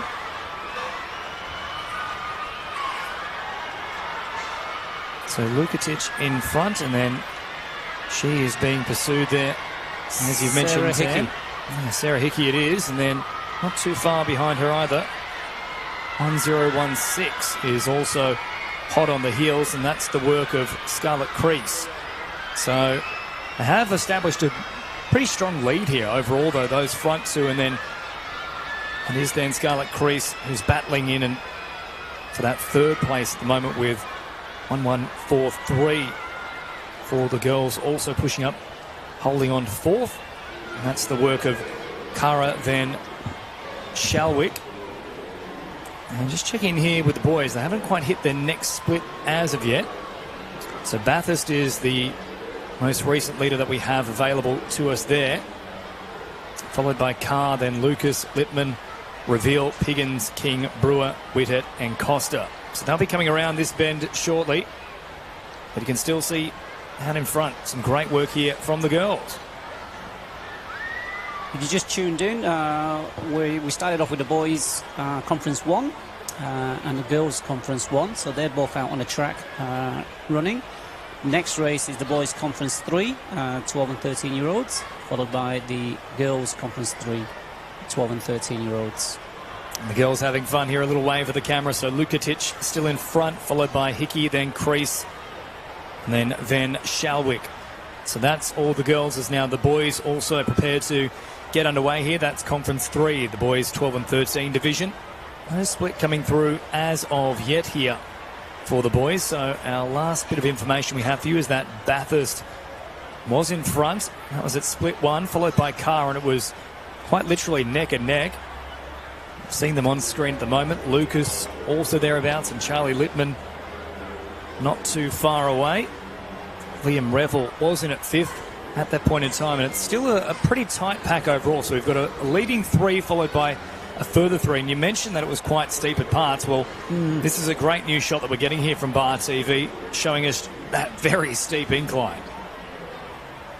Yeah, the 3K track is very, very challenging in certain parts, but these boys certainly don't make it look challenging. Looks like Oliver Carr has now hopped up into first, so he'll reach that next checkpoint just in front of Charlie Littman by only around about a second or so. And Hayden Bathurst, who was leading, he's just in behind them, still within 0.1 of a second though, so it's very tight with the front 3. So Carr, Littman and Bathurst, and of course our female runners in Conference 1 in the girls 12 to 13 division, Lukatic, followed by Hickey, then Crease, and then of course Caravan Shalwick. Now they were all very tight at the top. Beasley's also made a good little move. She's in 5th at the moment. Johnson in behind her at 6th. So good start made from both the boys and the girls here, Tam. Yeah, fast times I think are on the way. Judging by the front 3, they're also a flying start. So I think there might be a few records broken in this race.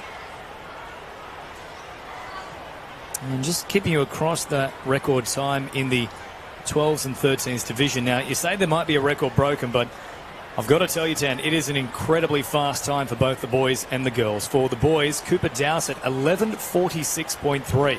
11:46. So I think the closest we've had so far is 12.5. So they've got to go nearly a second quicker. And for the girls, 12:37.8. Now that is rapid work from the ladies. So we're seeing there a great lead now being established, and I believe that is Oliver Carr, who continues to race away at the moment. We'll get another update coming through shortly. But at the second split, it was Carr with a time of 6 minutes 12 seconds on the clock. Now they've been running for around about 10 minutes at this point. You can see the lead is established though. Our front runner probably a good 50, maybe even 60 metres there. A substantial margin. Oh, there's a great image of the grandstand there. You can see it's absolutely chocker, and the atmosphere is electrifying out there.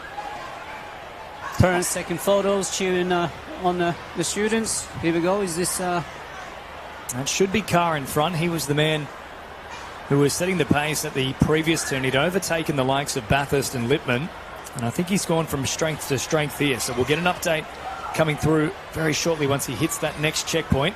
He might be close to that record, James, judging by how far he's in front of second place.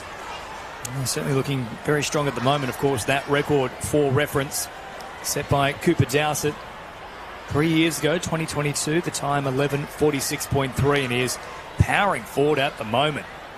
An outstanding effort. He's preparing to get underway now as well at the starting line. That's Conference 3, the boys in the 12 to 13. We'll stick with the action here as he continues powering forward, and we'll come down this Another little decline here, and there's quite a few of these throughout the course. It's a great venue for cross-country. You're seeing the beautiful scenery on show as well, and whilst we have ultimately removed that little sand trap that we saw the last couple of seasons, it's still, at times, a challenging course. It is, absolutely. There's certain parts that are quite hard and uneven, so they do well to keep the balance. Certainly, I struggled just walking around it yesterday, trying to set up the track, but no issues for these students at all.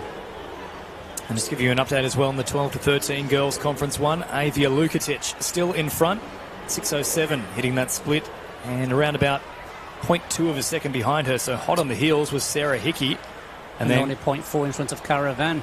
Yeah, and well, she's popped up as well. So she was in 5th before, I believe, and has now jumped up into 3rd. So a good little move there from Cara Van Schouwick. This looks like it is Oliver Carr who's out in front. Yet to hit that next checkpoint, but he was certainly leading at the previous one, but only by about a second. And yes, it is indeed Oliver Carr who is well and truly pulled away. So he just crosses that threshold now. 10:44 on the clock. So there's not a great deal of time remaining in this one in terms of the distance, but if he is to try and best that time set by Cooper Dowsett 3 years ago, he's really going to have to motor. So 11:46 the record. It's a good time so far though from Carr, and he is in front. 10:44 when he last checked in, approaching the final stages of this 3 kilometre race, and he has a massive margin here. I can't see the rest of the pack, James. Well, it's 23 seconds, the split it looks like. Charlie Littman behind Oliver Carr, and then Morgan King now hopping up into 3rd, 24 seconds behind. So there's a great battle going on as well for 2nd at the moment. Amazing run from Carr. He's just powering on. He's not slowing down. And I think he's going to be coming up to the final straight pretty soon. It's also a very tight battle for the rest of those top 7 positions. I believe 8th might be the overall reserve. You can see the gap that Carr has opened up, though. That's more than 100 metres. So a massive margin to make up. 23 seconds the split between himself and Littman. There is Littman now on screen. Morgan King hot on his heels as well. And then behind them it's Revel Bathurst, who started very well, has just fallen back a touch now. Easton Griffiths, and of course Brewer, Barber, O'Donoghue and Whitted. We're also underway now with Conference 3, our runners here for the boys. So we'll give you an update on them shortly too. But here is Oliver Carr inside the final stretches of this one. It's probably going to be out of record time, but it's an outstanding run nonetheless. Carr has led for the bulk of this race. There's a sprint finish on as well for 2nd. Littman and King have been neck and neck for the bulk of this race. Carr, however, is very much living up to his namesake here at the Motorsport Park. He is rooming forward on all cylinders, and he will cross the line. An outstanding run from Oliver Carr, well and truly destroying the rest of the field. And this battle continues though between Littman and King. And I think it is going to be Littman who holds on though. They've really been going at each other. Now Carr of course has crossed in first. Those times will come through very shortly. The official times of course, Oliver Carr claiming it in 12:58, so it is outside of record time by about a minute, believe it or not. That's how quick Dowsett's form was, because you've just seen how far Carr's finished in front of the rest of the field.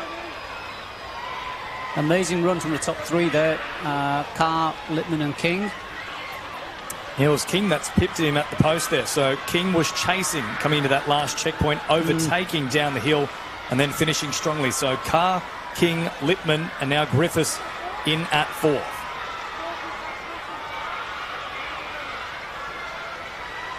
What a run from Oliver Carr. And checking back in with our front runners here in the girls. So Lukatic, who has led for the bulk of this race, now just falling back into 2nd. Hickey jumps in front there. You can see them coming down the hill and doing a great job. Lukatic once more back in front. What a great battle these two are having, Tam. Oh, there's a little bit that's come out there for Sarah Hickey, but she's pushing hard and working well. Lukatic does probably seem to be the fresher of the two at the moment, though. She looks like she's just going for a Sunday walk, James. She doesn't look tired at all, not breathing heavily at all. It's just it's got a great rhythm going on. So Lukatic, who started things in fine form, has paced herself well throughout. Hickey has done a wonderful job to apply the pressure. Then Showick is still sitting in third at the moment. As these two approach the final turn there, you can just see in the corner, Lukatic has now hopped onto this tarmac, the home straight. She'll keep powering all the way towards the finish line. Hickey doing her best to make an effort of things. There's some very fast finishes come in here from our 12 and 13 boys Conference 1. But it is going to be Lukatic, it looks like, who'll take this one out. In fact, she's powering home down this straight. She's overtaken some of the boys down that straight. She's got wonderful form in the way that she runs. It's very upright, it's a long stride, a real athlete's run. And she will power all the way to the finish line. A great performance here from Avia Lukatic. Hickey should hold on for second. There she is. So Hickey's done a great job too, because it looked like she was struggling down the hill, but she's found yet another win there. That must be the third win. Well, I've never been a runner, James, but I'm assuming that a lot of this is, you know, that you got to go through that mental battle as well. You know, when you're really tired and you know, everything about you is telling you to stop, you know, and walk or, you know, just give up. But these students, they just power on. Some really phenomenal athletes. You're certainly right, Tan. There's every single part of the body is telling you stop, no more, I've had enough. But it is that mental barrier that you need to push through, and Lukatic has done a great job with that, as has Hickey. I'm sure there'll be a few words between the two of them. Great competitive spirit. And Lukatic came in at 12:58, James. How does that compare to the record? It's very strong, but it is outside of the work of Kira Tui at 12:37. So an incredible run from Kira Tui dating back to 2021. Still 21 seconds shy, roughly. And now coming in number 11:43, that is Van Schouwick, who's been in third for the bulk of this race. An excellent run as well from Van Schouwick. She'll finish on the podium here. And well done, Takara. The next race we have is the girls' Conference 3, 12 and 13. Again, they run a distance of 3 kilometers. So that'll be starting in the next couple of minutes. But out on track right now we have the boys Conference 3 and some of the girls Conference 3 are still finishing as well. And in terms of the boys 12 and 13 Conference 3, it's Archie Callanan in front at the moment, but very hotly pursued by Alexander Lehner, who's quite literally neck and neck, and then Jackson West just 2 seconds behind the pair of those two. Madden is also directly alongside him, and then Nicholas Stamatakis. And they've only just crossed this threshold because Brewer has now got through, as has Drury, Jack Johnson, Arthur Milledge, and Noah Van Dyke. So this is actually quite a strong field. Across the first 10 runners, only 20 seconds split between them. They're around about that halfway point at the moment. So more finishes coming through here for the girls, 12 and 13 in Conference number 1. So Tiana Beasley finishing in 4th. Alice Balesti in 5th. Scarlett Crease, who started really well, has actually finished quite strongly too. 6th overall. Avril Gallego Valdez then crossing in 7th, and we'll see a few more finishes pushing through now, including in 1-2, 1-3. That's the work of Niamh Perry. And then, of course, on the line here, girls in the orange bibs. This is the Conference 3, 12 to 13-year-olds. A few more results coming through. Of course, Perry did cross in 8th. And then Clara Wallace in 9th. Poppy Johnson rounds out the top 10. And, of course, just getting you across all the action here from Conference 3 with the boys. In the 12 to 13 division, it's still Archie Callanan in front based on the last checkpoint, ahead of Alexander Lehner, and then Jackson West in at 3rd. So a red-hot start so far. And I'll give you some of those updates as well in just a moment, Tan, about the overall leader, now that we've got some of those results coming through from Conference 1. Yeah, no, amazing. And we are, of course, at Sydney Motorsport Park. Beautiful day today. Full house. And this afternoon we're at Conference 1 and 3 racing. And this morning we had Conference 2 and 4, which was an amazing morning of racing. But we're off to a good start, James.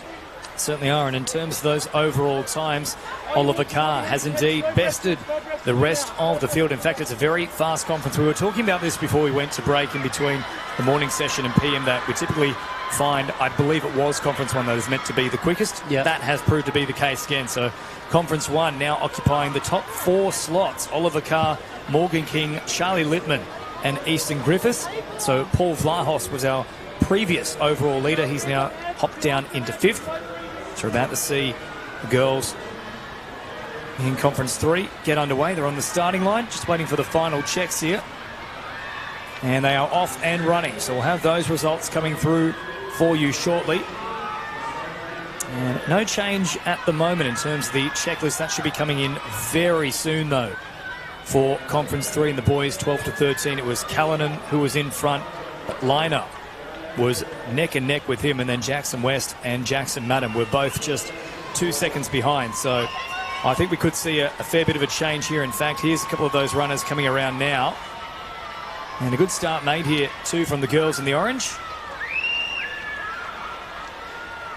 Great shots here courtesy of Bar TV, overlooking what is such a splendid venue here at the Sydney Motorsport Park. They can consider themselves very lucky to run on such a wonderful location, Tam. Oh, absolutely. And, you know, it's thanks to our sponsors who, are very, very generous with us. So it allows the team to organise amazing events like this for our students. And as we talked earlier, James, you know how we've got some amazing talents within our schools, and hopefully we'll see some of these faces and names in the Olympic Games and Commonwealth Games to come in the near future.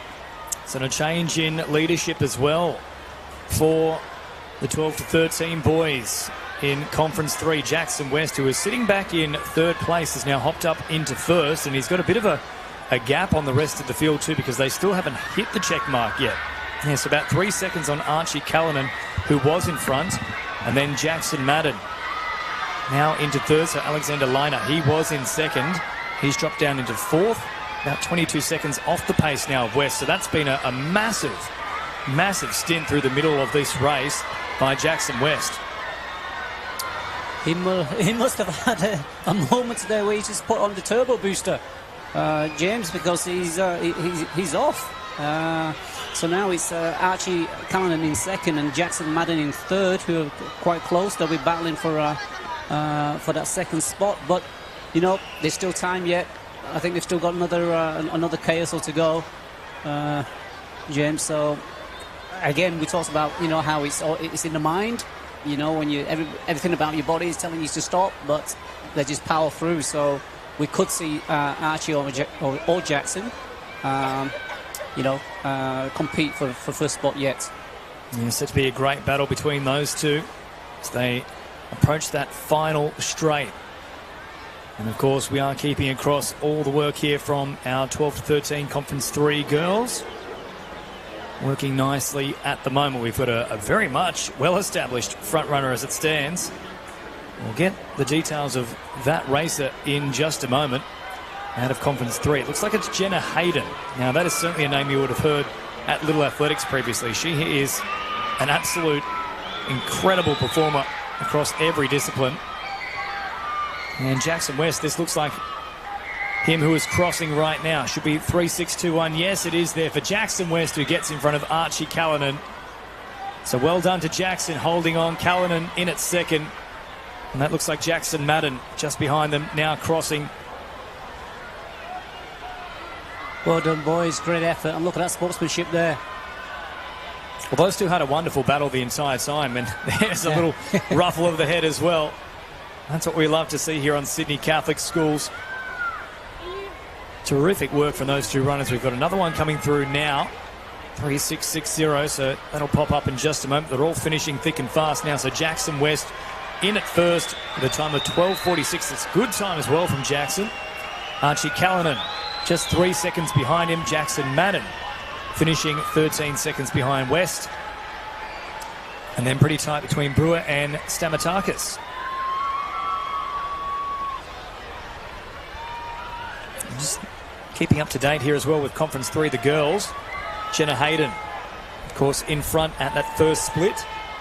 Already 11 seconds in front of Alexis Daly. So Hayden is really putting the foot down. Monique Camper then 23 seconds behind the work of Hayden. So about 12 seconds in between second and third. And there you can see Jenna Hayden powering forward down this hill. No one within cooey of the work of Jenna Hayden. Fourth is Akira Stevel.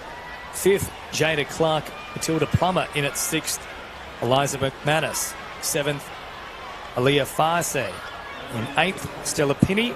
In 9, and Jessica Smith rounds out the top 10 here. And there's a 30-second split between Hayden and Smith, but that was at the first split, and I think she's improved on that result so far. She's pretty amazing. And next, we'll move on to the 11-year-olds next. So Conference 1 boys, 11 years, and they stay on the 3K course. So we'll look forward to seeing that. But Jenna Hayden is flying. So the top 10 is all wrapped up here, it looks like, for Conference 3. West, of course, getting across in first. Archie Callanan in second. Jackson Madden third. Ben Brewer fourth. Fifth was Nicholas Stamatakis. Sixth, Jack Johnson. 7, Alexander Lehner. 8, Nash Drury. 9, Arthur Millage. And 10, Noah Van Dyke. And underway, as you mentioned there, Tan, that is Conference 1, the boys in the 11-year-old division. This is red bibs, so yeah, do we have a record for the boys 11s? Certainly James? do, and that has been set by Benjamin Case in a sub 12-minute time, so 11:54. It's extremely quick. Amazing. And just to give you a little idea of how things have been progressing so far in this division, Xavier Bates, the fastest by around about 8 seconds at 12:49. So Bates absolutely smashed his effort, but to put that in context, he was still Almost more than a minute Yep. away Yeah, from more than a minute, from correct. Benjamin Case. So that's how quick Case has run, and that record has been in place since 2022. So, and if you are joining us and thinking, geez, there's a lot of records in the 2020s, well, Sydney Catholic Schools, we began keeping records in the early 2020s. So that's why you are seeing quite a few that are under stress or being broken. And speaking of potential record breakers, here is Jenna Hayden coming down the hill, and once again, acres of space between her and the next closest competitor. Now tell me, James, you mentioned Jenna Hayden and Little Athletics. What's the story? Oh, look, I think it's just multiple different disciplines. She's an outstanding sprinter, outstanding middle distance, getting to long distance races, also very strong. She's one of those genuine, brilliant, all-rounded athletes. She's super gifted. I'm seeing her put her skills to work here as well. And with that, a lot of discipline, right? Can you imagine the the practice sessions, the rest, unbelievable. And certainly it is Jenna Hayden who's now opened up a 25-second gap between herself and second place Alexis Daly. That gap was about 11 seconds initially, so she's more than doubled that margin. Monique Camper almost a minute behind her in at third. So that is how swiftly Hayden is moving. And you can see there, that's that roughly 30-second gap. Absolutely huge. That might be the biggest gap we've seen so far today. So we talk about records potentially being broken at roughly a little more than the halfway point at 6:07. So if she continues on with that pace here in the 11 girls, yeah, it's thereabouts. Close. It's very close. She might need to go a little bit quicker than she is at the moment. In fact, my apologies, I believe this is actually the 12 to 13. So no, she's bang on time to potentially break Kira Tui's 12:37.8. You can expect her to slow a touch more in the second half of that race, but given that we're about the 6-minute mark and we need 12:36, Yep. I think we're looking pretty good here. So Hayden could have this record under threat. Well, these experienced runners, I say experienced, I know she's only, 12 years old, but they normally save a bit to the last, don't they? To the last final straight. Yeah, there's always a sprint finish on the cards. They go, right? She's not too far away from that marker either as she approaches the car park here. So she's actually going to come around this bend, and I think we could well be looking at a record here, Sam. This is outstanding from Jenna Hayden. So she had a 30-second split, a gap at the previous marker. Monique Camper was nearly a minute behind, as was Matilda Plummer in at fourth, and then thereafter it is all in addition to a minute. So Jenna Hayden continues marching forward, and there isn't a great deal of distance she has to traverse to get across that finish line now. We have the girls' Conference 1, 11 years old race just started, just crossing us now, and it's still pretty much together. There's a front 6 that's starting to pull away, but there's a long way to go. But we're keeping an eye out on Jenna Hayden here and potentially setting a record. And also checking in on the results that are available to us for the 11 boys. So, of course, their Conference 1 is on track at the moment too. And the current standings, Jackson Newman in front at that first split with a time of 1:50. Hugo Havebon just behind him by 2 seconds. Then Oliver Hall about 3 seconds behind Newman. And a further 3 seconds behind Hall is Dimitri Danis. So that's the top 4 there. Jenna Hayden is on camera at the moment and is really motoring forward. And we think this could be a record about to break. Once again, Hayden has been phenomenal from the outset. It's one of the tighter turns in the course here, but she navigates that with ease. So into the sand trap as she gets into the final stages of this 3-kilometre trek. But she's made it look really easy.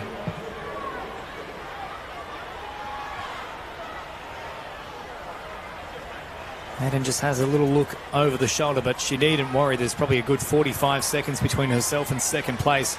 For now, it's all got to be about that PB and potentially a new record in the making here for Sydney Catholic Schools as well. Great shots, courtesy of Bar TV from up high. And Jenna Hayden continues to power forward. The final stages of a glorious 3-kilometre run from herself. And she has hit that marker at 10:53, so it is still on pace. If she can find an extra gear here, the record could be about to tumble. Kira Tui set it back in 2021. It's the longest standing record for this particular carnival with Sydney Catholic Schools. 12:37.8 back in 2021. There's only 2 records from that year. Lilia Mollicino in the 10 girls as well. Jenna Hayden has her sights on it. I wish I can get a message to her, James, of just the record is in reach. Go, go, go, go, go, go. But I'm sure she'll want to, finish really fast. So when she comes around the corner in a second to the final straight, I think we might see her put on the booster. All of these runners as well, they utilise the old smartwatch on the wrist to just give them a sense of the time that they are running at. Jenna Hayden doesn't have it, but she's well and truly claiming this one. 44 seconds the gap at the previous checkpoint between herself and Alexis Daly at every single marker. She's improved on that point, and she comes inside the final straight here. Is she on record pace? It's very close at the moment. Hayden will now click into another gear. It's not quite the sprint finish that perhaps she would utilise if there was a bit more pressure on her at the moment. She'll have a quick little check. It's still going to be very close. The record itself set back in 2021 by Kira Tui. Hayden has another look. Only around about 50 metres to go. Now she starts to power home. It's going to be very tight. We'll get a check in due time. She's well and truly claimed gold. What an outstanding run here from Hayden, and the grandstand response. Applause all round. She'll cross this line, and she barely looks like she's breathing, Jenna Hayden. What an outstanding athlete. The time is about to flash up. Has she broken the record? That's the big question here for Jenna Hayden. We'll take a quick look to see what she has achieved. We know it's a massive effort so far from her, and it's flashing up now. So we're still waiting for that final check. 10:53 was the time at the previous marker. 44 seconds in front of Alexis Daly. And she's done it in 13:22. So yes, it was quick, but believe it or not, it's still around about a minute away from that time from Kira Tui. And that just puts it in perspective, doesn't it? It really does. It really, really does. And she was, 44 seconds in front of second place, which was, we'll get Alexis Daly.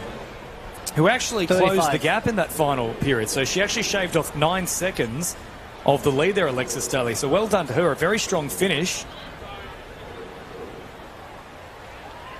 And we'll take a quick look at the overall leaderboard now. I'd imagine Jenna Hayden would still be thereabouts for that particular time. Yeah, well and truly, she smashed the next closest. So Evie Maroney had the fastest time of 14:45. In fact, my apologies. Hang on one moment. So it was Avia Lukatic at 12:58. So in fact, Lukatic will hang on to that time. Sarah Hickey, in fact, will also hang on for second.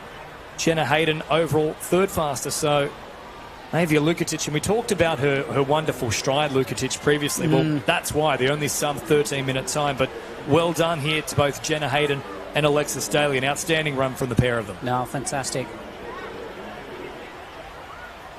And Monique Camper in at third. So there is the top three, the podium positions. So Hayden in at 13:22. Alexis Daly 35 seconds behind her. And Camper a minute 20 then behind the work of Jenna Hayden.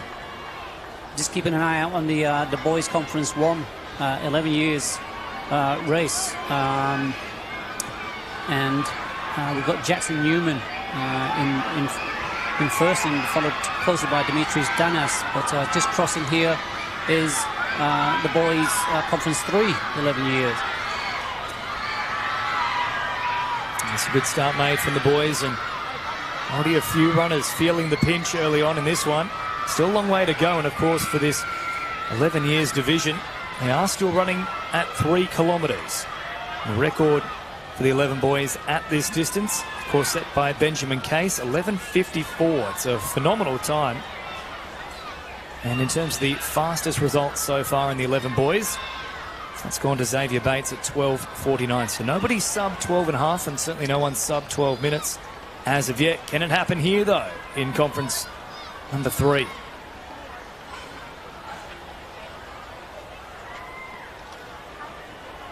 So In the just conference checking in 1 with race, it's still Jackson Newman that's in the lead, 20 seconds in front of Dimitri Danas, and 23 seconds in front of Hugo Habibond.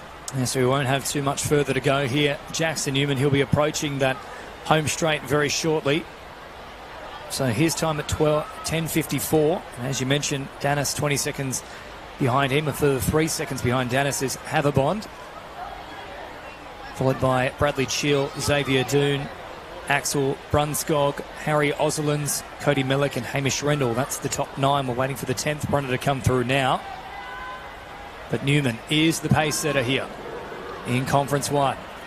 In the girls' Conference 1 11-year age group, we've got Gazelle Camus, who's just in 3 seconds in front of Zalia Warman, and 15 seconds in front of Meg Connor in third. It looks like Danis as well has closed the gap a touch here on Jackson Newman, so I'm not sure if he's close enough to force the issue, so to speak, but certainly it's not out to that 20-second margin that we saw at the previous split. So they'll come around this final turn here as the girls are underway as well. So this is the Conference 3 11-year-old girls on track at the moment, marching forward. Of course, we also have a finish still coming up here for Conference 1 boys and Conference 1 girls. So we've got all of the 11-year-olds performing at the moment. There's the first across the line here. Oh, and then there's a little bit of an issue here for one of our runners. So we wish him all the best of health, and we'll give you those updates in just a moment. That is Jackson Newman, though. He won't mind if that's happened. Yeah, he's come away with a victory. 13:07. Great time from Newman. And in our Conference 3 boys, we currently have Dylan Green in the lead, just in front of Henry Rogers, and in third place, Caden Chin. It's all happening here, James. It's all happening. It's just race after race after race. Is it fantastic? It's certainly getting underway in quick fashion, and just confirming Dimitri Danis in at second there. In behind Newman, so it was a good little battle between himself and Hugo Haverbond. Just the 2 seconds between the pair of them. Bradley Cheel now comes through in at fourth with a time She wasn't even the same. 47 seconds behind Jackson Newman, so 13:54. Final time for Cheel.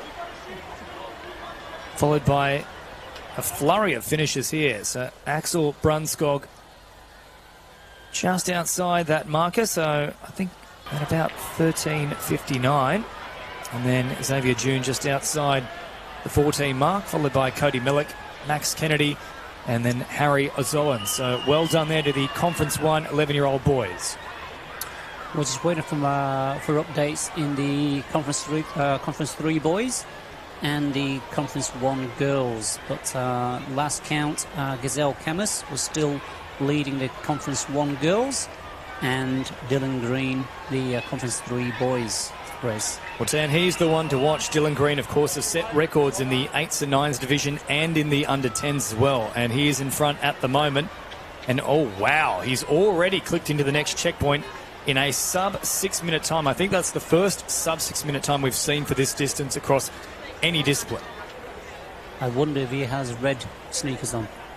Do you think? I think they're going to be bright. Yep. Much like Dylan Green's future, they are going to be bright. I would actually hope the shoes are green. It would suit him beautifully, would it not?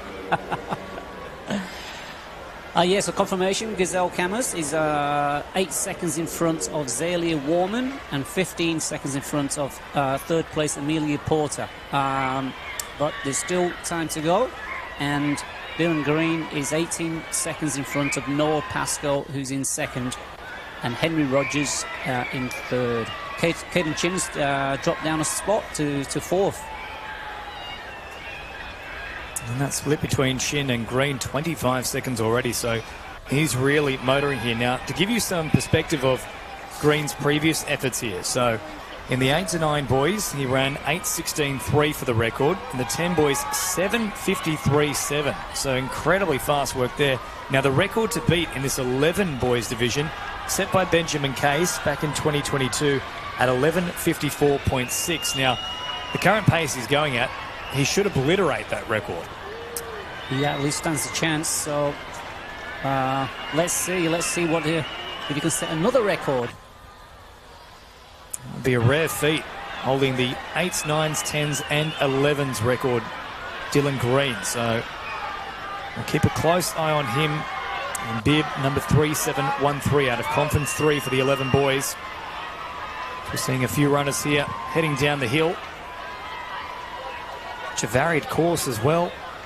Mix of the tarmac and the longer grass and the shorter grass onto gravel. A little bit of sand at times too. Well and truly everything you could ask for cross country.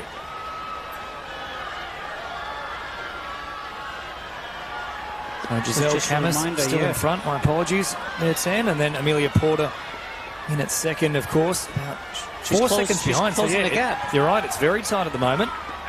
Even Zalia Amelia's- Wallman has closed the gap a touch too. So 13 seconds behind the leader, which means she's only 9 seconds behind Porter. So that's still up for grabs, potentially that second position. But Porter might still make a shift towards the top spot. Well, that's absolutely right. The top three, any of them can make a run for that top spot. I believe we're seeing Camus and Porter here. So Camus moving between the two boys with the red and yellow tops at the moment, and then Porter just in behind her. So it is still very tight. Warman back in third, Connor in fourth, Zara Mayberry in at fifth, and Claire Bartik in at sixth. So it's all pretty tight at the moment. Now Dylan Green, of course, was the leader in Conference 3. Now we're expecting him to take that out and potentially push for the record. He already holds 2 coming into this one. So 5:55. And this is, of course, across the 3-kilometre discipline. Now, we haven't seen a single runner so far hit that check mark before the 6-minute point up until Dylan Green. That's right. And what an athlete he's proving to be. He's already holding multiple records, and today could be another one. We eagerly keep an eye out on that one, and hopefully he can set a new record for this new age group for him. But Noah Pascoe, he was 18 seconds behind the last checkpoint, so we'll see if that gap has, closed or if it's widened. So a number of finishers pushing through now as well. But we head back to the action here with Giselle Camus, it looks like, in front for Conference 1 in the 11 girls. Amelia Porter was chasing her about 4 seconds behind at the previous checkpoint. Had to get another update here for Dylan Green, but just taking you through that top 10. It was Green, Pascoe, Rogers, Chin, Pillay, Winchester, Taylor, Banton, Duffy and Stathakis rounding out the top 10. Brown wasn't too far away from Jonas Stathakis. As we can see, some very happy medal recipients up on the presentation stage.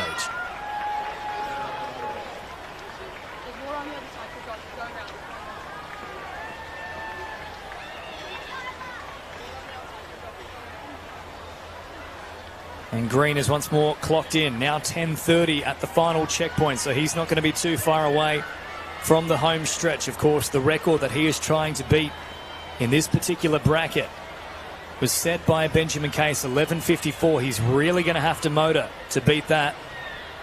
And we'll see if we can catch up with him at some point here. Of course, he is wearing that green bib. And he is in bib number 3713. Now, he still has a 19-second lead on Noah Pascoe. So credit to Pascoe for keeping that close to a man who's set records in the past 2 years of running. Followed by Caden Chin in third, Henry Rogers in at fourth. Hendrix Pillay has now jumped up into the leaderboard. He's in at fifth. And Hunter Banton in at sixth. Giselle Camus still in at first, though, of course. In fact, she's wrapped things up. So it is Camus, Porter, Wallman, Connor, Maybury, Bartik, Towell in seventh. That rounds up the top seven. And then Kennelly in at eighth. Crinus, ninth. And Castelletti in at 10th. Now there is our man. 3.642. That's Pascoe chasing Dylan Green. So Green is still in front of him as it stands. But that is Noah Pascoe applying the pressure here. So Green should be onto the home straight, it looks like. And then 3.765, that's Caden Chin. So that's our second and third. So Green is still in front of them somewhere. In our final race for the 11-year-old age group is the Girls Conference 3. And Scout Koenig is currently 36 seconds in front of second place Amelia Dewhurst. And with Jericho Hayla just in third spot. So Scout Koenig there, sub 6 minutes. James? Well, that is a very, very fast start there for Koenig. And I think Green has actually already just crossed. He was sprinting home. And yeah, that is Green that's got there in time. So an outstanding effort from Dylan Green. There you can see him flexing the muscle. He's very happy as well. And why wouldn't you be? This will come close to a record. I think it might just fall shy of the mark here for Dylan Green. So the time that he was looking to beat was Benjamin Case, 11:54.6. And there is his closest competitor now coming through, Noah Pascoe. Chin should hang on for third. And there is Chin now crossing. So not too far in behind him. So 12:40 the time from Dylan Green. Believe it or not, it's actually miles outside of Benjamin Case's work, about 40 seconds. And that's a man, of course, as we mentioned, that has the record for the 8s and 9s, the record for the 10s.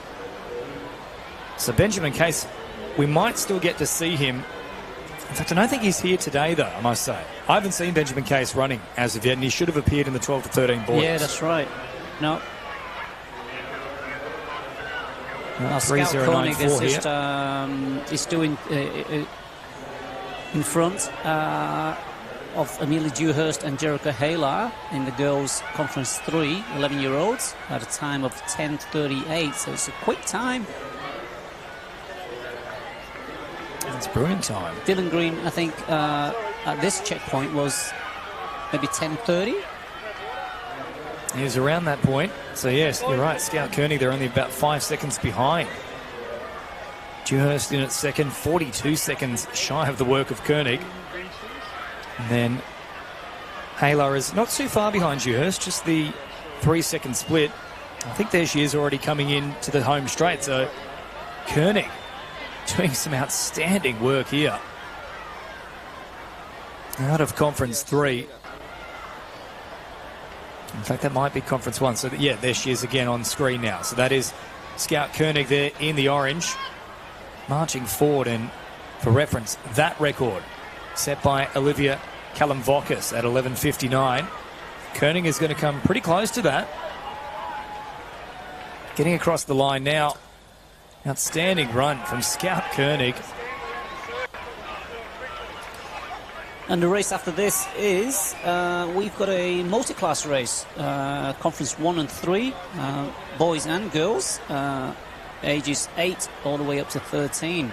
And they'll run a 2-kilometre track. That'll start in a few minutes. Koenig's time confirmed at 12:54, so it's outside of record-breaking time, but still a tremendous run from Koenig. And you can just see there the gap that she has opened up. We're still waiting for our second-place finisher to get across the line. That's how large the margin was. Very similar for Green and Pascoe. In the end, the gap between Green and Pascoe, though, was just 26 seconds. Chin was still applying pressure, so just recapping Conference 3 for the 11 boys. Dylan Green first in 12:40. Noah Pascoe in at second. Caden Chin for third. Rogers in fifth. Henry Rogers, that is. Fifth was Hunter Banton. Sixth, Hendrix Pillay. Seventh, Max Taylor. Eighth, Andrew Duffy. 9, Liam Brown. And the 10th place getter was Dale Winchester. So Winchester about 1.5 minutes behind the work of Green. And, of course, Scout Koenig claiming first place for the 11 girls in Conference 3. We're pretty much halfway through the afternoon programme already, James. I don't want this to end. So after our multi-class race, we've got the Conference 1 and 3 8 and 9-year-olds, and followed by the 10-year-olds to finish off today. And well done to Scout Koenig, just to give you a little bit of a reference point here. So she's nearly, in fact, I think she is 1.5 minutes quicker than the second fastest throughout today's action. Giselle Camus in 14:20 was the overall leader just before this one with 14:20.7. Scout Koenig, the only sub-14-minute time, also the only sub-13-minute time. So 12:54 compared to 14:20. What an amazing athlete. Well done, Scout. And in fact, well done to all our competitors today. Thank you so much for coming out here and giving your best. It's all about taking part and giving your best. Absolutely. And here we go. We've got another race that's just started. I think this is the Conference 1 boys 8 to 9-year-olds.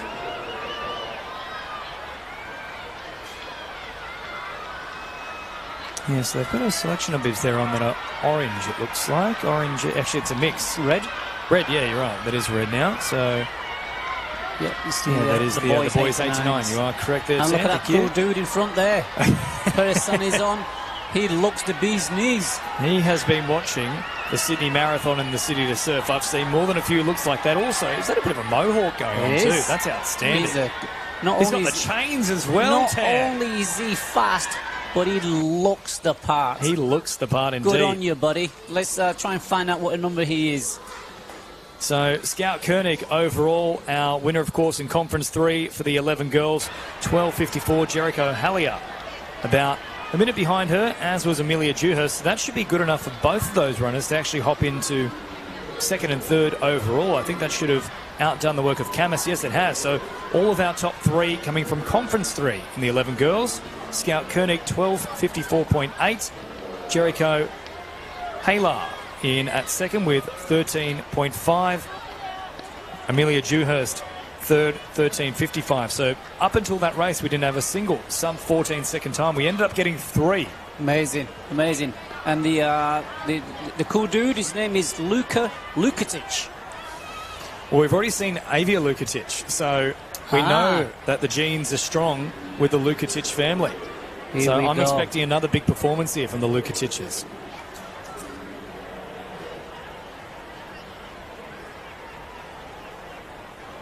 Of course, Koenig taking out that previous one as the boys are now on the track here in the 8 to 9s division. You're right, Tan. This is really going through quite quickly. So we'll end up wrapping up with, of course, after this, we've got the girls, then Conference 3, boys and girls in the 8 to 9s, and then we move to the 10s to wrap it all up. So the final race should be getting underway at about 10 to 2. And all the action wrapped up here by about 2:30. Hope you're enjoying it so far. And don't forget, the next level of competition, that takes place on June 11 with the Triple C Cross Country Championships. As they'll all start to track out to this right-hand side, we've got one runner who's decided that cones are merely an obstacle to his success. It's gone out to the right. You get it, son. Could you get me his name, please? I actually put those cones out last night in a dark. You've taken it personally. Here he was, setting them up via headlights with the high beams and the kangaroos trying to jump at him. That's right. Clawing at his guts, and he's had enough of it. And some kids Hands just out. kicking him over. How dare he? Good on you, buddy. Would you like a little bit of cheese with that wine? I'll save the wine till tonight. Yeah, no sponsors on board with that as of yet. Where's Steve Mortoli when you need Yeah, him? that's it. So underway now here at the girls as well. This is Conference 1, the 8s to 9s division. 2 kilometre race here. Now, if you are just joining the broadcast and you're not 100% across how this particular track works, and the 3 kilometre course is a long stretch all the way to the top of the hill on this starting track. But these girls that you're seeing on screen, they'll get about 3/4 of the way up, and then they'll cut back in once they approach those series of cones that Tan was working for so hard last night, putting them all out. He's disappointed they've been touched. Hey, I'm not done yet, mate. Got to rinse you all I can. They'll then take a big right turn. No, go on, please. I've got to say, it was teamwork. It was a few of us, not just me.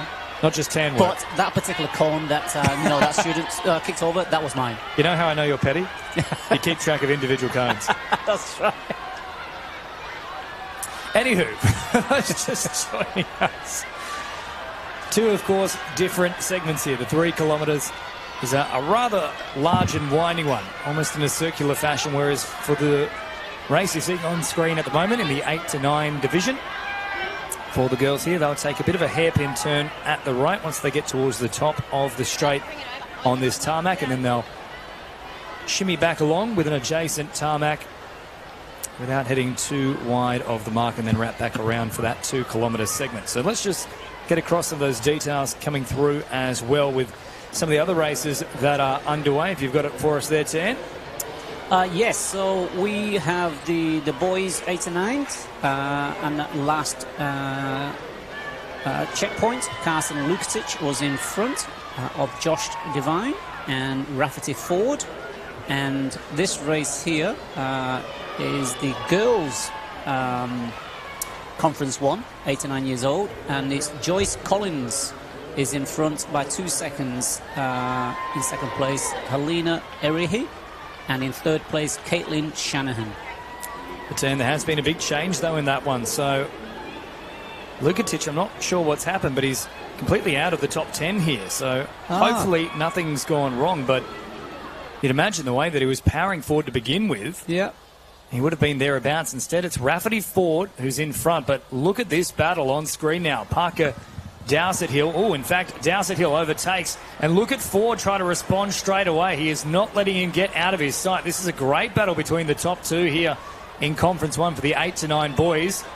You can see all the chasing pack coming through as well. Devine, Spathis, Oriel, Alexander, Kovacic, Goodchild, Katronis and Burns all thereabouts. Unfortunately for Lukatic, he's fallen off some of the way here. So they're coming into the home straight now. We'll stick with the action with Ford, Dowsett Hill also involved. These two have had a great battle. Now here comes all the chasing pack. This could be tight. Devine's there, as is Spathis. Ford and Dowsett Hill, though, they're in a battle for first place at the moment. I think it's Dowsett Hill who's potentially hot back in front. So we can't get a close look at the numbers at the moment. Here comes a late push and another one. Yeah, Devine getting in front now. So unfortunately, our man who was in front coming down the hill has dropped all the way back to third. Now there's another coming for him. He can't stop being attacked by the opposition at the moment. They'll keep powering all the way forward to the end. Rafferty Ford. Smooth as silk he is. And that was velvet-like in its approach.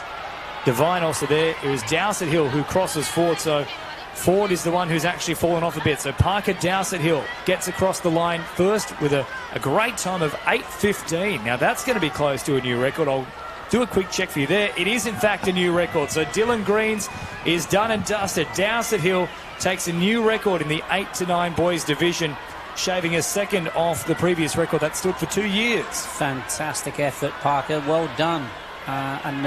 In second place, 9 seconds behind, is Jack Oriel. And in third place, Josh Devine. Rafferty Ford fell down to fourth. Yeah, what about poor Rafferty Ford, of course, in front of the final checkpoint before the finish line. And we saw him in a neck-and-neck battle with Dowsett Hill down the hill, and then they were all coming for him out of the woodwork. He kept powering forward, but he just ran out of steam. Devine timed his run to perfection, as did Oriel. And just recapping the top 10 here in the end. So it's Dowsett Hill claiming first. Oriel in with the silver for Conference 1 in the 8 to 9 boys. Devine third. Rafferty Ford in at fourth. Isaac Kovacevic in at fifth. Jacob Alexander in sixth. Tom Goodchild in seventh. Zach Kotronis in eighth. Tarsi Spathis in ninth. And Augie Burns rounds out the top 10. So Dowsett Hill, congratulations, a new record set in the 8s to 9s boys division. And of course, overall, that will put him first here for this particular discipline. We'll take a quick look at the overall total. So, of course, Domenico Janua, a little earlier today, equaled the record, but Dowsett Hill has now blown that out of the water with 8:15. So well done as well to Domenico, who was thinking, I've got my name on the plaque, and then only a matter of hours later, it's gone again. That's right. Well done. And we're still keeping an eye out on the Conference 1 girls race here. Hopefully there'll be another checkpoint soon. But Joyce Collins was in front, just by 2 seconds from Helena Erehi. So we'll keep an eye on that. But the next race crossing us now is the boys Conference 3 8 to 9s.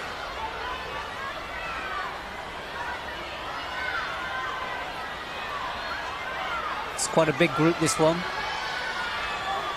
Oh, this group is huge. Very large. And the sun's come out for them. So hopefully they've had enough fluids before the race. But here we go. These girls here, 12.76 and that's still 12.84. Helena Erehi, who's in front at the moment, being pursued by Caitlin Shanahan. So it was only a 2-second margin before, and it looks like that has remained consistent here as they come inside the final stages of this particular run. And looks like they're schoolmates as well. So they would have had a couple of good battles in the lead up to this big Sydney Catholic Schools meeting. So Erehi in the lead. It's probably opened up a slightly larger margin than that initial split. I think that's maybe out to about 3 or 4 seconds now. Shanahan, though, still keeping her honest. And then you can see a bit of a gap before the work of Caitlin O'Keefe and Joyce Collins, who are both in pursuit. There's now some fast finishes coming through. Very shortly we'll see Erehi and Shanahan come around the corner. And it's also underway now with our next conference. And in the boys' Conference 3, Jake Green is just in the lead from Jacob Dennis. And in third place, Dominic Kotevsky. But that's just at the first checkpoint. So we'll keep an eye out on that one. And of course, that's at the end of the straight here on the tarmac. That's when we have that first checkpoint. And then we have another one up towards the top of the hill as underway now once more. Onto the tarmac they go. So we're getting close towards the end of competition here. I believe this is our final matchup of 8s to 9s division. Girls underway now in Conference 3. So we'll keep you across those results as well. But Erehi and Shanahan getting to the line now. That looks to be Erehi who's held on. Shanahan will cross around about 5 seconds later. So first and second confirmed. Helena Erehi gets across, followed by Caitlin Shanahan. The time for Erehi is a good one as well. 9:21. So the 8s to 9s girls Not going to beat Isla Bates, but that's a tough mission nonetheless. So Shanahan in at second, Erahi first, and those two had opened up a fairly large gap between the rest of the chasing pack. We have the girls' conference 3 just starting, crossing our area right now. So we'll keep an eye out on that race. But well done to Helena Erahi, Caitlin Shanahan, and Francesca Brown, who came in third. Annabelle Chill now as well confirmed in at fourth, and she was only a second behind Francesca Brown. So very tight stuff. Caitlin O'Keefe in at fifth. Sixth was Savannah Saville. Seventh, Charlotte Sheridan. Eighth, Joyce Collins. Ninth, Lucy Lewis. We've got a few more finishes as well, so that should be popping up shortly for us, who rounds out the top 10.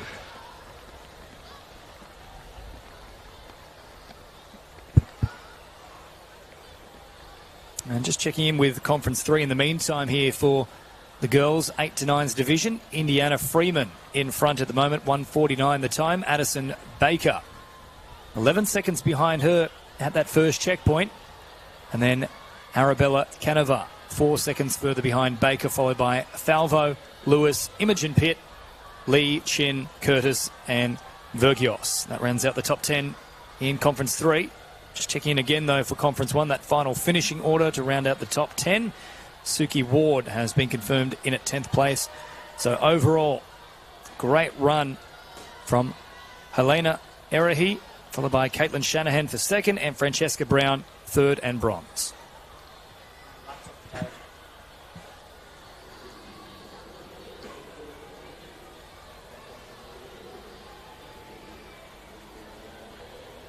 So Jake Green still in front here for the 8 to 9 boys Conference 3. Great time that he's clocked in at the most recent checkpoint, 5:47. So 3:7.14, the bib to watch out for. Caden Bradbury might be hoping for a bit of a Bradbury moment with Jake Green, looking to swoop past and try and hop in the lead. He's not too far away from him, though, just 3 seconds the split. And Flynn Peeryboom in at third at the moment. And now we've got a flurry of checkpoints popping through. So Daniel Haig in at fourth, Dominic Katevsky in at fifth, Jude Grant at sixth, Dean Testor in seventh, Jacob Dennis in eighth, Jax Risdale in ninth, and Toby Brown rounding out the top 10.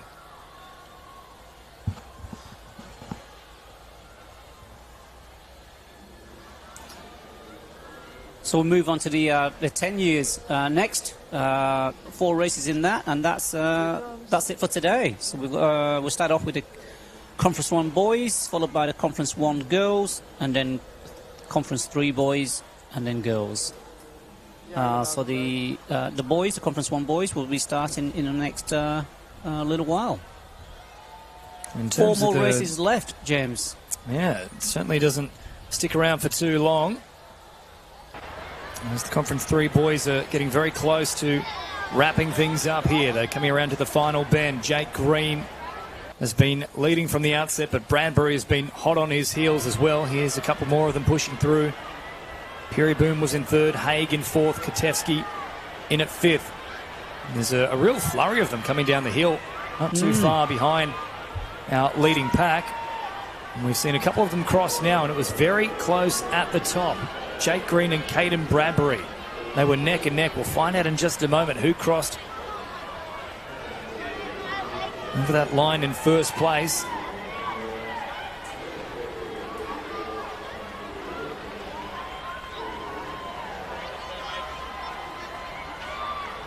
So still just awaiting those last results. It was, as I mentioned, very tight between Green and Bradbury. Now the record time, of course, has just been established in the previous run. Looks like it is the work of Bradbury, who might have just got in front of Green there. Yes, it was indeed. Yes. So Caden Bradbury, 8:19. outstanding run. In fact, and time. Peerboom has got in front of Green as well. So it's been a really strong final little flurry there from those two. No, now confirmed. So Jake Green, apologies, in at 8:02, which is well and truly a new record. We've just seen it fall in favour of our previous contestant out of Conference 1.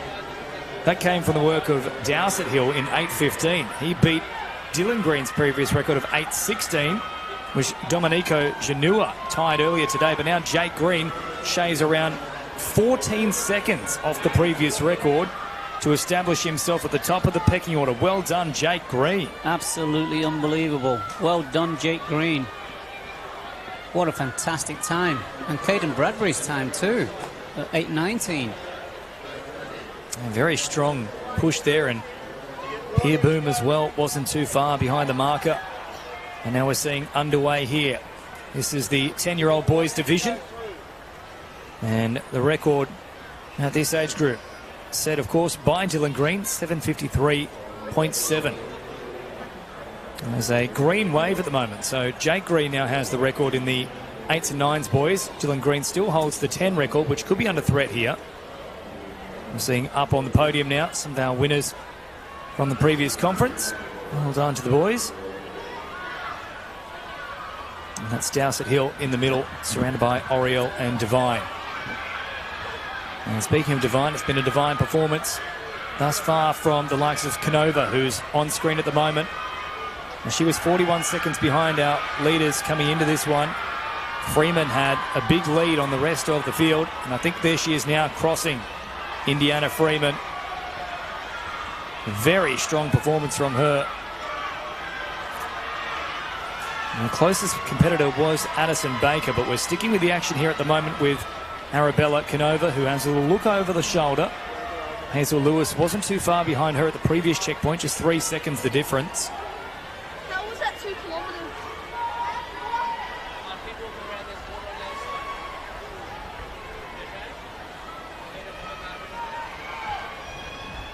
We've only had Freeman thus far. It looks like getting across the line.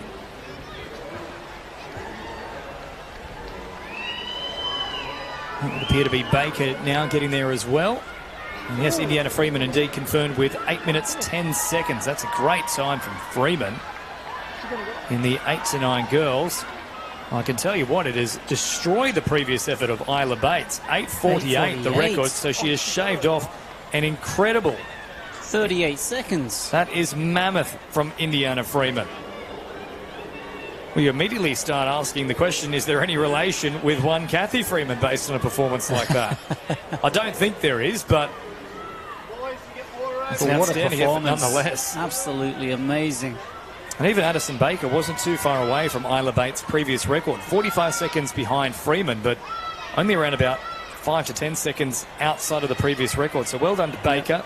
Hazel Lewis then hopped in front right at the end there of Arabella Canova, who was checking throughout to see if she was being hunted, and certainly she was. She certainly was, and well done to Indiana Freeman. What a fantastic run. A new record. Beat the old record by 38 seconds.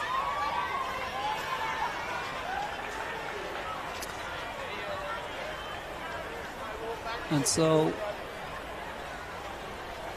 I think that's our boys' 10 years Conference 1 race there. It's just past us.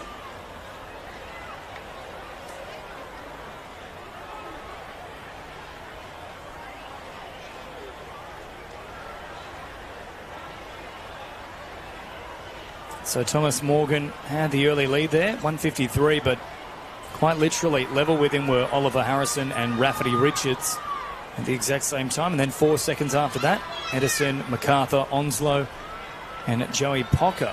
And both 4 behind. Nate Ellsby 5 seconds behind Morgan. A further 2 seconds behind Ellsby was James Lee Hore. Then William Briggs, Lachlan McDonald and Edward Moeller. So and that initial split between 1st and 10th, just 9 seconds in it. So pretty tight to begin things.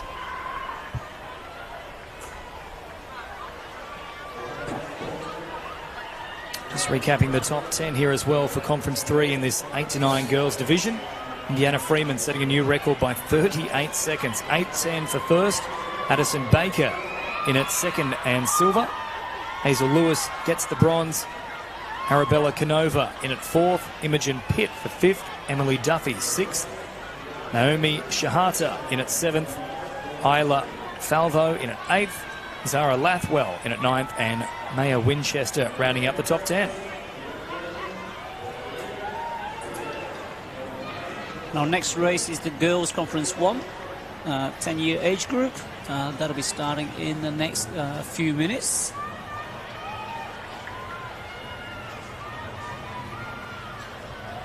Any more records been broken today, James? Prediction? Could be. It's really hard to Amazing tell, isn't race. it? Once they hit that final checkpoint, we've seen such a huge disparity in whether they really put the foot down or just Ease continue off. cruising. Yep. Yeah. We've seen a number of times which were on record pace and then ended up Correct. being, a good minute shy of it. Yep. And that one, for example, there from Freeman almost took us by surprise. Yeah, that's Quarter on the other Dear side, the girls okay? from Conference 1 lining up. Put the water on the other side.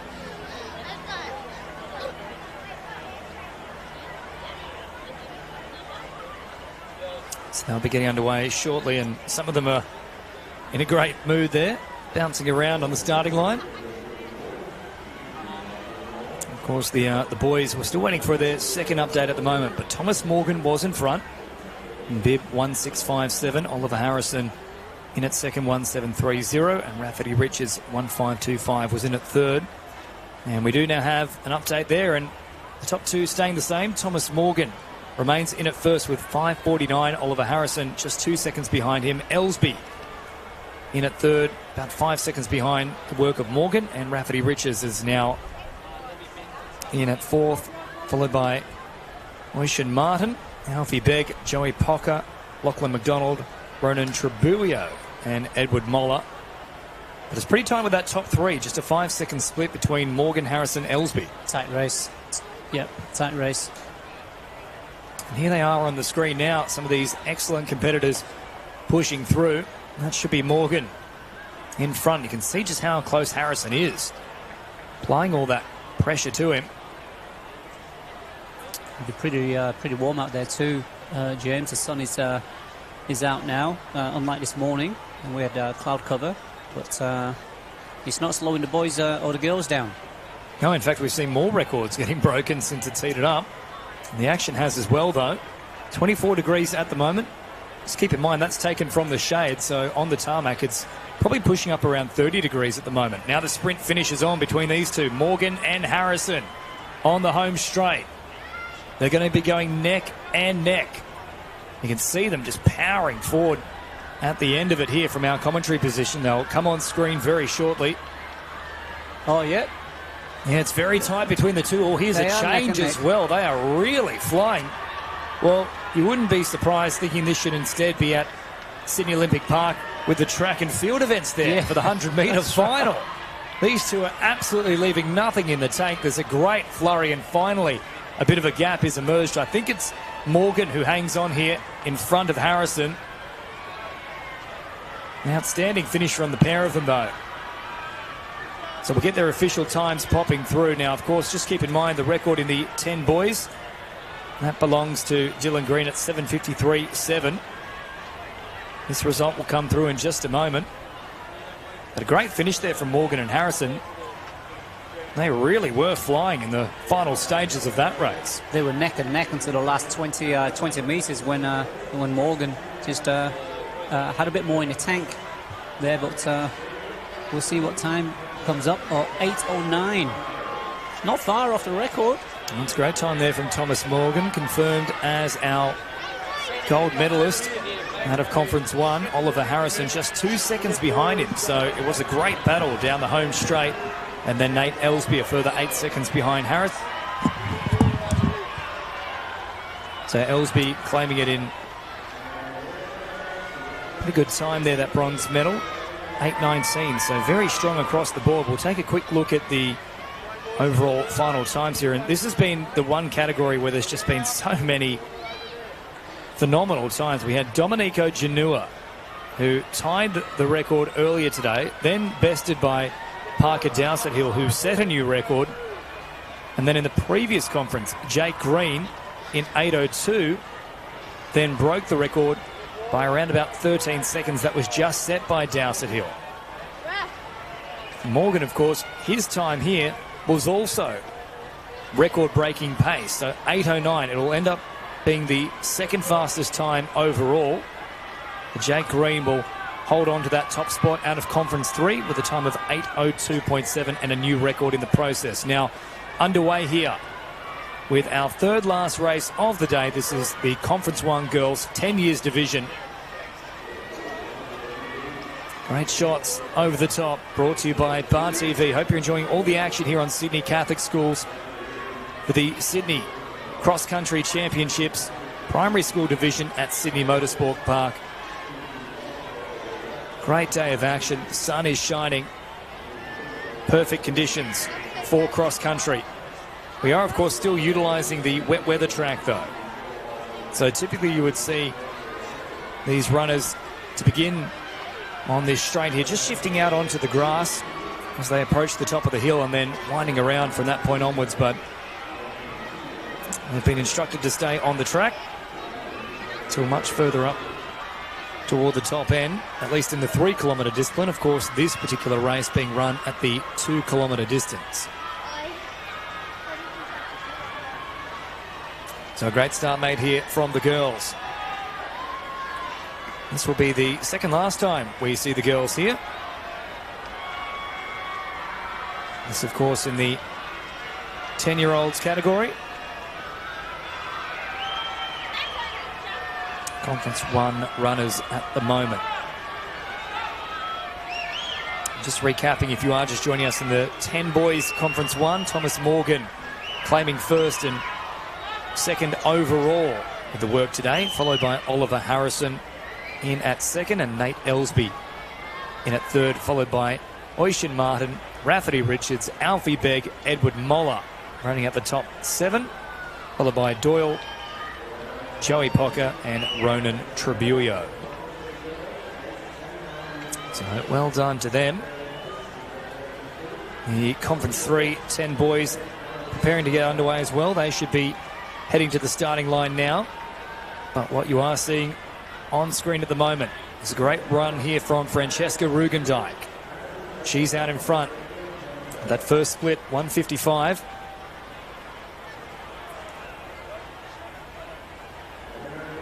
Evian McCanny in at second, about 2 seconds behind her initially at the split, but Rugendijk has pulled away a touch here. Emily Wilkes then was a further 9 seconds behind McCanny, so there's a bit of work to do if they are to try and catch the work of Francesca Rugendijk, another one of these tremendous multi-discipline athletes, outstanding over the shorter distances and dominant too, above that 1,500 metre mark. And there are the boys lining up. The final time we'll see the boys at the starting area. It's the Conference 3 10-year-olds, and that is Francesca Rugendijk in front at the moment by probably a good 20 metres. Has a little look over the shoulder, flanked by the gum trees and the hill on the other side. So for reference, the course they are running here in this 2 kilometre discipline, it's a hairpin turn at the top of the tarmac straight, back down another tarmac, which is where Rugendijk is on at the moment. She'll then veer slightly to her left, pushing through but staying on the track itself, before then coming back to the right. She'll be over some grass and a little bit of sand as well, and then winding through with a little bit more of varied terrain before she arrives at the car park, and then finally rounds the bend onto the home straight. We're preparing to get underway now. This is Conference 3 boys 10-year-old division, also running at the 2 kilometre discipline tab. James, yes, I just had to go to the grandstand and soak in the atmosphere for a bit. It's electrifying out there. And we're down to our last 2 races. This is the Conference 3 boys, and then to finish off the day with the girls. Boys look like they're ready, and the girls are just behind them, so... And this is still Francesca Rugendijk, who's opened up a massive margin now.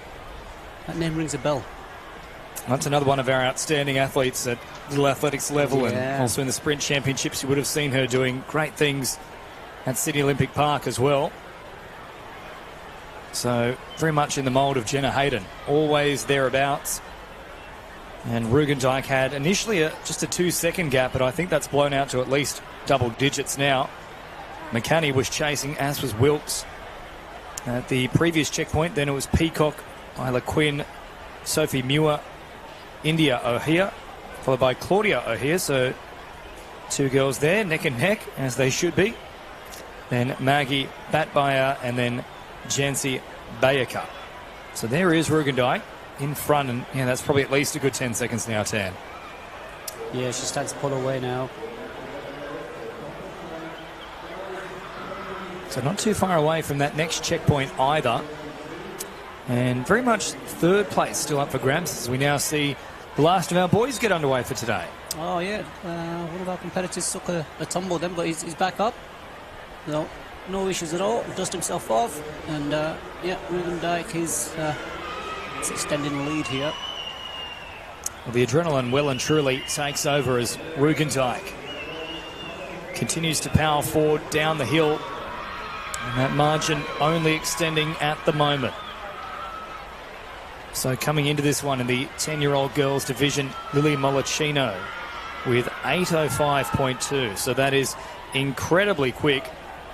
We have, of course, had a new record set today in the 8 to 9 boys division, but this one in the 10 girls, I think this is going to be a tough one to try and best. 2021 it was set 8:05.2. There is Rugendijk though, really powering forward. Very much in the mould of Levitic as well, has a terrific running style on her. That's Or right. Lekitic, I should say. This looks very, very easy and very smooth.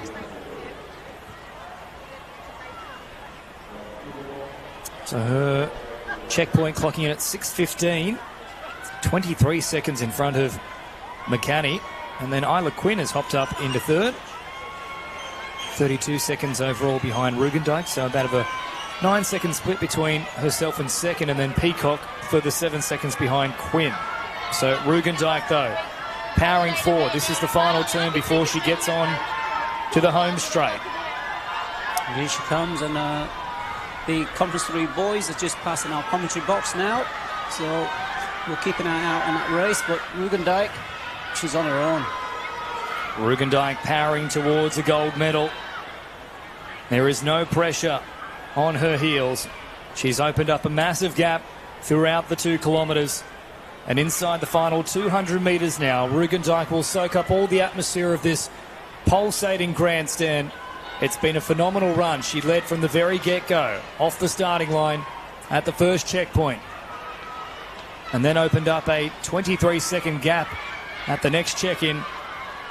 And as she continues to power home, it is a well-deserved victory. She raises the arm in triumph. Francesca Rugendijk with a massive performance here. Pumping the fist, saluting the crowd. And a great result for Francesca. And finally see some of her chasers coming onto screen now. That just shows how dominant Rugendijk was. And of course the record set by Lily Mollicino back in 2021, 8:05.2. I think this will be reasonably close from Rugendijk. We're just waiting on confirmation now. But I dare say it's not too far outside of that marker, and it's not indeed. So 8:43. The record won't break, but still very quick. Only about 30 seconds behind that record that has stood for 4 years. So well done to Francesca Rugendijk. An outstanding run from her. Well done. We've got some more finishing now. 10:80.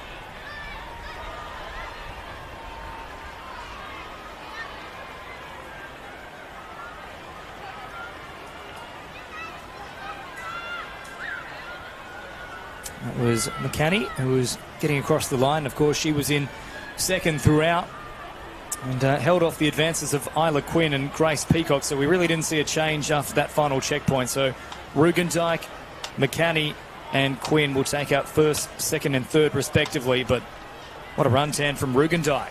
Well done, girls. And yes, Francesca, 42 seconds from the first second finish. So, yeah, very, very well done. And we are now underway with our final event of the day. This is the girls 10-year-old division, Conference 3. And they'll be looking to try and best the work there, of course, of Rugendijk, who I believe leads overall here in the 8 to 9 girls division. I should say the 10 girls division. And that's a strong start being made here, Tam. It is. She's pulling away from the rest here, but she's just going full speed. Maybe she only has one speed. I used to say when I was playing soccer I only had 2 speeds, flat out or knocked out. Had 2 concussions early on in the career. I don't know how that's impacted me. I'll let you be the judge at home, but Ruth Taylor overall in the girls 10 still has done enough to best the work of Rugendijk by about 5 seconds here. So 8:38, Taylor, the overall victor here across the different conferences. And Taylor actually one of the rare runners out of Conference 4 to maintain one of those early leads. Yeah, absolutely. Isn't Conference 1 or is it Conference 2? I think 1's been, by and large, perhaps the most successful, if you will, across the different categories and age groups. So Taylor at 8:38, Rugendijk 8:43, and then Tabitha Williams out of Conference 2. So a nice bit of variation there at the top. And here we go, the girls, this is final race for the day. Girls Conference 3, just passing us now. Again, another big group. So this is the final race.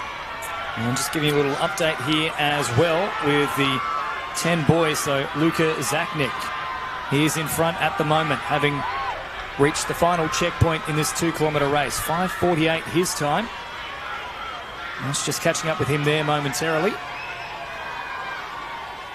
And Matteo Pitt in at second, about 9 seconds behind him, and then just a second behind Pitt is Fernando da Costa.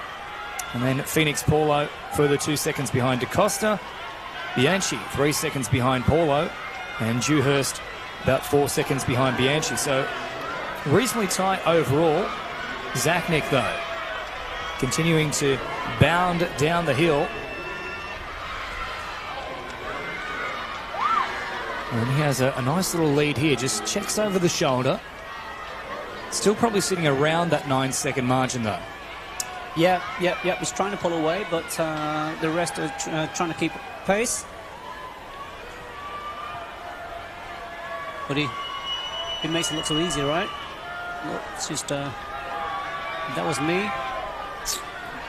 May need the car. It has been a consistent theme. They had that long, lovely stride, all of our front runners in the past, probably at least 5 or 6 races. Zachnik is no different here. And there is the gap. It's probably around about 20 metres at the moment, so work to do for the likes of Matteo Pitt and Fernando da Costa.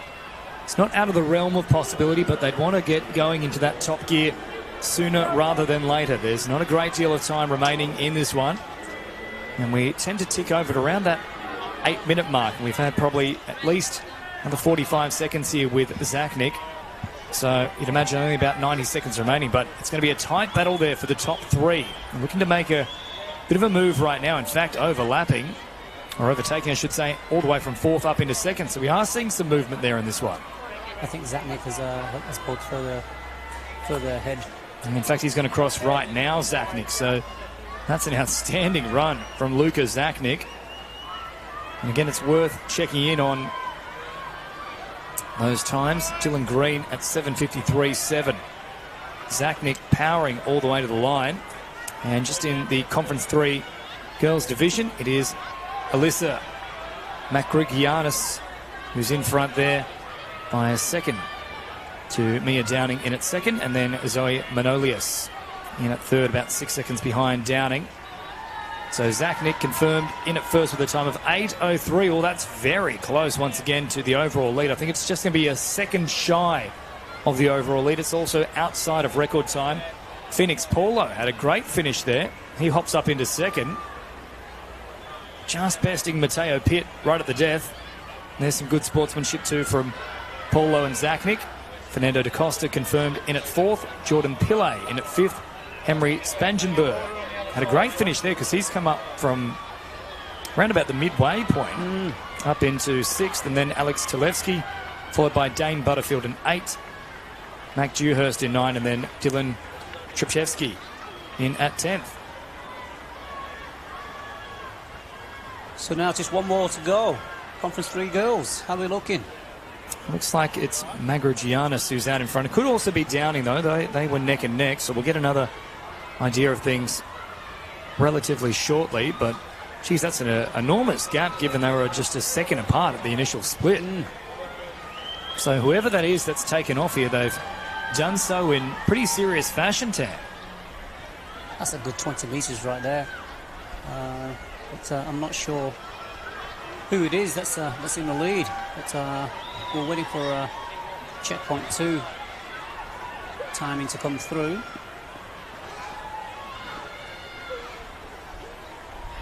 And you're seeing there, that's the closest competitor just getting their foot at the top of the screen. So you're right, it's probably a good 20 to 25 metre gap. And as they come around now to this sand pit, that's probably still around about 2/3 of the way through this particular course. And you would know it quite well, Dan. You were out there setting it up last night. That's exactly the course I set up. In the dark, mind you. And just a message to anyone who's still on the course at the moment, stay away from the cones. He'll be after you with a pitchfork. So they'll keep marching forward. We still don't have that next check-in as of yet, but just recapping things in Conference 3 for the 10-year-old boys. Zachnik in at first with 8:03, followed by Phoenix Paulo in 8:13. A great time, too, from Phoenix. And Mateo Pitt just a second behind him, 8:14. So the overall scores here for the 10 boys, fair bit that's shaped up. In fact, Zachnik will indeed take it here in front of Thomas Morgan. So in the 10-year-old boys, not quite a record, but an outstanding run nonetheless here from Zachnik. So he's bested the work of Thomas Morgan, who just raced a little earlier out of Conference 1 of 8:09.5. So well done to Zachnik. That's around about 6 seconds quicker than the previous best.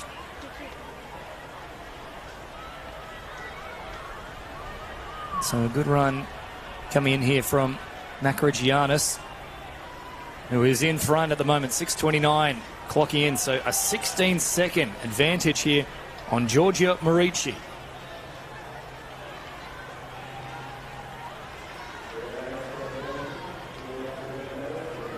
And again, looking in complete control here, composed. Here's Alyssa. Giorgia Morici and holding firm in second. She's a little bit of a length back at the moment. Indy Murphy then in at third, and Chloe Lynn only about 6 seconds behind the work of Murphy, so that's within touching distance if she can really put the foot down this final quarter of this 2-kilometre race. But Makarigianis looking really good here. Coming up the final straight now. And she'll be challenged here by this other 10-year-old boy who's finishing strongly. He won't want to be bested on the home straight. That's always one final challenge for the boys. And here is the closest competitor. That should be Morici coming around the bend, but it's all Makarigianis. Continues powering forward and will overtake that 10-year-old boys runner. Final race of the day here at Sydney Motorsport Park. And these outstanding athletes, of course, they'll be heading off to the Triple C Championships coming up on June 11. That will be at the Equestrian Centre. Don't forget as well, we also have our secondary schools for the Sydney Catholic Schools Championships coming up soon as well. We do, James, in a couple of weeks. So we look forward to that. Will you be joining me then? Absolutely, I'll be there. Looking forward to it. So final stages here for Makarigianis out of Conference 3. A wonderful effort. Now there's a great little effort here from Morici just to close the gap towards the end. Makarigianis has just taken her foot off the pedal ever so slightly, knowing that this result is sewn up. An outstanding performance from Alyssa. We'll have a quick little look behind her, but she has well and truly crossed that line first. And the sprint finish coming on here for third as well. That's going to be a good battle right at the line. Oh, in fact, they will overtake right at the end here. So there's a bronze medal with a sprint finish. An outstanding effort right at the death. So Makarigianis will claim the gold. We're awaiting confirmation on silver, but we've had a change right at the end there, 10 for third. We did. There was a sprint finish there. Let's see who the top three is.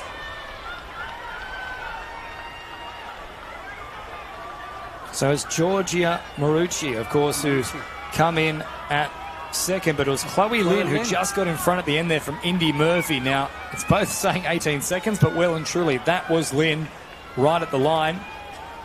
So unfortunate for Indy Murphy. And then Kaja Stamatakis in at 5th.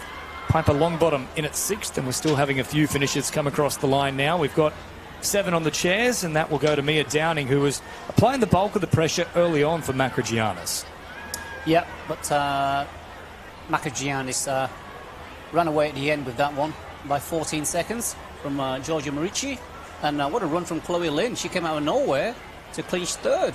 Yeah, Lynn really powered home in that one.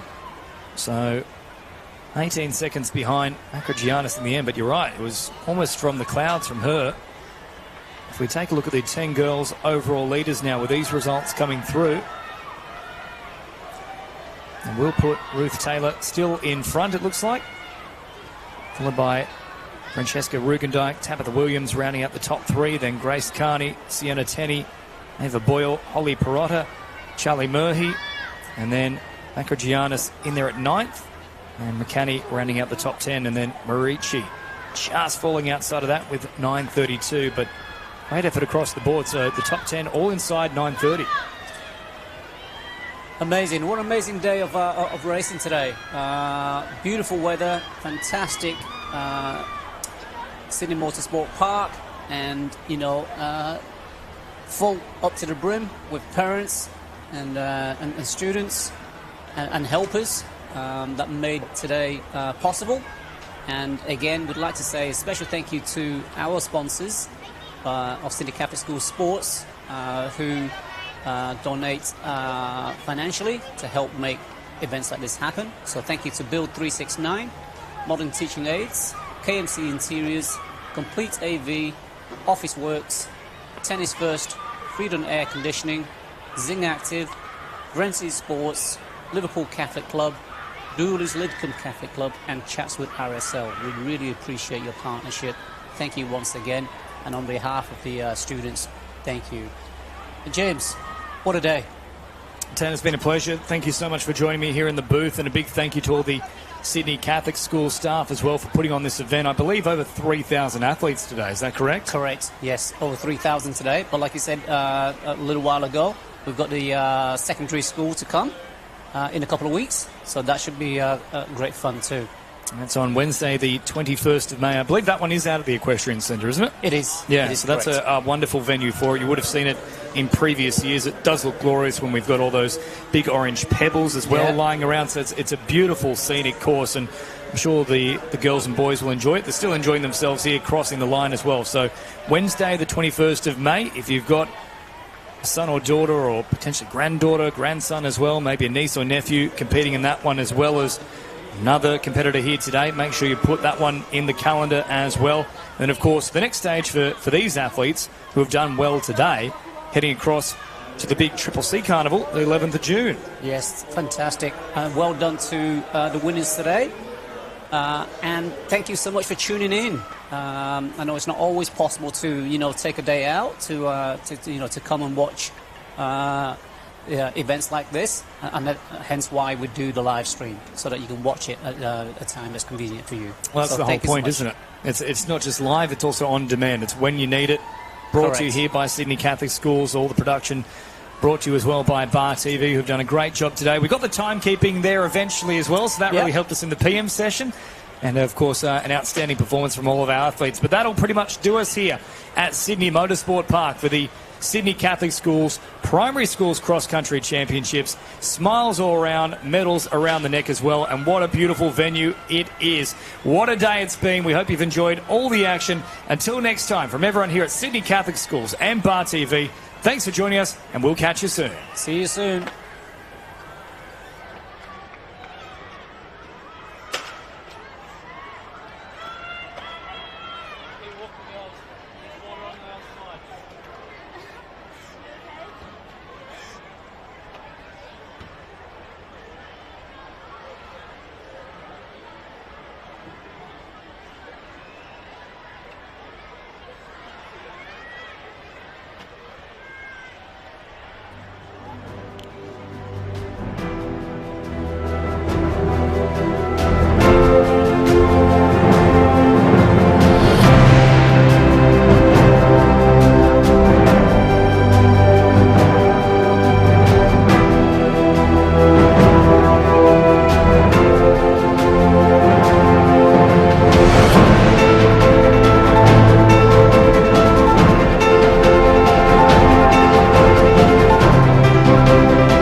press that one first.